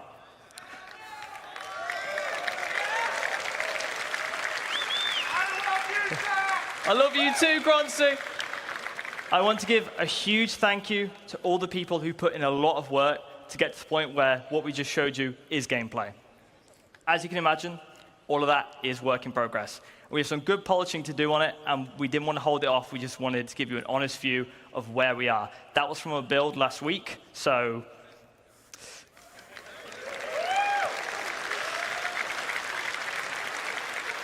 with that said, monster hunting is coming to Star Citizen. And the best part was starting off this epic series of fights with the infamous Valakar, who some of you may remember from 2016. This absolute monster of a creature is 300 meters long and sees your light fighters just as puny little ants.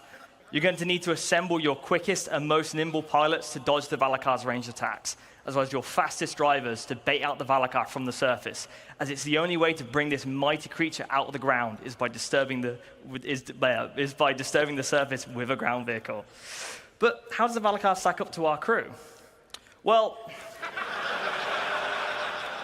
unfortunately, the Valakar stats don't really fit on the screen due to being so powerful. But for some context, it's around 150 times harder to kill than an Aegis Avenger Titan. But to be fair, it's most likely to kill you. So how does it do that?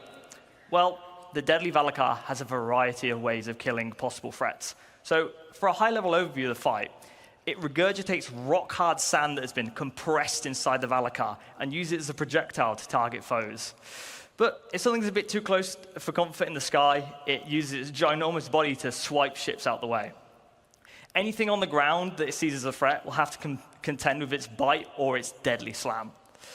So, little bit fun bit of information. As the Valakar becomes more injured, it will retreat back into the planet's surface, and you'll need to make sure that your ground vehicles stay alive or have backups to bait out the creature again, as well as keeping it interested. So, the big question, in a game like ours, how are we going to communicate the health of this creature?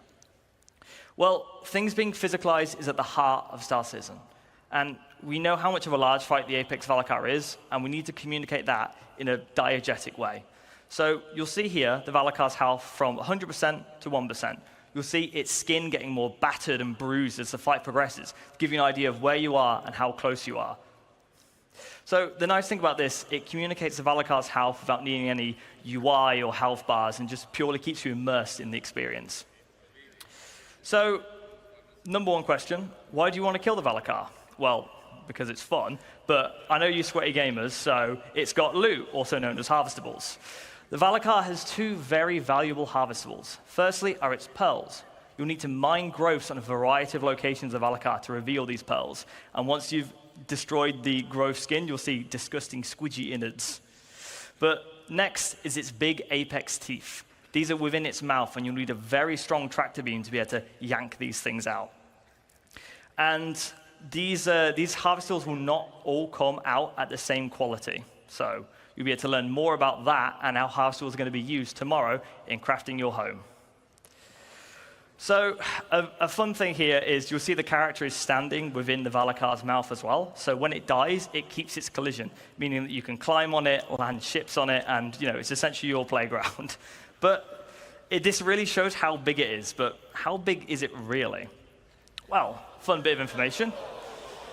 When we first made the collision for this model, Star Engine actually gave us an error saying, like, no living thing needs to be this big. You've accidentally added an extra 0 onto the size. But to give you an idea of the sheer ridiculous scale of this monster, you'll see here an Idris. Anyone who's done Xenothreat knows how big the Idris is. You feel like an ant when you're in the Idris, and this makes the Idris look small. There's also an Aegis Avenger Titan here as well, but if you look even closer, there's actually a Copion in this image. I'll give you a second to try and spot it. There it is. So well done to anyone who spotted it. So it's big. So for some fun numbers, it's 250 Copions long, 47 Aegis Avenger Titans long, and for our American friends, that's about 3.5 football fields. But lucky for our Copion friends, the Valakar actually comes in different sizes. So you'll be familiar with the variants we've done before with our quasi-grazers and our Copions. They're in different biomes and they have different aesthetics. But moving on, we want to also introduce different creature sizes. So these sizes will have unique behaviors, animation, audio, and harvestables associated to each size. So for our first size, we have the juvenile. These juveniles will respond to stimulus, such as noisy footsteps and loud mining beams.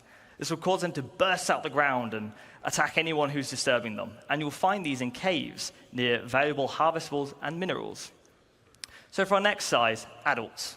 The adult Valakars know not to pick fights and tend to remain to themselves. However, if you exterminate too many juvenile Valakars, this will cause adults to show up, which are 3 times larger and a lot more angry. Creature sizes are great because they allow us to create varied experiences as well as show you how creatures grow and evolve in the environments they live in and grow up in. Beyond that, we have our Apex, which has the most valuable harvestables and the most deadly attacks. It's also the biggest living thing in the verse, so far. So, in summary, monster hunting is coming.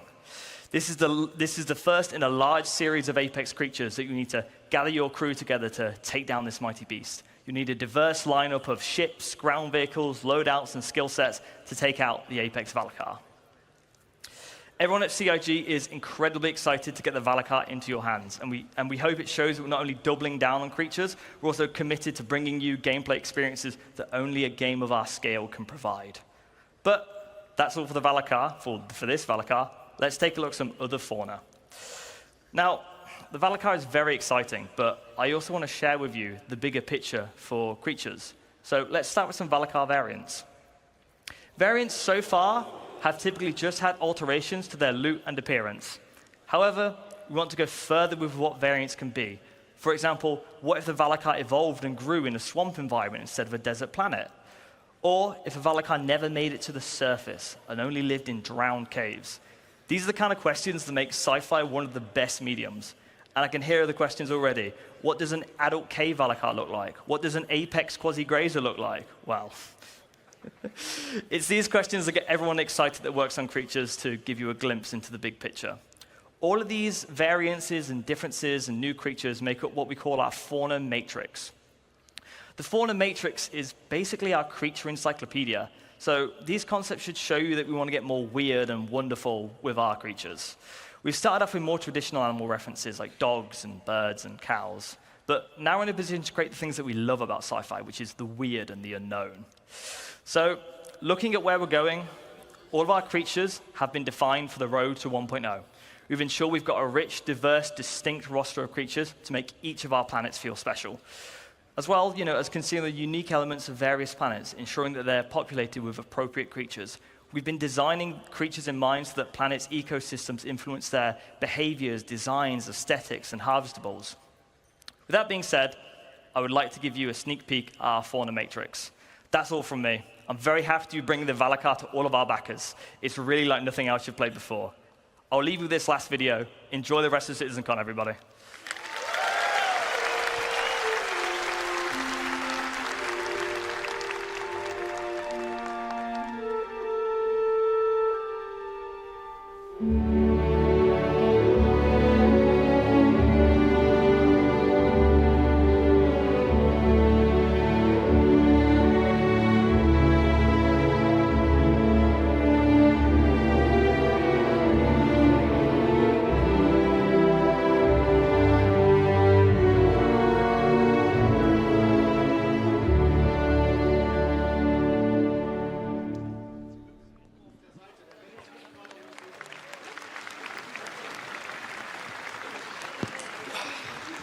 We have some amazing creatures, but we also have some even more amazing ships.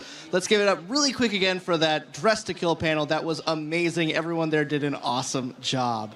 Now we are back here at Palakis Workshop. We got cut off for time earlier, so I want to give these guys their due. As you can see, they are makers of awesome Star Citizen miniatures. I mean, just look at the Retaliator, look at the Razor, look at all the Hornets. We have some awesome miniatures here, hand-painted, hand-created by these guys. These are works of art, and if you guys haven't come over to the Palakis Workshop booth yet, if you're at CitizenCon, come check them out. And I'm here with the people behind Palakis Workshop. Let's ask them a couple questions. How's it going, guys? How's your CitizenCon so far? Good? Amazing.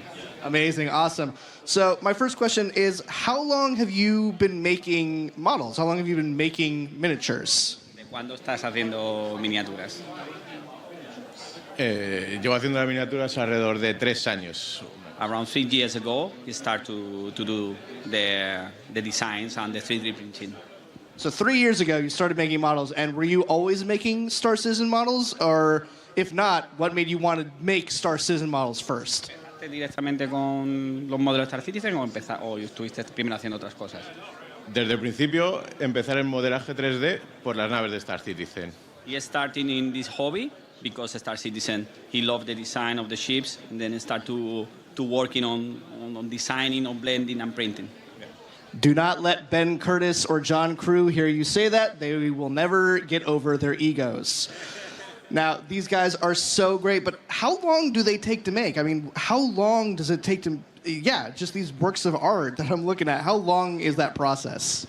¿Cómo es el proceso y cuánto te lleva más o menos hacer? El proceso primero es el modelaje 3D de las naves, después se imprimen, después se pintan. Y depende de la nave, está, por ejemplo, alrededor de 2 semanas o 3.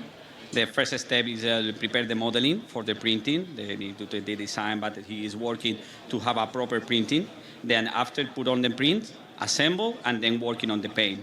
Then depend of the paint that he's using is taking more or less. But for example, this one here, this Redeemer is taking around 2 weeks to have the full complete process. Sorry, I moved the mic away. That is 2 weeks from concepting to creating that fully painted. Fully painted is 2 weeks. That's a lot quicker than I would have expected. That still is time. But that's honestly amazing that it only took 2 weeks. And finally, my last little question for you guys. Obviously, I do minis, I do D&D stuff, but nothing to this scale. What is your advice for people who are just looking to get into hobbies like this? What would some good advice for people who are just starting out? ¿Cuál sería tu consejo para alguien que se quiere iniciar en la impresión de modelos 3D? Actualmente las impresoras 3D son mucho más baratas que lo que eran antaño, entonces yo creo que simplemente comprarse una impresora y buscar modelos para poder imprimir y equivocarte, volverte a equivocar y volverte a equivocar hasta que te salga bien. Just to say that now is more easy than before because the price of the printers go down a lot. Then after that, just start to unload models. I start to printing and get mistake, broken models, get mistake, broken models, and now you will learning process till you start to be able to make nice pieces like that ones. So try again, and eventually you too will be able to make models just as good as Palakis Workshop. Thank you guys so much. It was awesome to have you guys here. I'm going to cut it over to my good friend Sam, who was at the Xi'an Workshop. Let's get a little out of this world and see what she has right here. Sam, over to you. Hi again, everyone. I'm over here at the Xi'an booth, and I'm going to introduce you to a very famous guy in the Star Citizen scene. Been around for a while. Would you mind introducing yourself and a little bit of your background with the game? Okay. Shaiswan is an Chris the Hero Noah. This was Xi'an for, hi, I'm Chris Hero. And in my booth, I translate the names of the attendees into Xi'an, and write it with a calligraphy brush on special calligraphy paper, and for everybody free to collect, free of charge. That's amazing. I can see that as the day has gone up, you've kind of done a few more different kind of calligraphy on the wall, and I can't wait to see this kind of grow as the convention goes. So how would you say that a beginner could kind of get started with learning an alien language? I think the easiest way to learn Xi'an is as a primer to watch the videos Britton Watkins made. It's either available on the Star Citizen or Star Citizen YouTube channel, and then after this we have our Xi'an Linguistic Institute. And we you can learn the language. We have experts even for Banu and other languages, and you can find everything you need, every tools and learning materials we created. Yeah, so this is the way to go. Amazing. So, yeah, you mentioned that you've got a few folks kind of coming to your booth. You're doing a little calligraphy for them. Are you just mostly doing people's names? What kinds of things are you doing with your calligraphy? Yeah, just the people's names. Sometimes, I think mostly phonetic translations. So because the alphabets doesn't match, there's no F in Xi'an, for example. They do have a little bit translations, but yeah, it's very interesting, and I think it's a very cool service for the community for me. Absolutely. Well, it's an absolute honor to have you here yet again at CitizenCon, and I hope we'll catch you at more CitizenCons going forward. I'll pass you back over to Dan, who is going to go check out one of our other community booths. Dan? Thank you so much, Sam. Now, guys, it's been a long week. I think most of us here could use a drink, and no one does drinks better than Bar Citizen International. Now, you guys have been killing it this week. I don't know if you guys have been here in Manchester this whole week. There's been a Bar Citizen every single night, Monday, Tuesday, Wednesday, Thursday, and Friday. You guys went all out. You had an entire city block takeover on New Wakefield Street. I was there. It was massive. How many people were there again? We had about 2,600 people, which is 4 times larger than what we had in LA last year. So it's big. So for those who didn't hear, 2,600 people, 4 times larger than the Bar Citizen they had in LA last year, which I was at that as well, was massive. So you guys have been killing it with Bar Citizen International, but what are Bar Citizens? For people who maybe don't know, what is a Bar Citizen? Yeah, so it's really any event that you want to go to, anything can be considered a Bar Citizen. If you got 3 or 4 people with pizza and you're just talking about the game, that is a Bar Citizen. Now, because of all the great things that are coming out in the game coming up and we get to see, we assume that these are going to grow and they're going to become massive. So Bar Citizen International was put together to help coordinators, either veteran, need assistance, or brand new people. And it's been great because the number of people that are here that are like, I want to run one of these. Well, we've got you. Fantastic. I know you guys have, registered events. Obviously, people can maybe go rogue and do their own. But how many registered Bar Citizen events have you guys had in the entirety of Bar Citizen International? Yeah, so we have about 600 events that have established over the last 10 years. So you can see about 60 of these, and then you guys go through with your Bar Citizen World Tour. But you're right, there are many of these that just happen naturally. And so it's really great to see everyone so excited about this. And for those citizens that are here, they're like, all right, you're saying this, I'd really like to go. Well, we built some stuff. I mean, obviously we built a bar for you. But for any of these citizens here, you can quickly just join these Discords and find all those great experiences that we had last night. You can find it locally. So we're really excited to see how this grows, and we can't wait to do this again.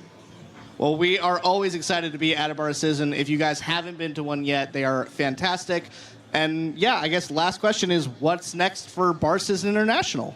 Well, what's next for us is working with all the coordinators to figure out that next step. We want to find ways of kind of creating that concierge program for the coordinators that have been doing this for 5 to 10 years, because they put a lot of effort into this. And at the same time, how do we streamline this for new people that just want to raise their hand and say, I'd like to do this?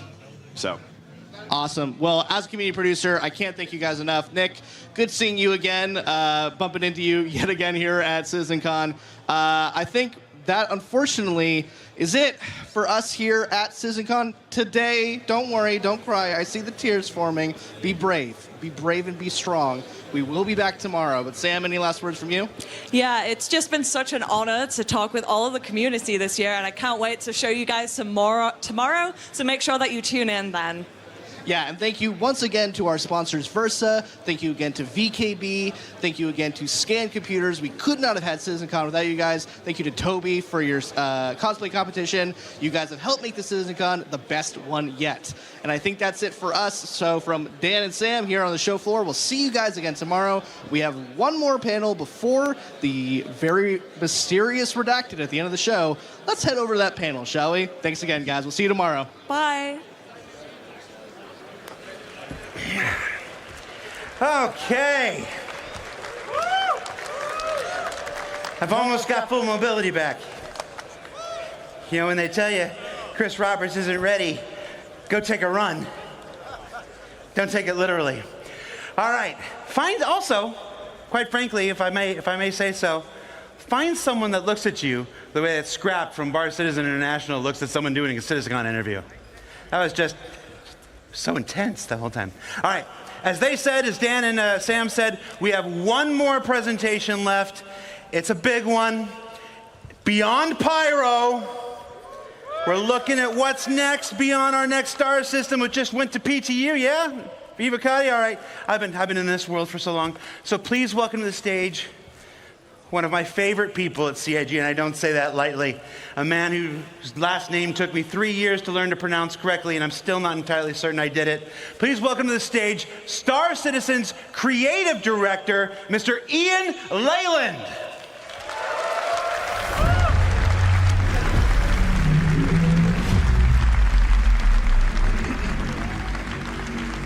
Hello, everybody. Did I say it wrong? I did. Yeah, okay. good. I did. It's good. I still didn't get it. One day. Thanks, Jared. Hello, everyone. Wonderful to see you all. Thank you for coming out. Did you guys see that worm? Really cool. All right.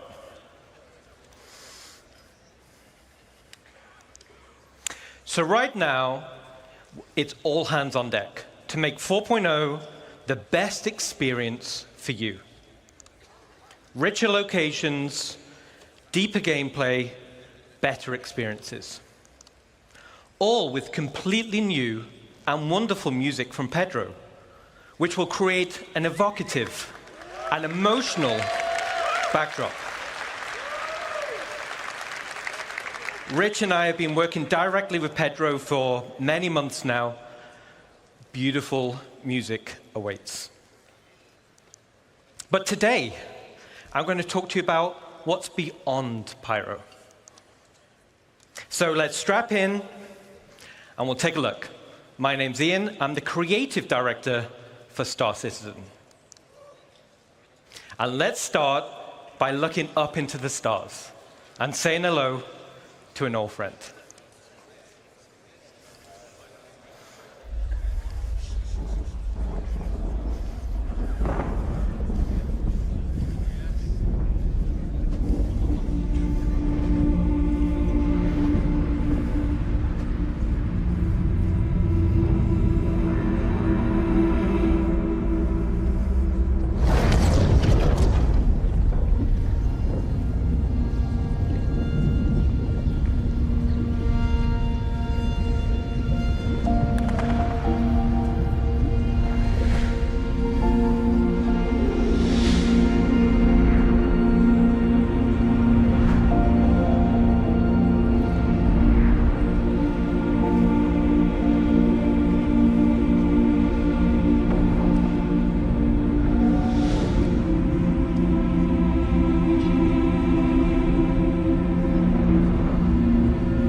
Awesome. All right.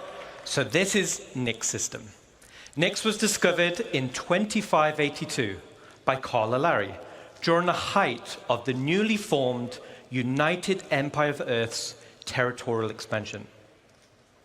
Its most defining feature, and the source of its name, is the sprawling black dust cloud that occupies most of the system.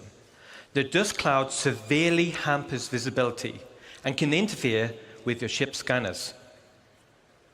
This system does, however, border with Vandal space. So, visitors are being advised there are Vandal raiding parties hitting locations throughout the system.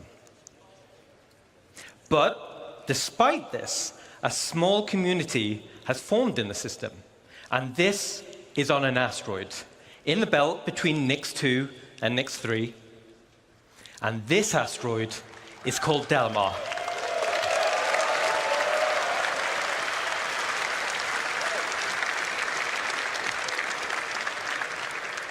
And here it is, hidden deep in the Glacium Ring. But actually, Delamar should be, and now is, an actual asteroid. And as it's an asteroid, the space is a zero geolocation, giving a unique identity for a landing zone. So let's take a closer look at the main POI on Delamar.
All right.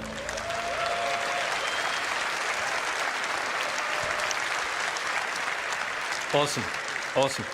So, for all that remember, it's awesome to be able to say, welcome back to Levski.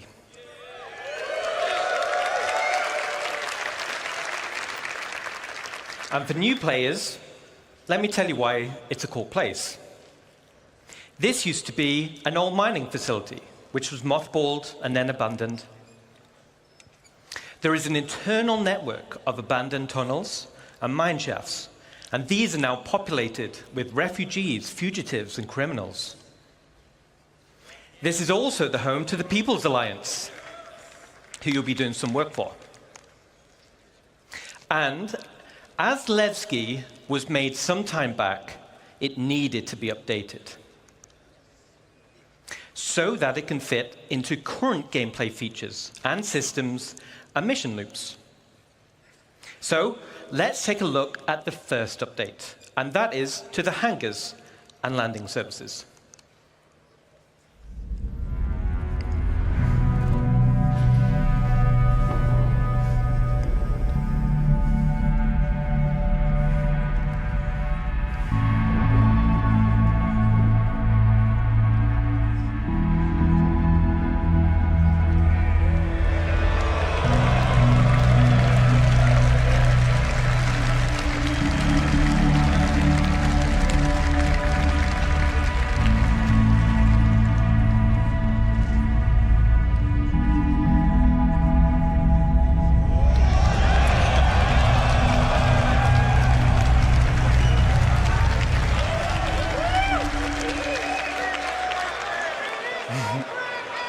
Release the Kraken!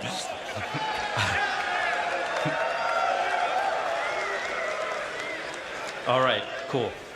So Levski is still perched over the borehole, but now has a suite of hangars that are arrayed around and inside the borehole.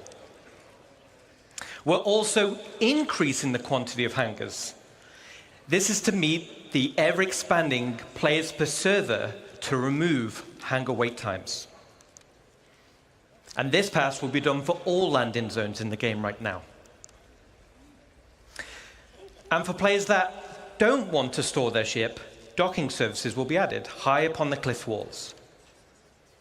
Now, other than hangars and docking services, there are other ways to enter the location, which are also getting new updates. Let's take a look.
Awesome.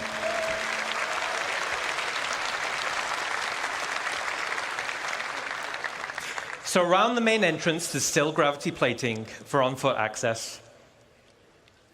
And these will lead to open landing pads for quick drop-off and pickup. And we're also adding access to gameplay areas for a variety of local missions and gameplay types. And as you saw in the video, there will be banks of exterior freight elevators. These can be used for quicker gameplay loops without requiring hangar services. Now, as this is a zero-G location, it also gives an opportunity for another type of specialist freight services. Let's take a look.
All right, so first off, now the borehole goes all the way through the asteroid, which is awesome to fly through.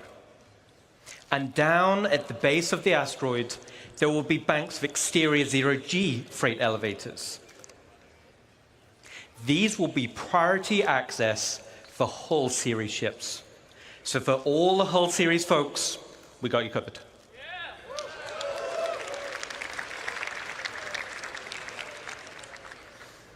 The same functionality is also coming to space stations in both Stanton and Pyro.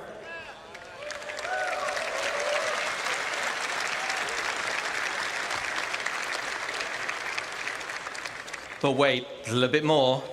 Let's take a look.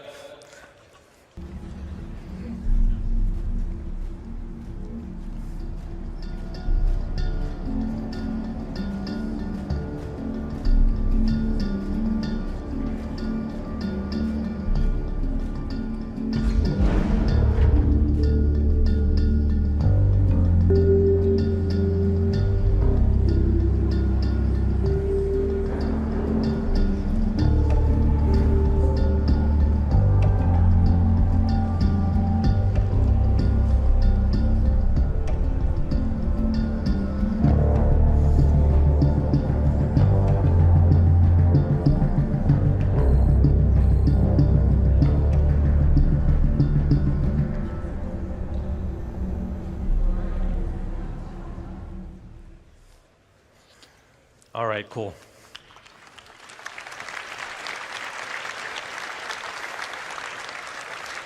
So, the external freight elevators will now have direct access to cargo decks to be able to quickly sell or pick up for the next run. So that concludes some of the exterior updates coming to Levski. But the interior is also getting some updates to bring them in line with current gameplay requirements. These will be spaces like cargo services, as we just saw, for hauling and supplies, and refinement centers, so you don't need to travel far to refine your ore. And we're updating the interior layout to provide better access to gameplay spaces. So to conclude, Nick's system will be the next system after Pyro. Yay!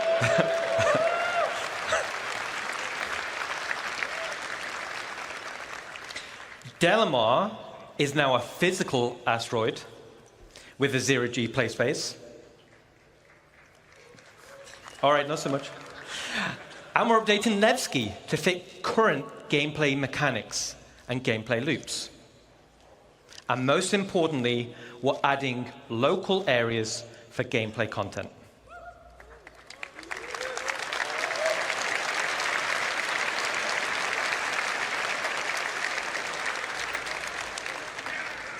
Now, speaking of gameplay in landing zones, let's leave Levski for now. And let's jump to Rainy Arcop, which is missing the most gameplay spaces right now.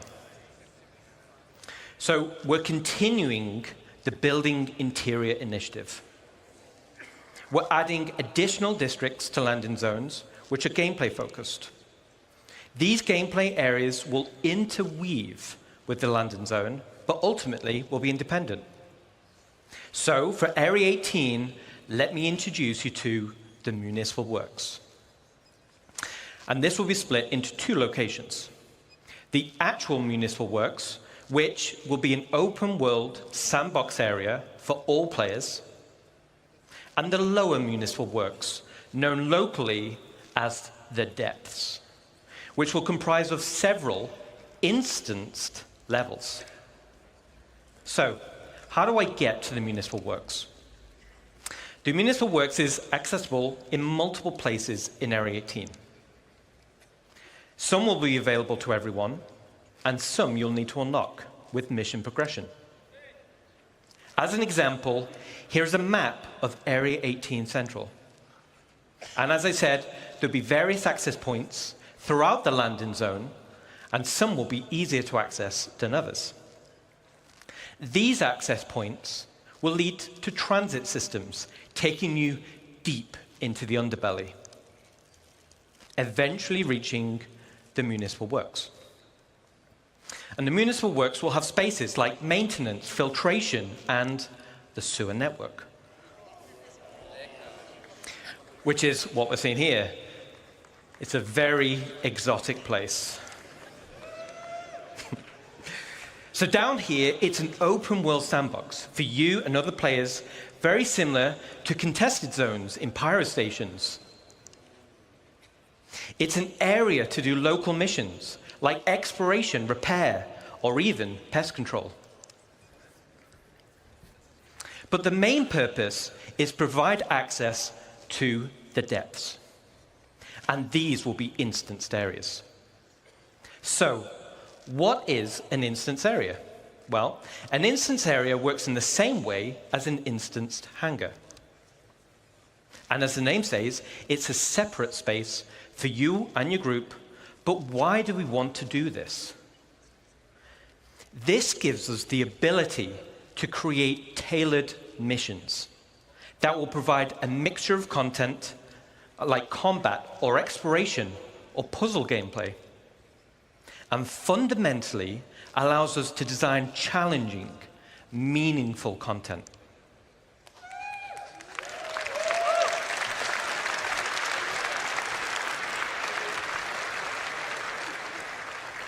All right, so let me illustrate, going over here, how the depths will be split by levels. Now, stay with me on this. We're going to rattle through it quick. So let's say you're in level B01. You're running a mission, you're having a great time with the curated content I just mentioned. But down here, you'll have to do a variety of content over a period.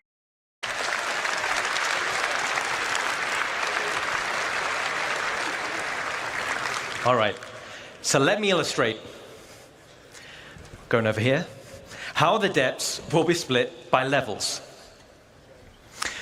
Now, stay with me on this. We're going to rattle through it quick. So let's say you're in level B01. You're running a mission, you're having a great time with the curated content I just mentioned. But down here, you'll have to do a variety of content over a period of time and over multiple play sessions. At the end of the mission, you'll find an access point, which will bring you back to the landing zone. And you'll do this loop multiple times with different mission content. After achieving the required amount of progression, your access level will be upgraded. So this time, you head down the access point elevator, and now it takes you all the way down to level B02, and you continue on with your journey. Now this is your new area with different mission content, new rewards, and a new access point back to the LZ. The same as B01, you'll do this loop multiple times. And you guessed it, eventually you'll get access to level B03, and we continue deeper. With each level you unlock, you access new areas for new mission loops. You'll access new, more challenging curated content and access better and better rewards. And this is what will form progression-based content.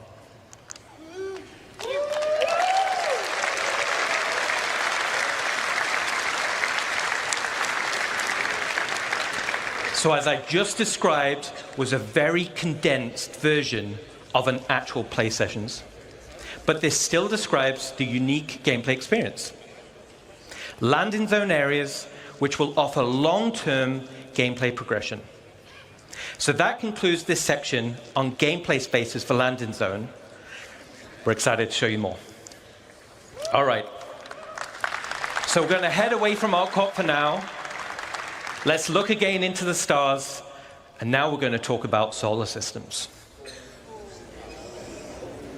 All right. Stanton system was the primary system in the game. It serves as a lawful system. It's protected by the UEE and will continue to be evolved and updated as we balance it with other systems. Then we have Pyro system, which we've spoken about at length, and this will serve as the primary unlawful system and is the perfect contrast to Stanton. Then, as we just saw, we have Nick's system. It's not a totally unsafe system like Pyro, but it depends on where you go, as it borders Vandal space. See that little bit of red? That's Vandal space right there. And the UEE does not protect this system. But we've got a little bit of space there, haven't we?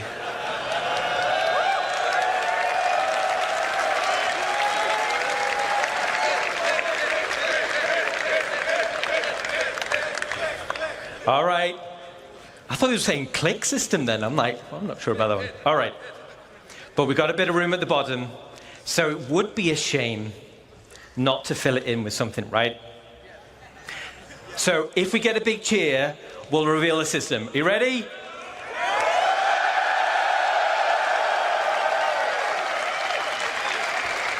Very cool. Very cool. All right. Here it is. Oh, wait. Oh, all right, okay, all right, okay.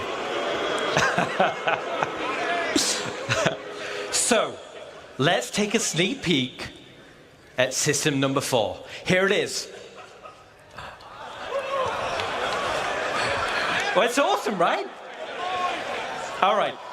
No, in order to reveal the 4th system, let me take you on a little history lesson.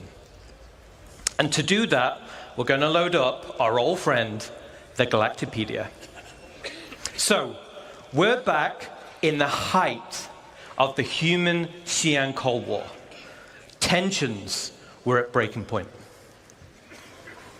In 2542, Armistead Perry introduced a designation line for a group of 8 planetary systems that marked the borderlands between Xi'an and human-controlled space.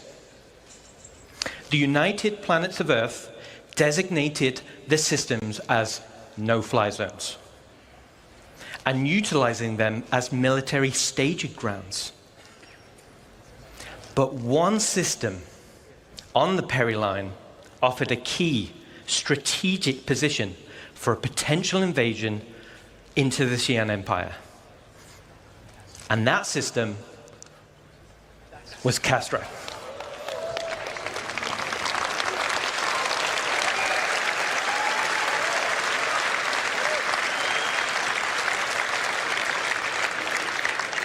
But luckily for us, war was averted, the Pereline Pact was signed, which was a peace treaty between the now UEE and the Xi'an Empire, so the Cold War ended. The systems of the Pereline were divided up between humans and Xi'an, and fast forward back to present day, humans and the Xi'an enjoy a more prosperous relations, and everyone's cool. So, the fourth system will be Castra.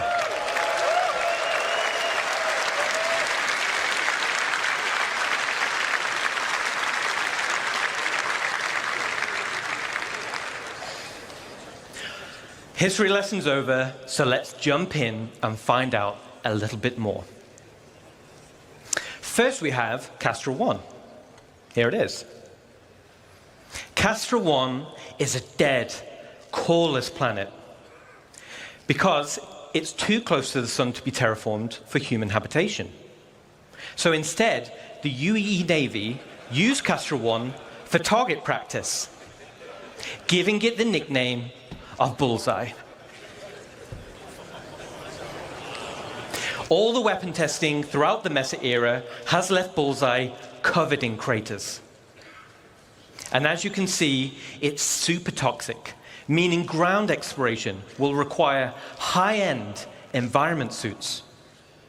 And as you saw in the weather demo, raging storms will create difficulty of access, giving risk and rewards for adventurers seeking unique minables and other items. Okay. Then we have Castra 2. The second planet from the sun is called Cascom. And this was the location of the military's staging area. Since the system was opened up to non-military settlement, it has since become a center of trade and tourism, but is still considered an Earth-centric traditionalist system, which prizes citizenship above all else. Let's head down to the surface and check it out. Breaking through the clouds, you'll find a landscape full of Great Lakes and lush crimson forests. And as you saw in the CTG presentation, you can see how we're going to make these worlds with the new technology. High up on the mountain range, here at the highest peak, we can just make out the landing zone called Sherman.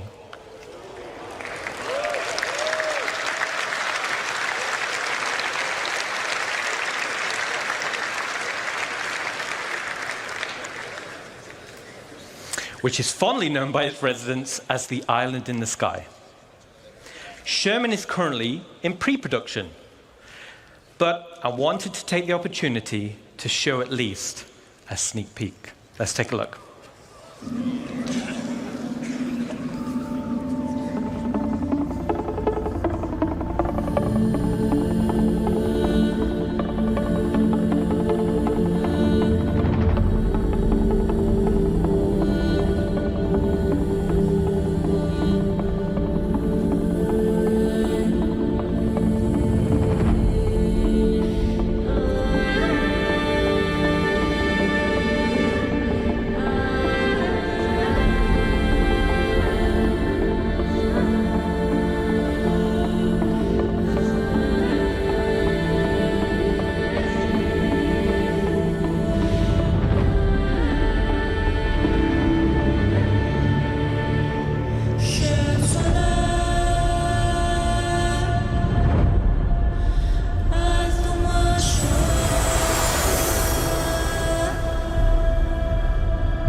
Awesome. Let me take you through some of the areas of Sherman you just saw. The dominant landmark you see in the center is Spaceport Ulysses, named after the mountain Sherman is sitting on. This is where they staged the bombers that were on active rotation, waiting on any sign of any aggression. But now it's mostly a commercial spaceport. The Navy still has an airbase here, but it's a great place to see some big ships of the UEE. Commercial hangars are located inside the main trench. And even though this is a converted from a naval base, it still has an impressive military flavor. And speaking of military flavor, the original AOV-9s, anti-orbital cannons, are still present around the defensive walls, with most of them being decommissioned once it became a civilian city. Over to the left of the spaceport is the Sparrows Industrial Park, home to the sprawling cargo yards and manufacturing plants. The Sparrows has evolved from its days as a military supply and munitions depot into a bustling and modern industrial park. To the right side of the spaceport is Fort Riggs, which originally used to house the Army when Sherman was used as a staging point for a potential ground assault of the Xi'an Empire. Since the area was decommissioned, it has now been turned into a business park and is the governmental center of CASCOM, with the Governor's Council headquarters located here. As this base was built during the Mesa era, as humans were expanding their borders, this introduces a new architectural style for humans. Between the First Travarian War on one front and the Xi'an Cold War on the other, a new style called Henoism arose, with an emphasis on prefabrication and fortification. The designs were robust, durable against warfare and harsh enemies and harsh environments. And from all the locations we just saw, high up on the upper wall, you can see the commercial district, and specifically the Ansel shopping complex. Situated high above the sprawling main base below, the Ansel area originally served as the command center to Sherman's military operations. Inside this building, you'll find key areas like the Edge of Oblivion Bar, which was converted from the old officers' lounge. You'll also find Eckhart Security Headquarters, and you'll find the Mercenary Guild headquarters. The other areas in the commercial district include the OPA towers for habitation. That's the building on the left. And on the right, it's the Imperial Sherman Infirmary.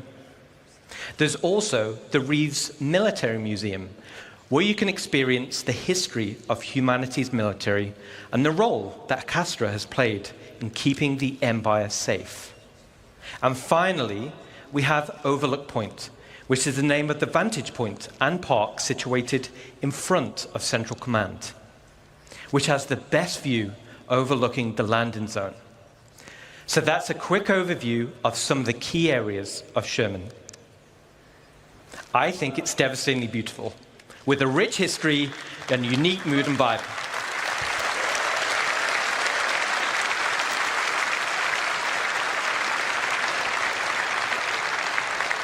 Awesome. So before I go, I want to thank you all. You are all awesome. All your passion, all your dedication make our lives as devs so much easier. And thanks to the CIG staff, who's the awesome work we're seeing in front of you.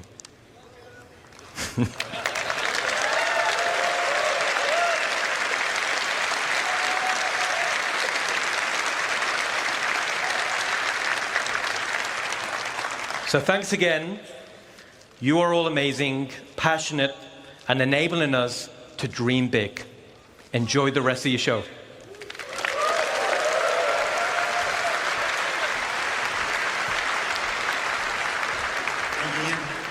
I'll just do that. All right. That was awkward. Okay. We're just about at that time. Before we get there, I do have a couple announcements. Now, this time last year, I did a couple announcements and it made a couple people upset. I used this opportunity to to call out a couple of people who bothered me. Mostly, I just want to say the ground floor and the first floor can be the same floor. No, we actually do have some actual honest-to-goodness announcements. Two of our partners, Scan Computer and VKB Joysticks, are doing giveaways for the people here exclusively. Now, there are numbers on the challenge coin that was in your swag bag. I'm getting this data as I'm here, so bear with me. So everybody should pull out your coins. Yeah. And I'm going to call out some numbers. And if your coin matches this number, you're going to find Dan. He's that guy over there with the bouncing thing. There we go. And he's going to give you your prize. So the first prize is for a set of VKB joysticks. The number we're looking for is 2272. 2272. Anybody? Yeah, all right, well, pass it along if you find 2272 VKB joysticks. A second set of VKB joysticks, 3404. 3404, you can head on over there and pick up your VKB joysticks. And the grand prize is a computer from Scan Computer, they're a vendor here, built into a Kovalex shipping box. So I'm going to give you 2 more seconds to pull out your challenge coins here. The winner of a Kovalex computer is challenge coin 413. 413? What? You get it? All right. Find Dan over there. If you don't claim your coins, hey, I'm just doing the thing. It just says the thing right there. I'm just reading the thing. All right, guys, it is approximately 5 o'clock.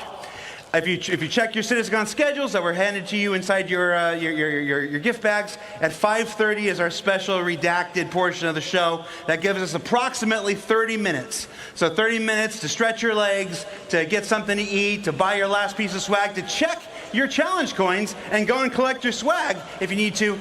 And then at 5:30, I said it before, I'll say it again, don't let any force on this earth stop you from being in these seats. We'll see you at 5:30, everybody.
confirm that after Navy launches all round operations running down to This is an SSN news flash, delivering the news you need. A statement issued by the UEE Naval High Command Office has revealed that a Vandal incursion into the has been stopped. News flash. More coverage.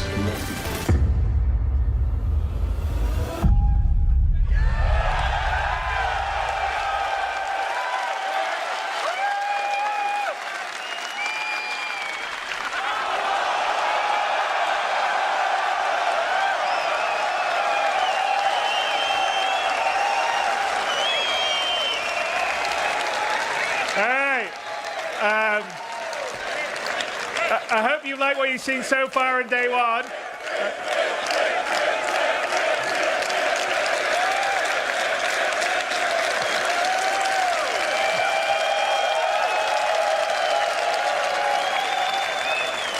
Thank you very much. Anyway, so I hope you have liked what you've seen so far in day one of CitizenCon 2954. I think the future of Star Citizen is incredibly bright.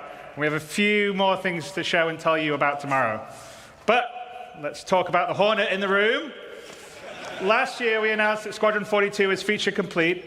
So what has the team been doing since?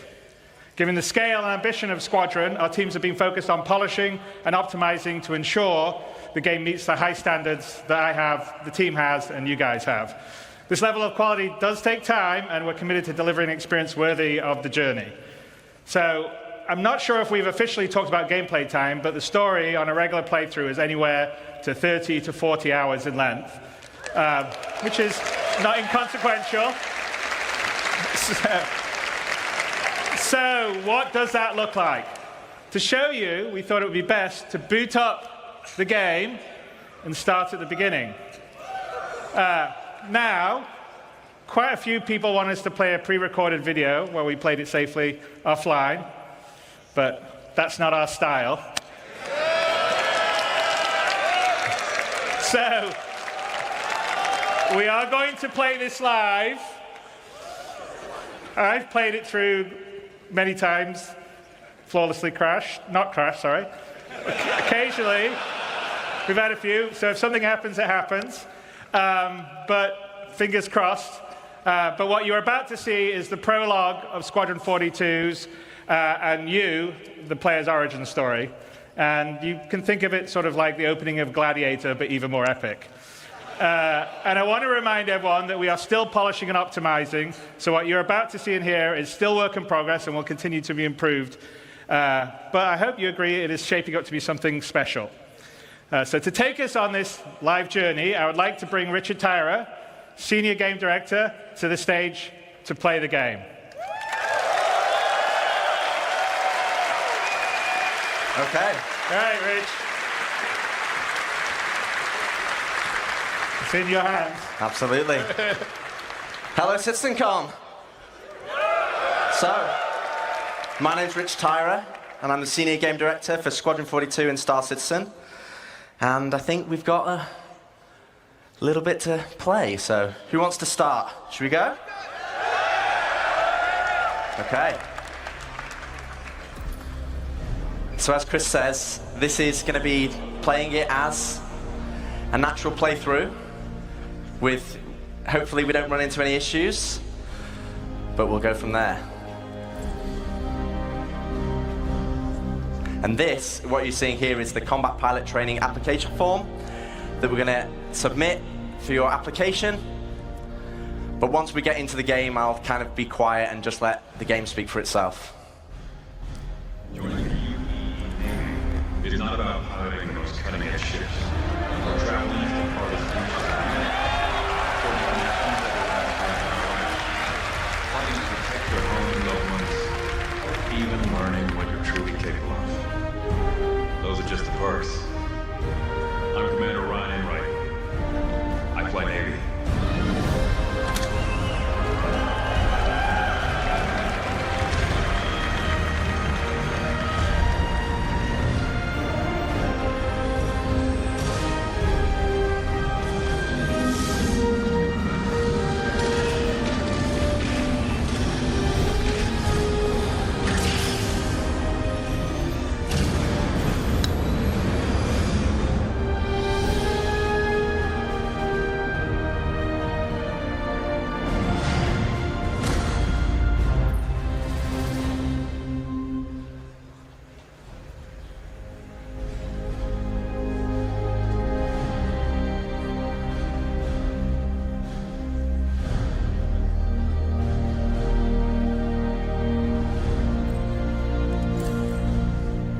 So should we go rookie?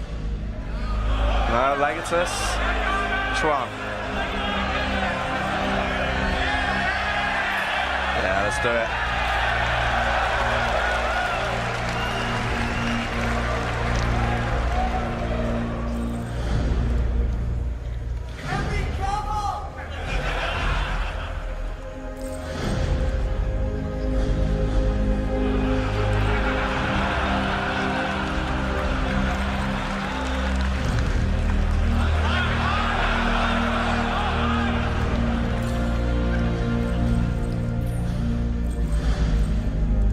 So you will be able to fully customize your character further into the game.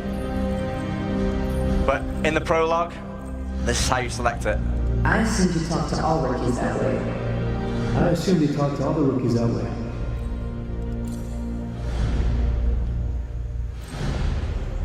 Should we go?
I know I just wrote you, but a couple of hours ago, proximity sensors on the other side of the jump got twigged and went dark. The word is it might be that clan that we've been battling with. Guess that last fight didn't scare them off quite like we all hoped it would. Honestly, we've been out here so long, I don't know what to pull for anymore. I just wanted to let you know. I'll write as soon as I can. Stay safe.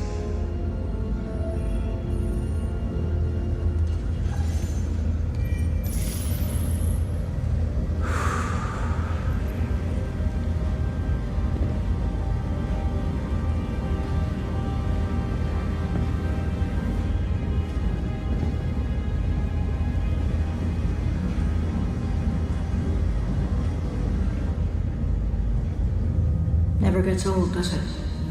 Sir. Eddies. I used to do the same thing when I was first coming up. Post up to the flight deck whenever I could to watch the launches.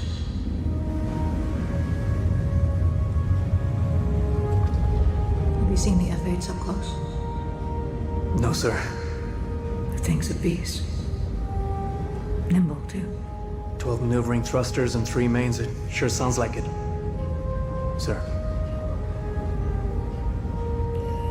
Captain McLaren to the bridge.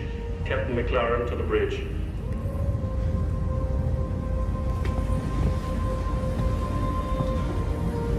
I saw you apply to the Flight Academy again. Yes, sir. Keep your head up.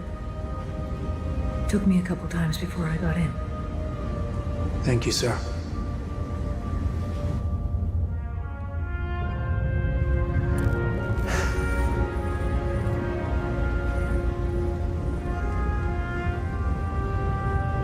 All gunners, all gunners. Getting gear and report to each other. All gunners to each other. And before we move on, yes, this is a live demo, and no, it won't crash. Well, we hope so.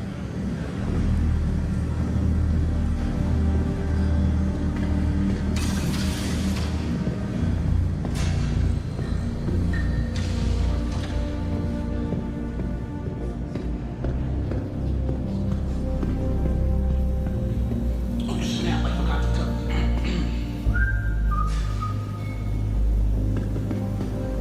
I talked to Watkins and Logistics, and he said the recon team was wiped out. Really? Then why are we sitting here? Vandul stupid. If they know we know, they would have hit us by now. Hey, they can take as much time as they want. The longer they wait, more of a chance for 42s to get there. Well, they can hit whenever. Hey, there you are. Hey, Where's your helmet? can't gun without it. Come on. Rookie mistake. I gotta get to my turret. Got to go up.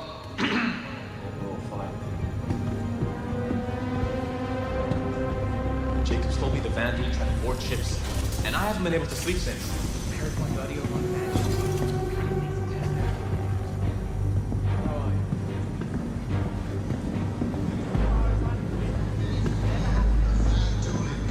we aren't getting any reinforcements.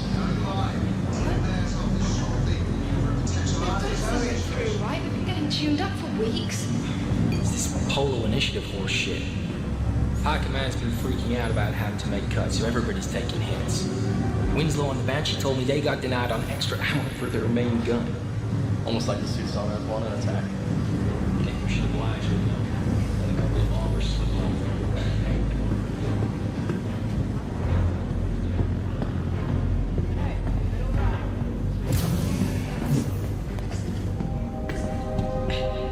Have you heard about this show, Lost Squad? Are they seriously doing another show about the fall cattle man? Supposedly out next year.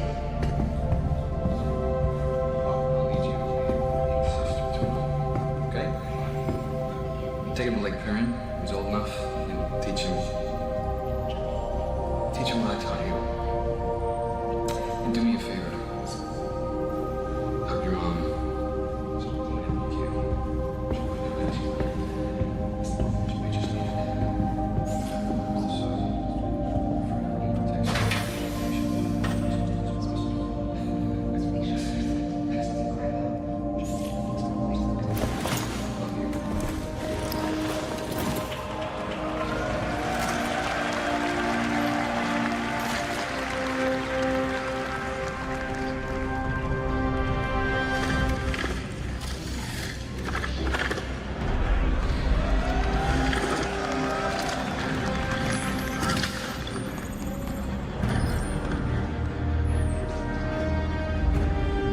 Hey. All set? Hey, you get any sleep last night? Yeah, me neither.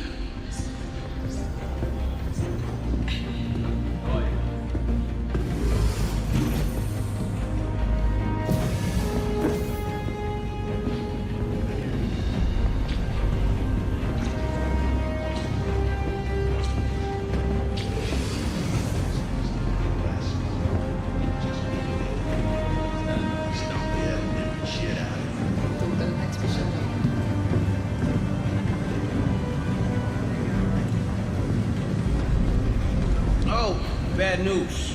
I heard Goofy was assigned to your rig for his last shift, so brace yourself. Your controls are gonna be screwed.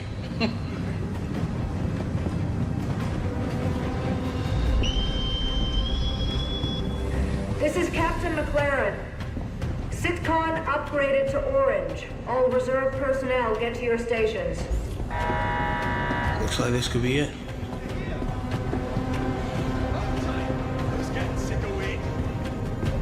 Hey, good luck. See you up there. You got it.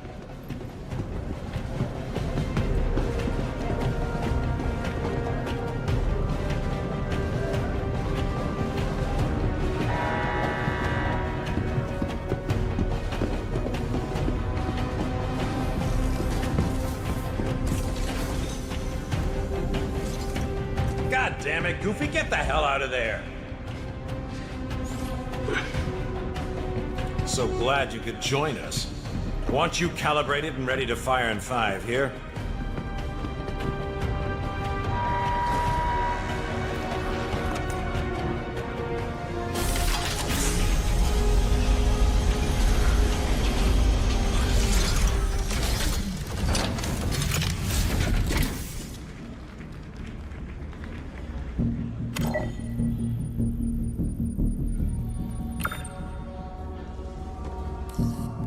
I don't know how the hell Goofy uses this thing with those settings.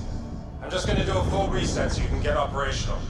Just follow the on-screen instructions for the calibration program. Stand by. We'll start with tracking. Since we're out here hunting a Vandal clan, I'll load up one of their ships for you to follow.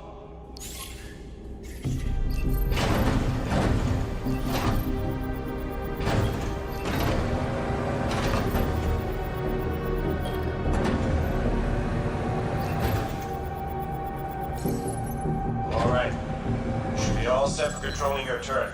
Next up, we'll test your firing mechanics. The system projects simulated rounds, so don't worry about friendly fire.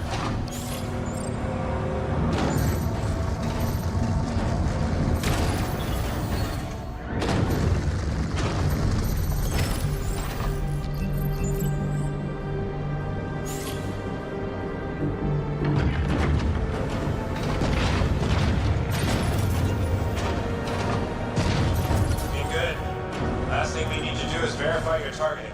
I'll load up a larger Vandal ship for you to practice targeting specific parts of the enemy.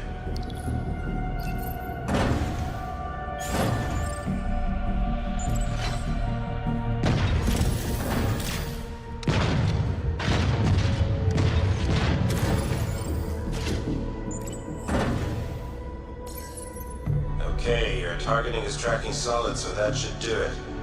Checking the other gunners, and they seem to be up as well. Everyone up? Marcus, test your tilt. System says it's sticky. Moving now, sir. Seems fine to me. Good. All right, people. Eyes open, mouths shut.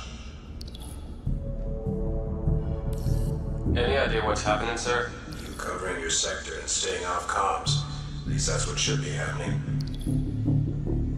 My money's still on the drill. What'd I just say? Sorry, sir.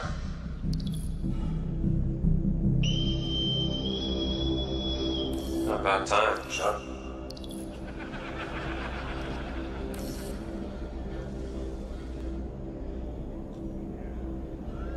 Attention, Second Fleet. This is Admiral Bishop. For 6 months now, we have faced an elusive enemy determined to see the Empire burn and every human with it. There have been battles. There have been losses. Each and every one of you has proven yourself time and again, but today I must ask for more. Today, we fight one last battle. Advanced recon indicates the entire Vandal fleet has just entered the system. This means a king ship is headed our way. Live demo.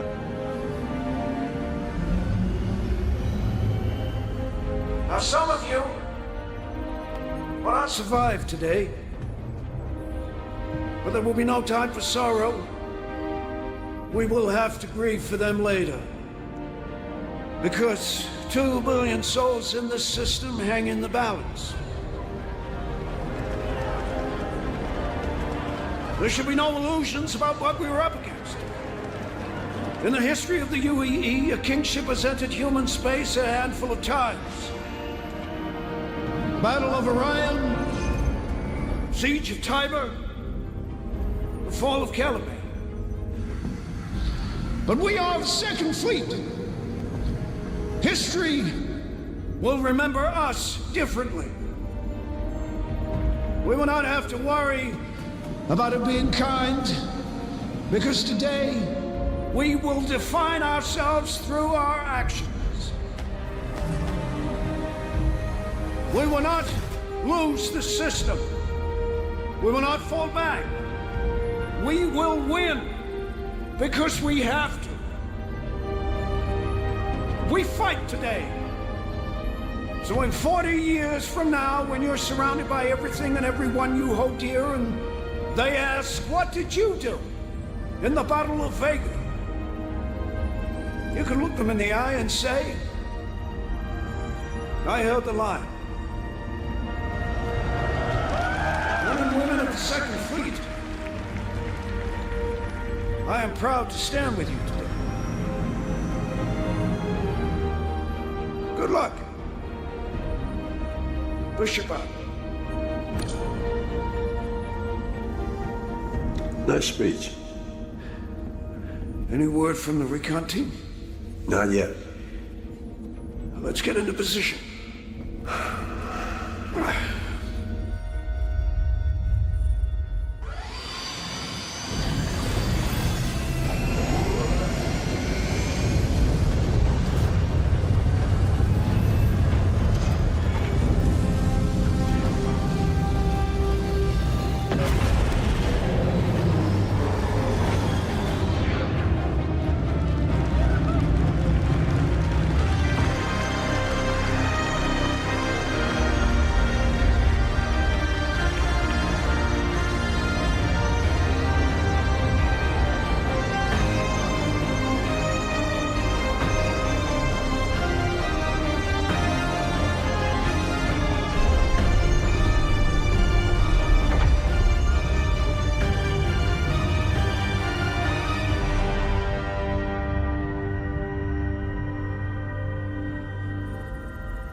Fleet, hold fire until my mark.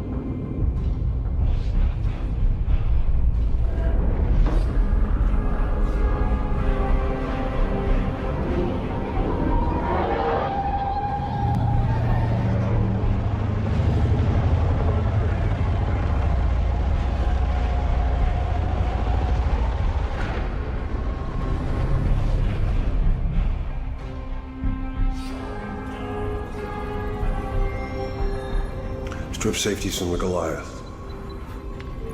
We'll have to hit him close. I want him live on launch.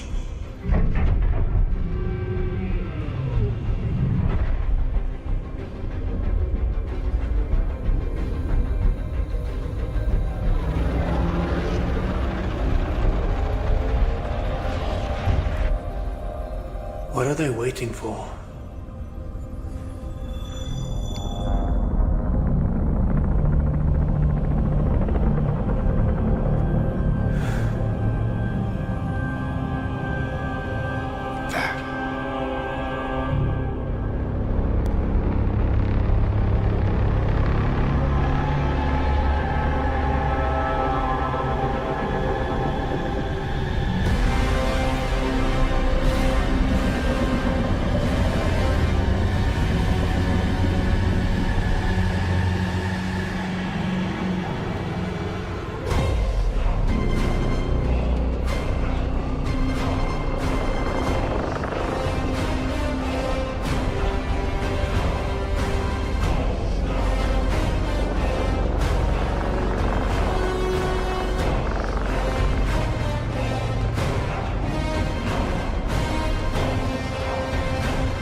Thought it would be bigger.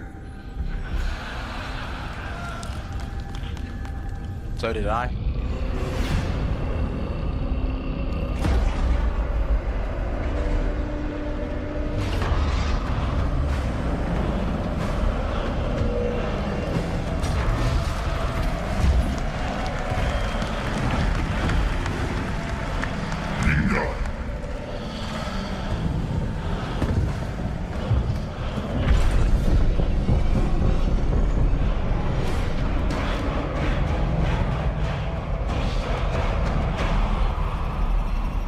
Ship's locked, sir.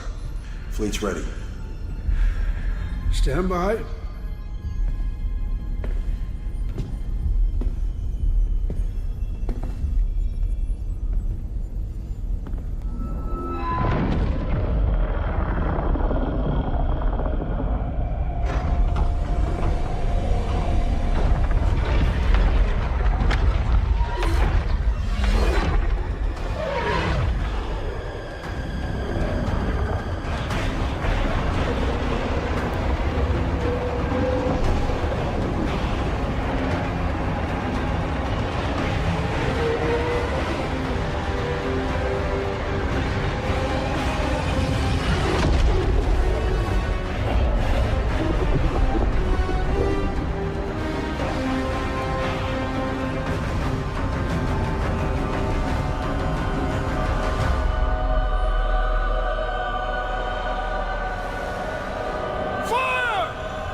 Got one! I got one! Good kill. Come on, people, keep up the pressure. Other way. Yeah, I see it.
Job, all.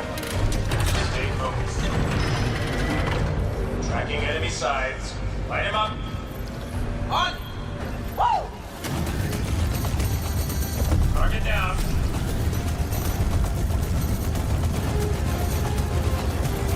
Good kill.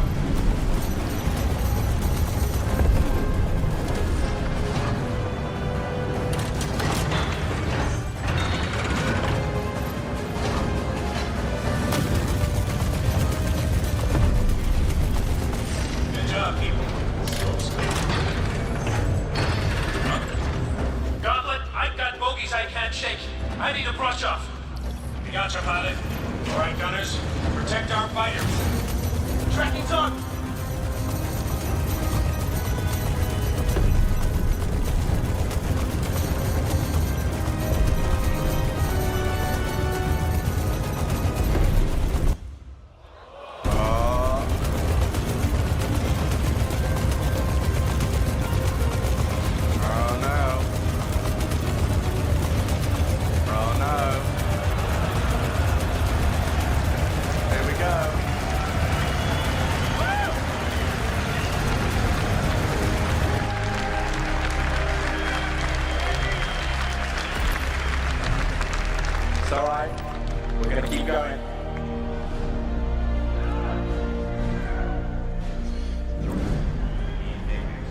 not about piloting the most cutting-edge ships, or traveling to the farthest reaches of the universe, forging connections that will last your entire life, fighting to protect your home and loved ones, or even learning what you're truly capable of. Those are just the perks. Right. I'm Commander. So let's go to back in the game.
August, shift your position back and drift 8 degrees off X-axis. That should bring that Moiler into your field of fire. Corvus, redirect to fill the gap and take those gunboats off integrity.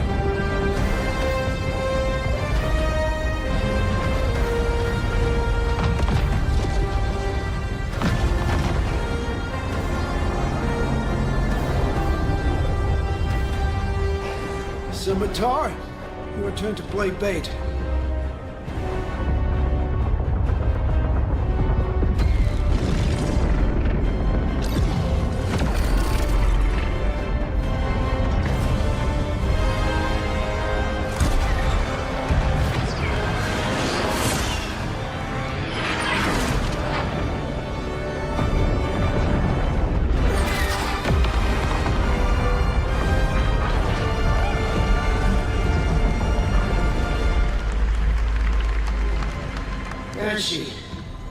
Push forward, let's see how strong that line is.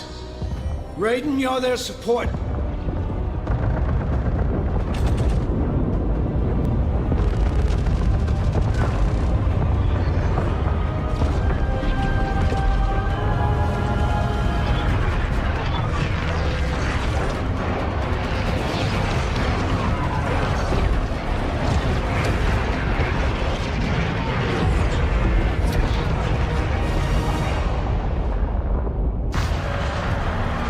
Multiple impacts, sir.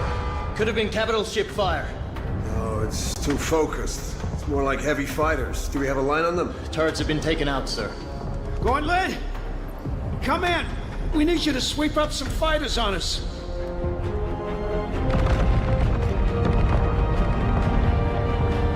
On it, sir. Get us in close. Aye, sir. You're up, turret gunners. We're guarding Bishop here. Make me proud.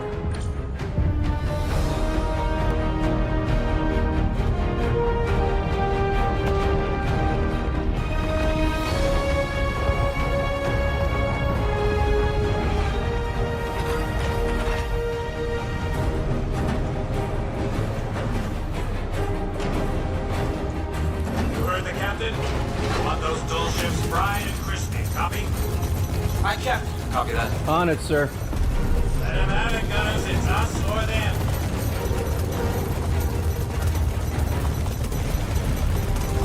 Good kill.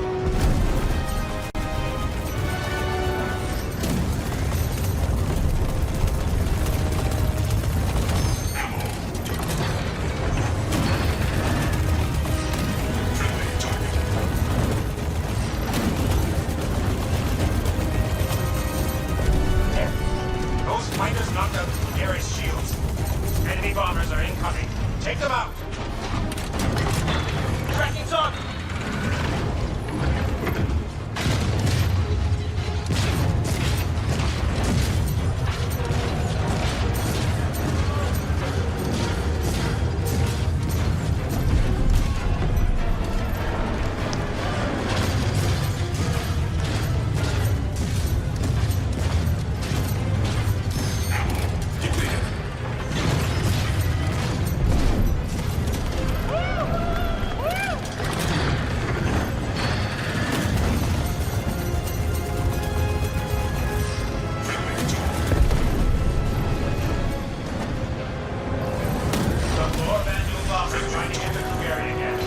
Focus up and keep them out.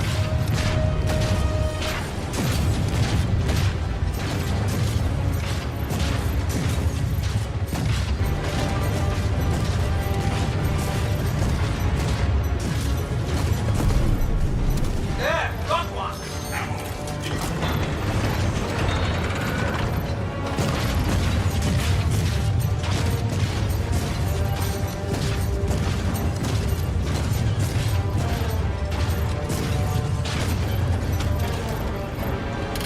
Outstanding, gunners. Thank you, sir. Good job.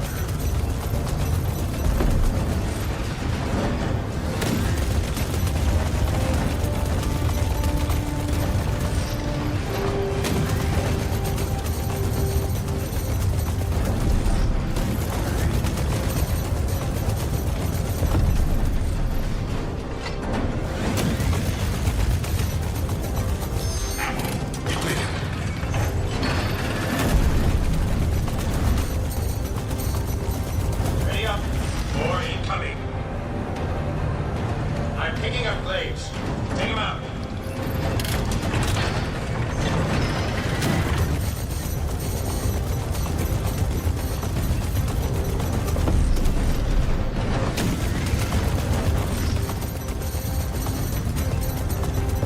Here we go. Target down.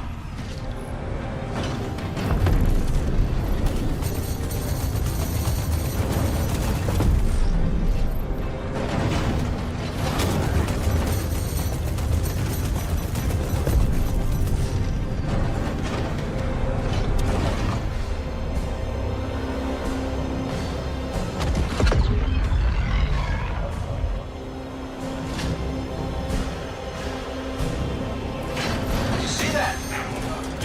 Oh, God.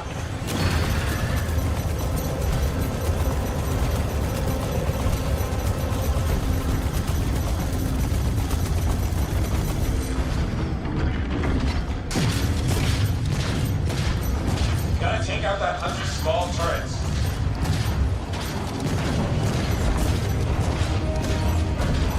Got another turret.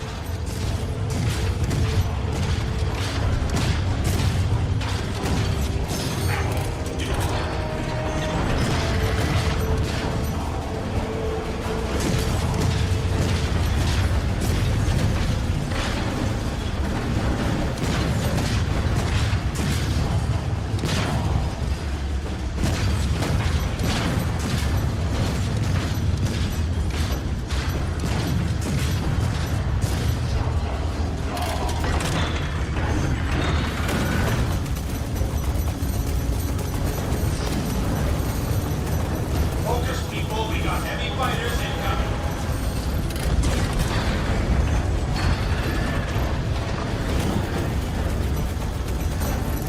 There's too many of them! Waste time.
Appreciate it. Could really just do with some fire cleanup. We're taking multiple hits. 335, break engagement and support. Sir, briefing now. Charging main guns, prepping for full spread.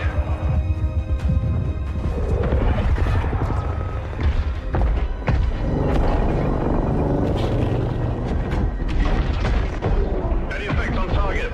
Countdown! Hostile captured, bearing down on us. Copy that. Radius inbound.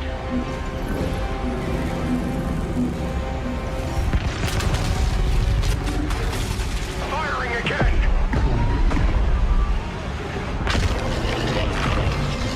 Getting a weird power spike from the King ship.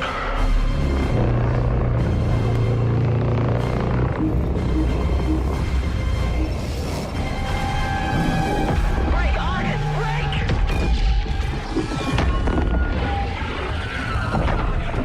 Argus is down. Repeat. Argus is down. Need help! Critical structural damage. Multiple deaths. Flight ops. Scramble any available support ships to pick up survivors. This thing is chewing us up, sir. Break engagement with this destroyer. Aligned for a run on the King ship. Weapons. I'm gonna need you to cook up a firing solution on that King ship. Hit him with everything we got. So, all of our weapons even focused? Have to do something. Right, Mr. Krause? The Van Duel aren't gonna blow themselves up. Yes, sir. Wait, next time we take a hit, drop our shields an extra 30%. Hear that, Shields? Sir. Navigation. Sir. Adjust heading. 10 degrees port. Aye, sir. Let's get their attention.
Shield generators down, sir. Starboard 4 exposed.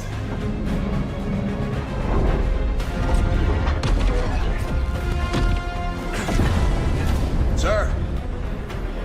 Hit them again. Waiting on you, Mr. Krause. They're gonna kill us.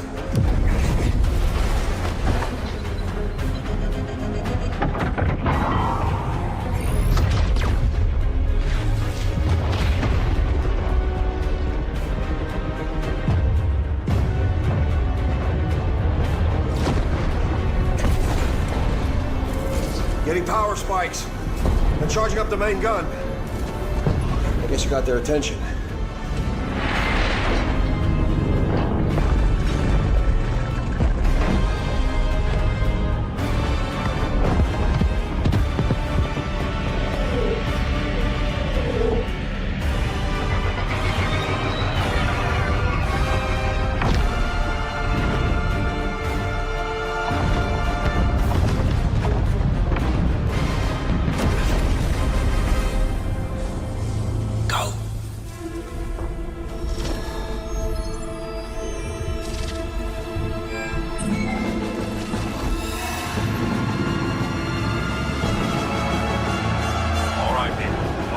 out to the parade. Warm up, Cal. You got point. Copy that. Tally's on me.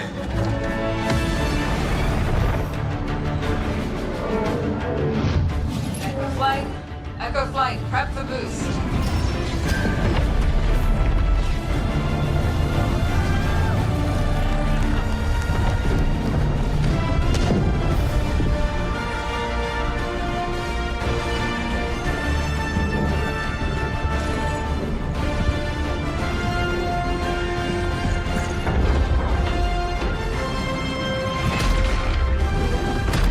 Let's say hi. Full copy. Shots to the ready. Stand by for lock.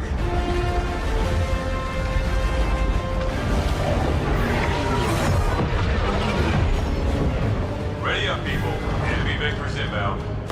Copy, Doug. You and Cobra can make a run at that shield jetty. Copy. Hey, Broker. Take Charlie and Delta and screen up those fighters. Needle, Mug, you're at main. If you run a double switchback. Copy that. Tally's maintain vector. I'll clear you a shot. Got it. All echoes, stay on the ball. Light 'em up.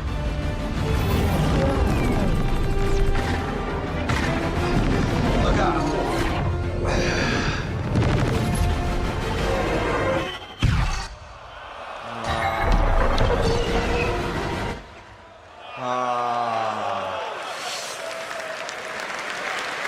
No. You don't want that.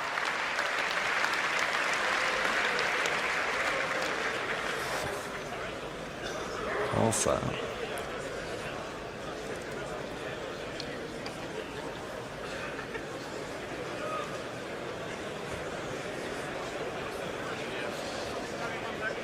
Must be. I don't know, I skipped past it. What's that? Do you want me to go to the error? No, what was the crash? I just skipped past it because I just went straight I in. just want to know that there's something wrong with this computer.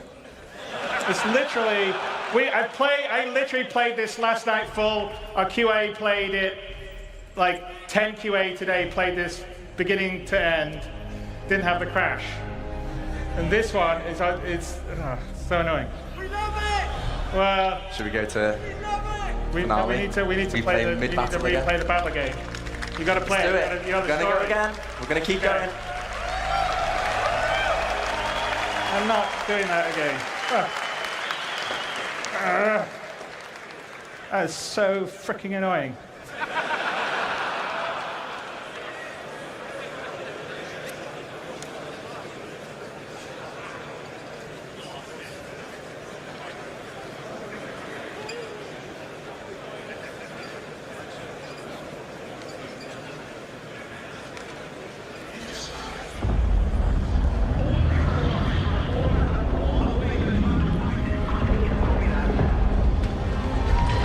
More vandals slip past.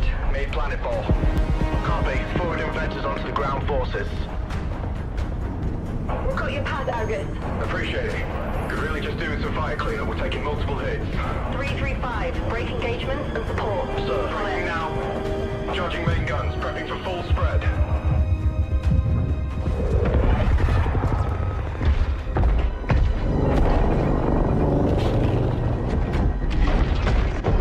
Any effects on target? Countdown. Hostile captured. Bearing down. Copy that. Radius inbound.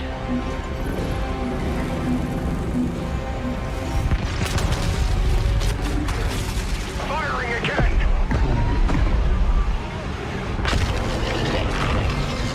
Getting a weird power spike from the King ship.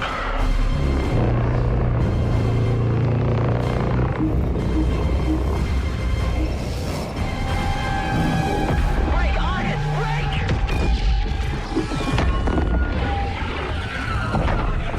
Argus is down. Repeat. Argus is down. Flight ops. Scramble any available support ships to pick up survivors. This thing is chewing us up, sir. Break engagement with this destroyer. Align for a run on the King ship. Weapons.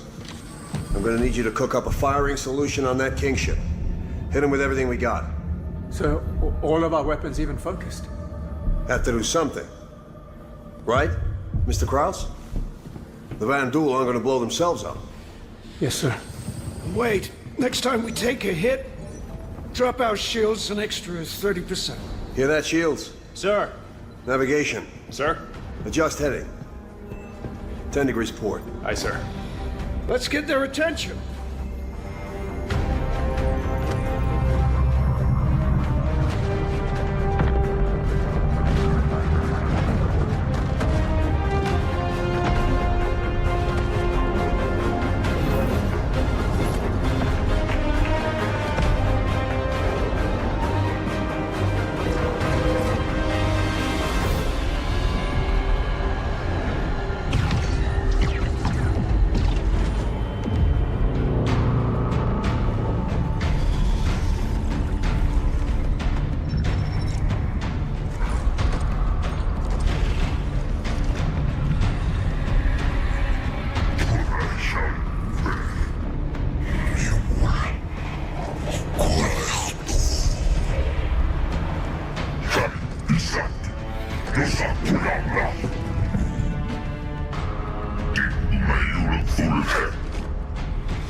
Generator's down, sir.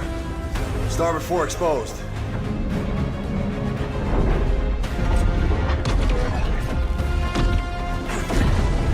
Sir? Hit them again. Waiting on you, Mr. Krause. They're gonna kill us.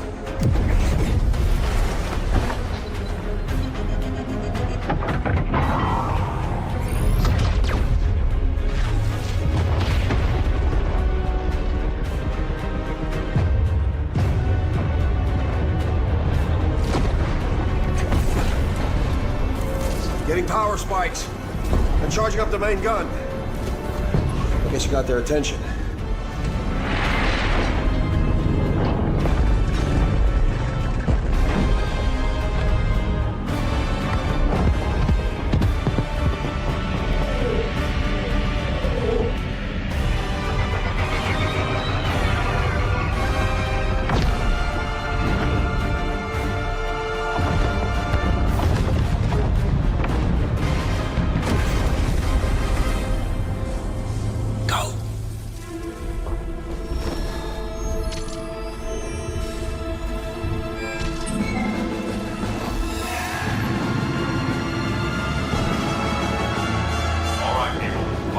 Out till the fray.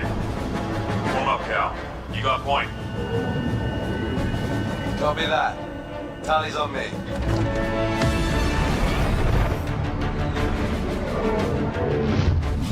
Flight. Echo flight. Prep for boost.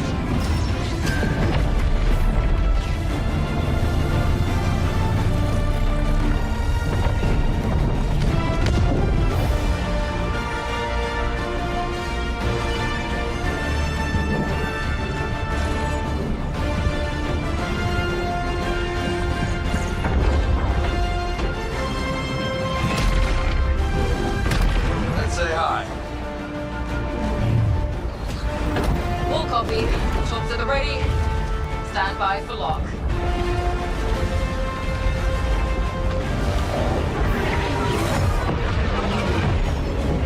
Ready up, people. Enemy vectors inbound. Copy, Doug. You can cover. I can make a run at that shield, Jenny. Copy. Penny, Rover, take Charlie and Delta. Screen up those fighters. Fatal, Mug, you're at main. I think we run a double switchback. Copy that. Charlie's maintain vector. I'll clear your shot. Got it. All echoes, stay on the ball. Light him up.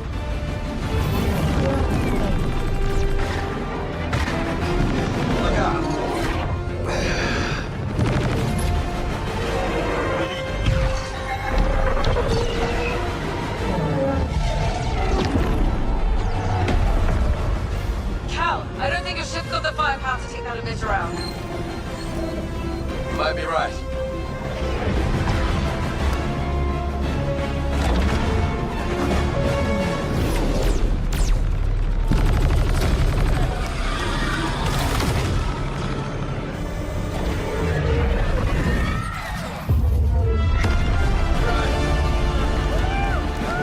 open up.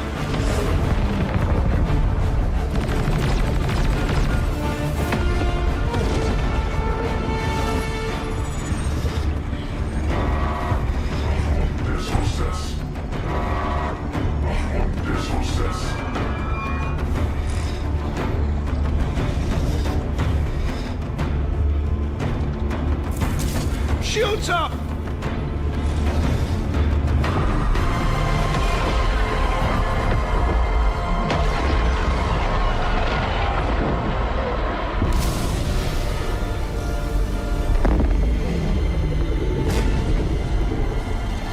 Report! Shields are holding. Barely. That shot took out our main thrusters. No, not us, them. The Kingship shields are down. Yes! We don't celebrate until they're dead.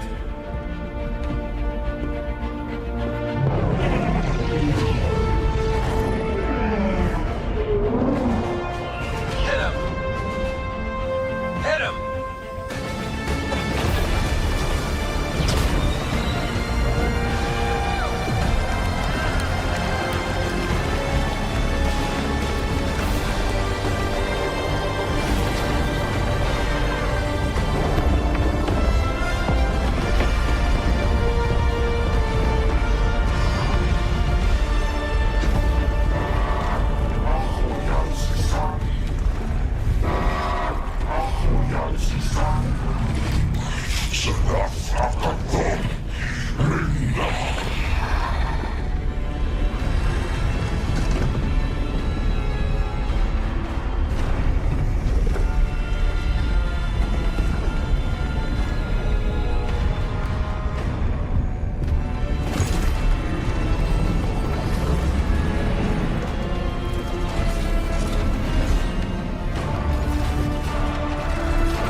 Kingship's headed right for us. Can we evade? Shot took out the main thruster, sir. I'm trying to get the auxiliaries online. I'm getting a rapid increase in the Kingship's energy signature. Looks like they're trying to go critical. Even if we dodge, we won't get clear of the blast range on auxiliary alone. Attention, fleet. This is Admiral Bishop. You are ordered to immediately withdraw. I repeat, withdraw.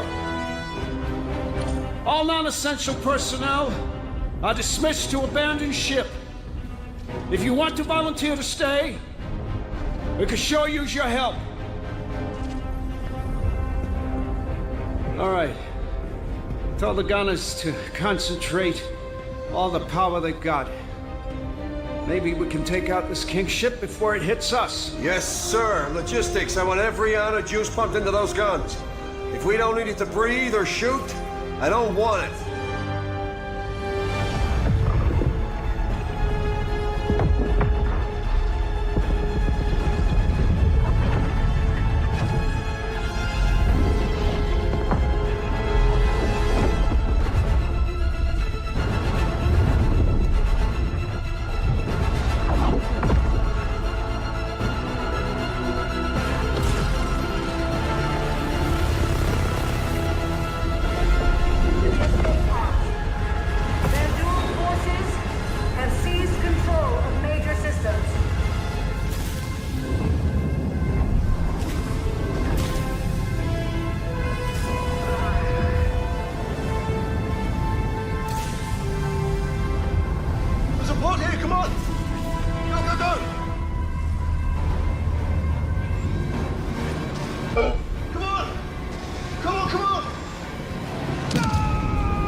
Hey, hold the door!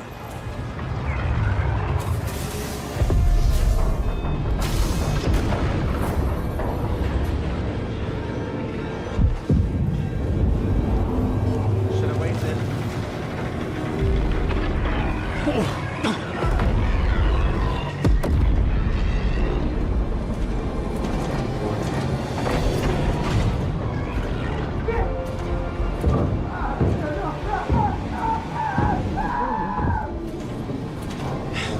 I need to find another way out of here. All personnel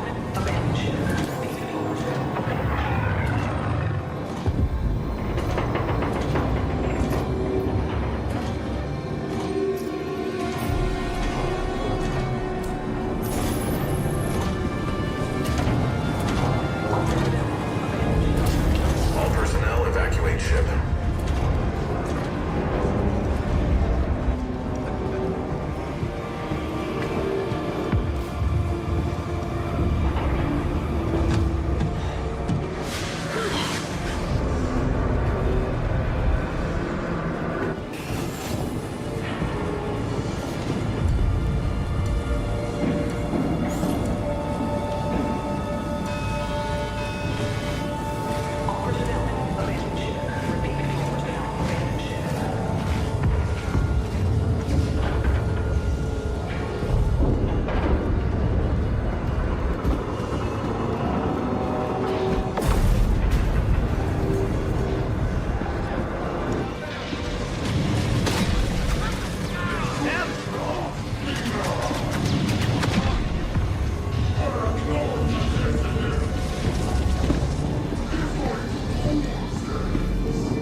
Okay.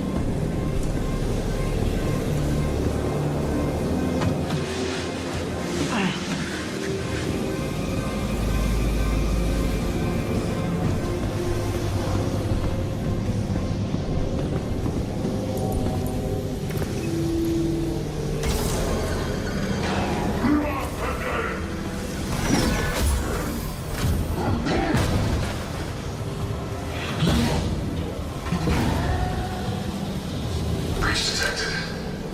Depressurizing.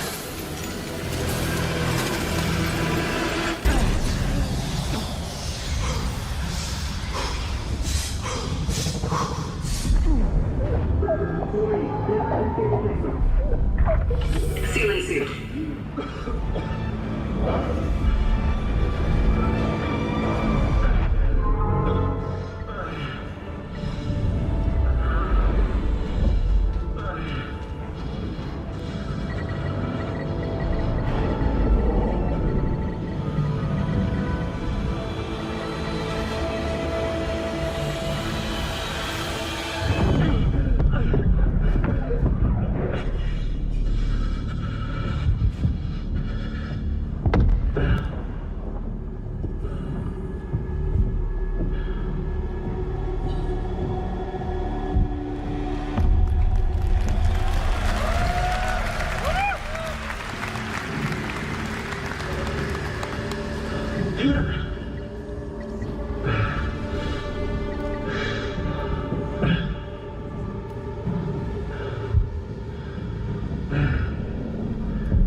And if you didn't already realize, I don't have an EVA pack.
Pressurizing.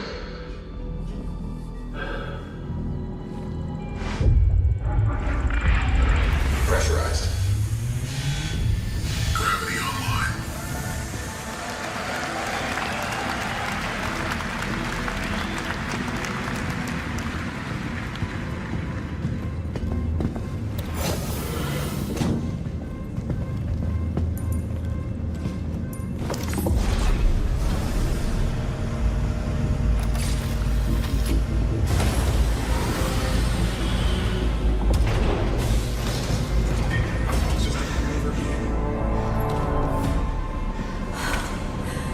Thought I was the only one left. So did I. Look, I need your help with something. Follow me. We're running low on power, so we have to reroute our energy from our shields to our thrusters to change direction. Take a seat. I need you to steer the ship. Time for your first piloting lesson.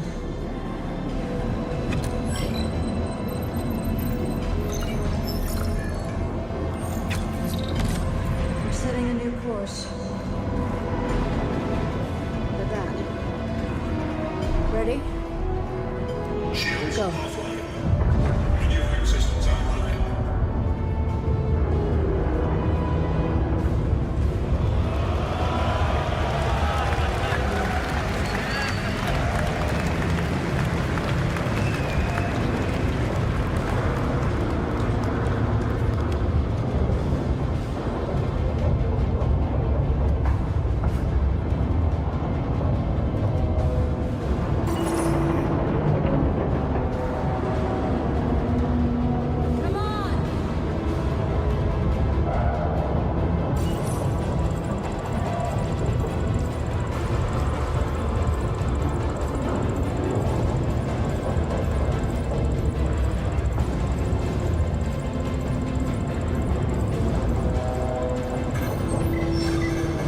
Good.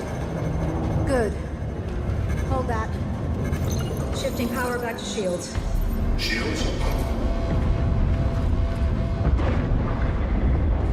Engaging autopilot. Cordless! I ordered you to fall back! Can't do that. You're dead in the water and we can help. The situation's under control. You are to reverse! You can't kill it. Not before it takes you out. We are boarded and burning. This is the only way. Well, lock your course. Get off that thing. Both of you, clear? Aye, aye. Rachel! I will.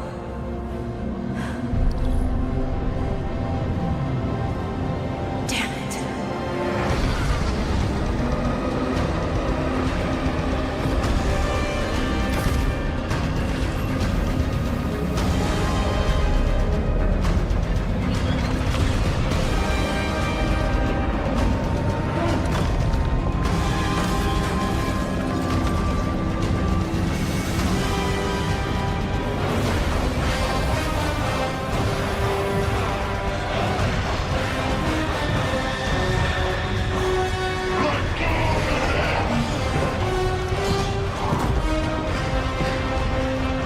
We're about to have company. I've got to try and divert as much energy as I can to the engines. So I'm gonna need you to hold them off. Go now. Yes, sir.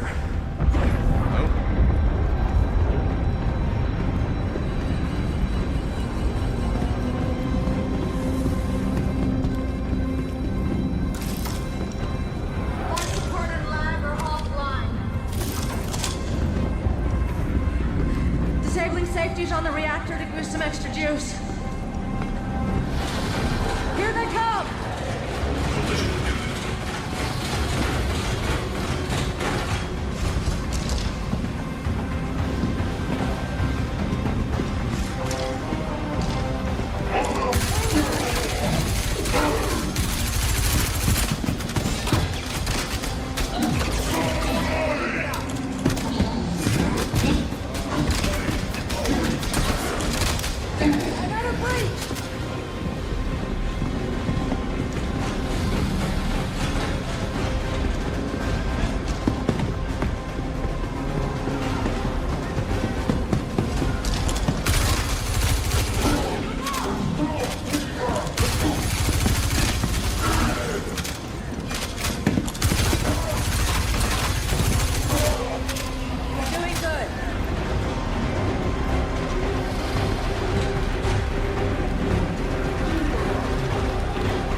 close.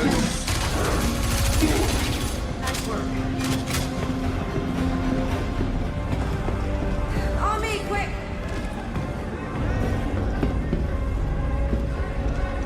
Don't worry, don't worry.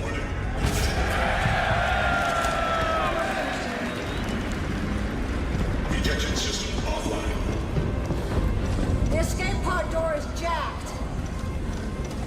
I need you to manually override the door.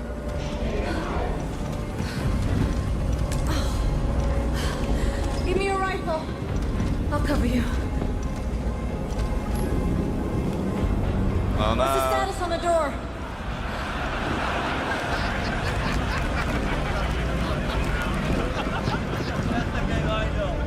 Jared, I think you can roll the next bit.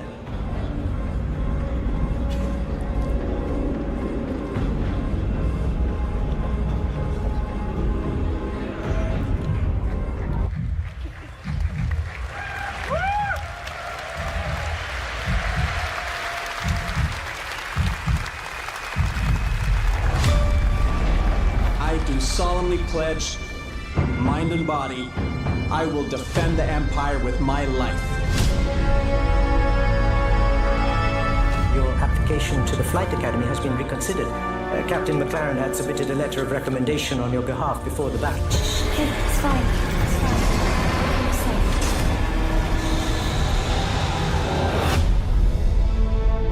You're safe. We may be a small crew, but the work we do matters. Welcome to the Stanton. I'm Eugene Morrow. I'm Petty Officer Webster, Chief Mechanic. This will be your new home. We got you flying with Lieutenant Commander Colton. He's one of our best. Sir? Who the hell are you? I'm your new wingman, sir. The name's... You want me to learn your name? You live long enough for me to care. Baron Actual, you're clear to launch. Launching in 3, 2, 1.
Well, we did say we were doing it live, risking the demo gods, and they brought their wrath down on us. I think Rich has to be our unluckiest playtester, because you're... I didn't die, though. You didn't die, that's true. I didn't die. You also got the bug where she doesn't give you the gun at the end. This let me down, not me. So anyway, I hope you all enjoyed the first gameplay reveal. There's a lot more that goes on in Squadron 42 after that, but that sort of sets up where you came from, and from there you go in to become a pilot and start serving on a smaller ship, the Stanton, which I think we've shown a little bit before. But you know, there's a lot more in the game than we were just showing there, and it also, I think, has been a lot more stable for me when I was playing these last few weeks. But, you know, as I said at the start, we have 30 to 40 hours of gameplay, and, you know, we're confident we can bring the quality of the game up to the level we've just shown, and more, without crashes. And both the team and I are confident of giving you this game in 2026. Obviously, you can see it's not going to be tomorrow, because I saw a few crashes there. And speaking of the team, a lot of them are here tonight, and I'd like to extend a huge thanks to all of them for their hard work, love and passion and talent in crafting Squadron 42. So a lot of what you saw is all their love and passion. So thank you guys very much. You're amazing. And, thank you for supporting us and allowing us to build such a ambitious game. I mean, crashes aside, there's probably not another game that has a prologue that has that much action. I mean, mostly there aren't movies that have that much action in there. I mean, Gladiator has 3 minutes of battle and 8 minutes of prologue. This was like an hour of crazy stuff. But thank you for allowing us to build something so amazing. And I can't wait for you all to be able to play it in the moderate future.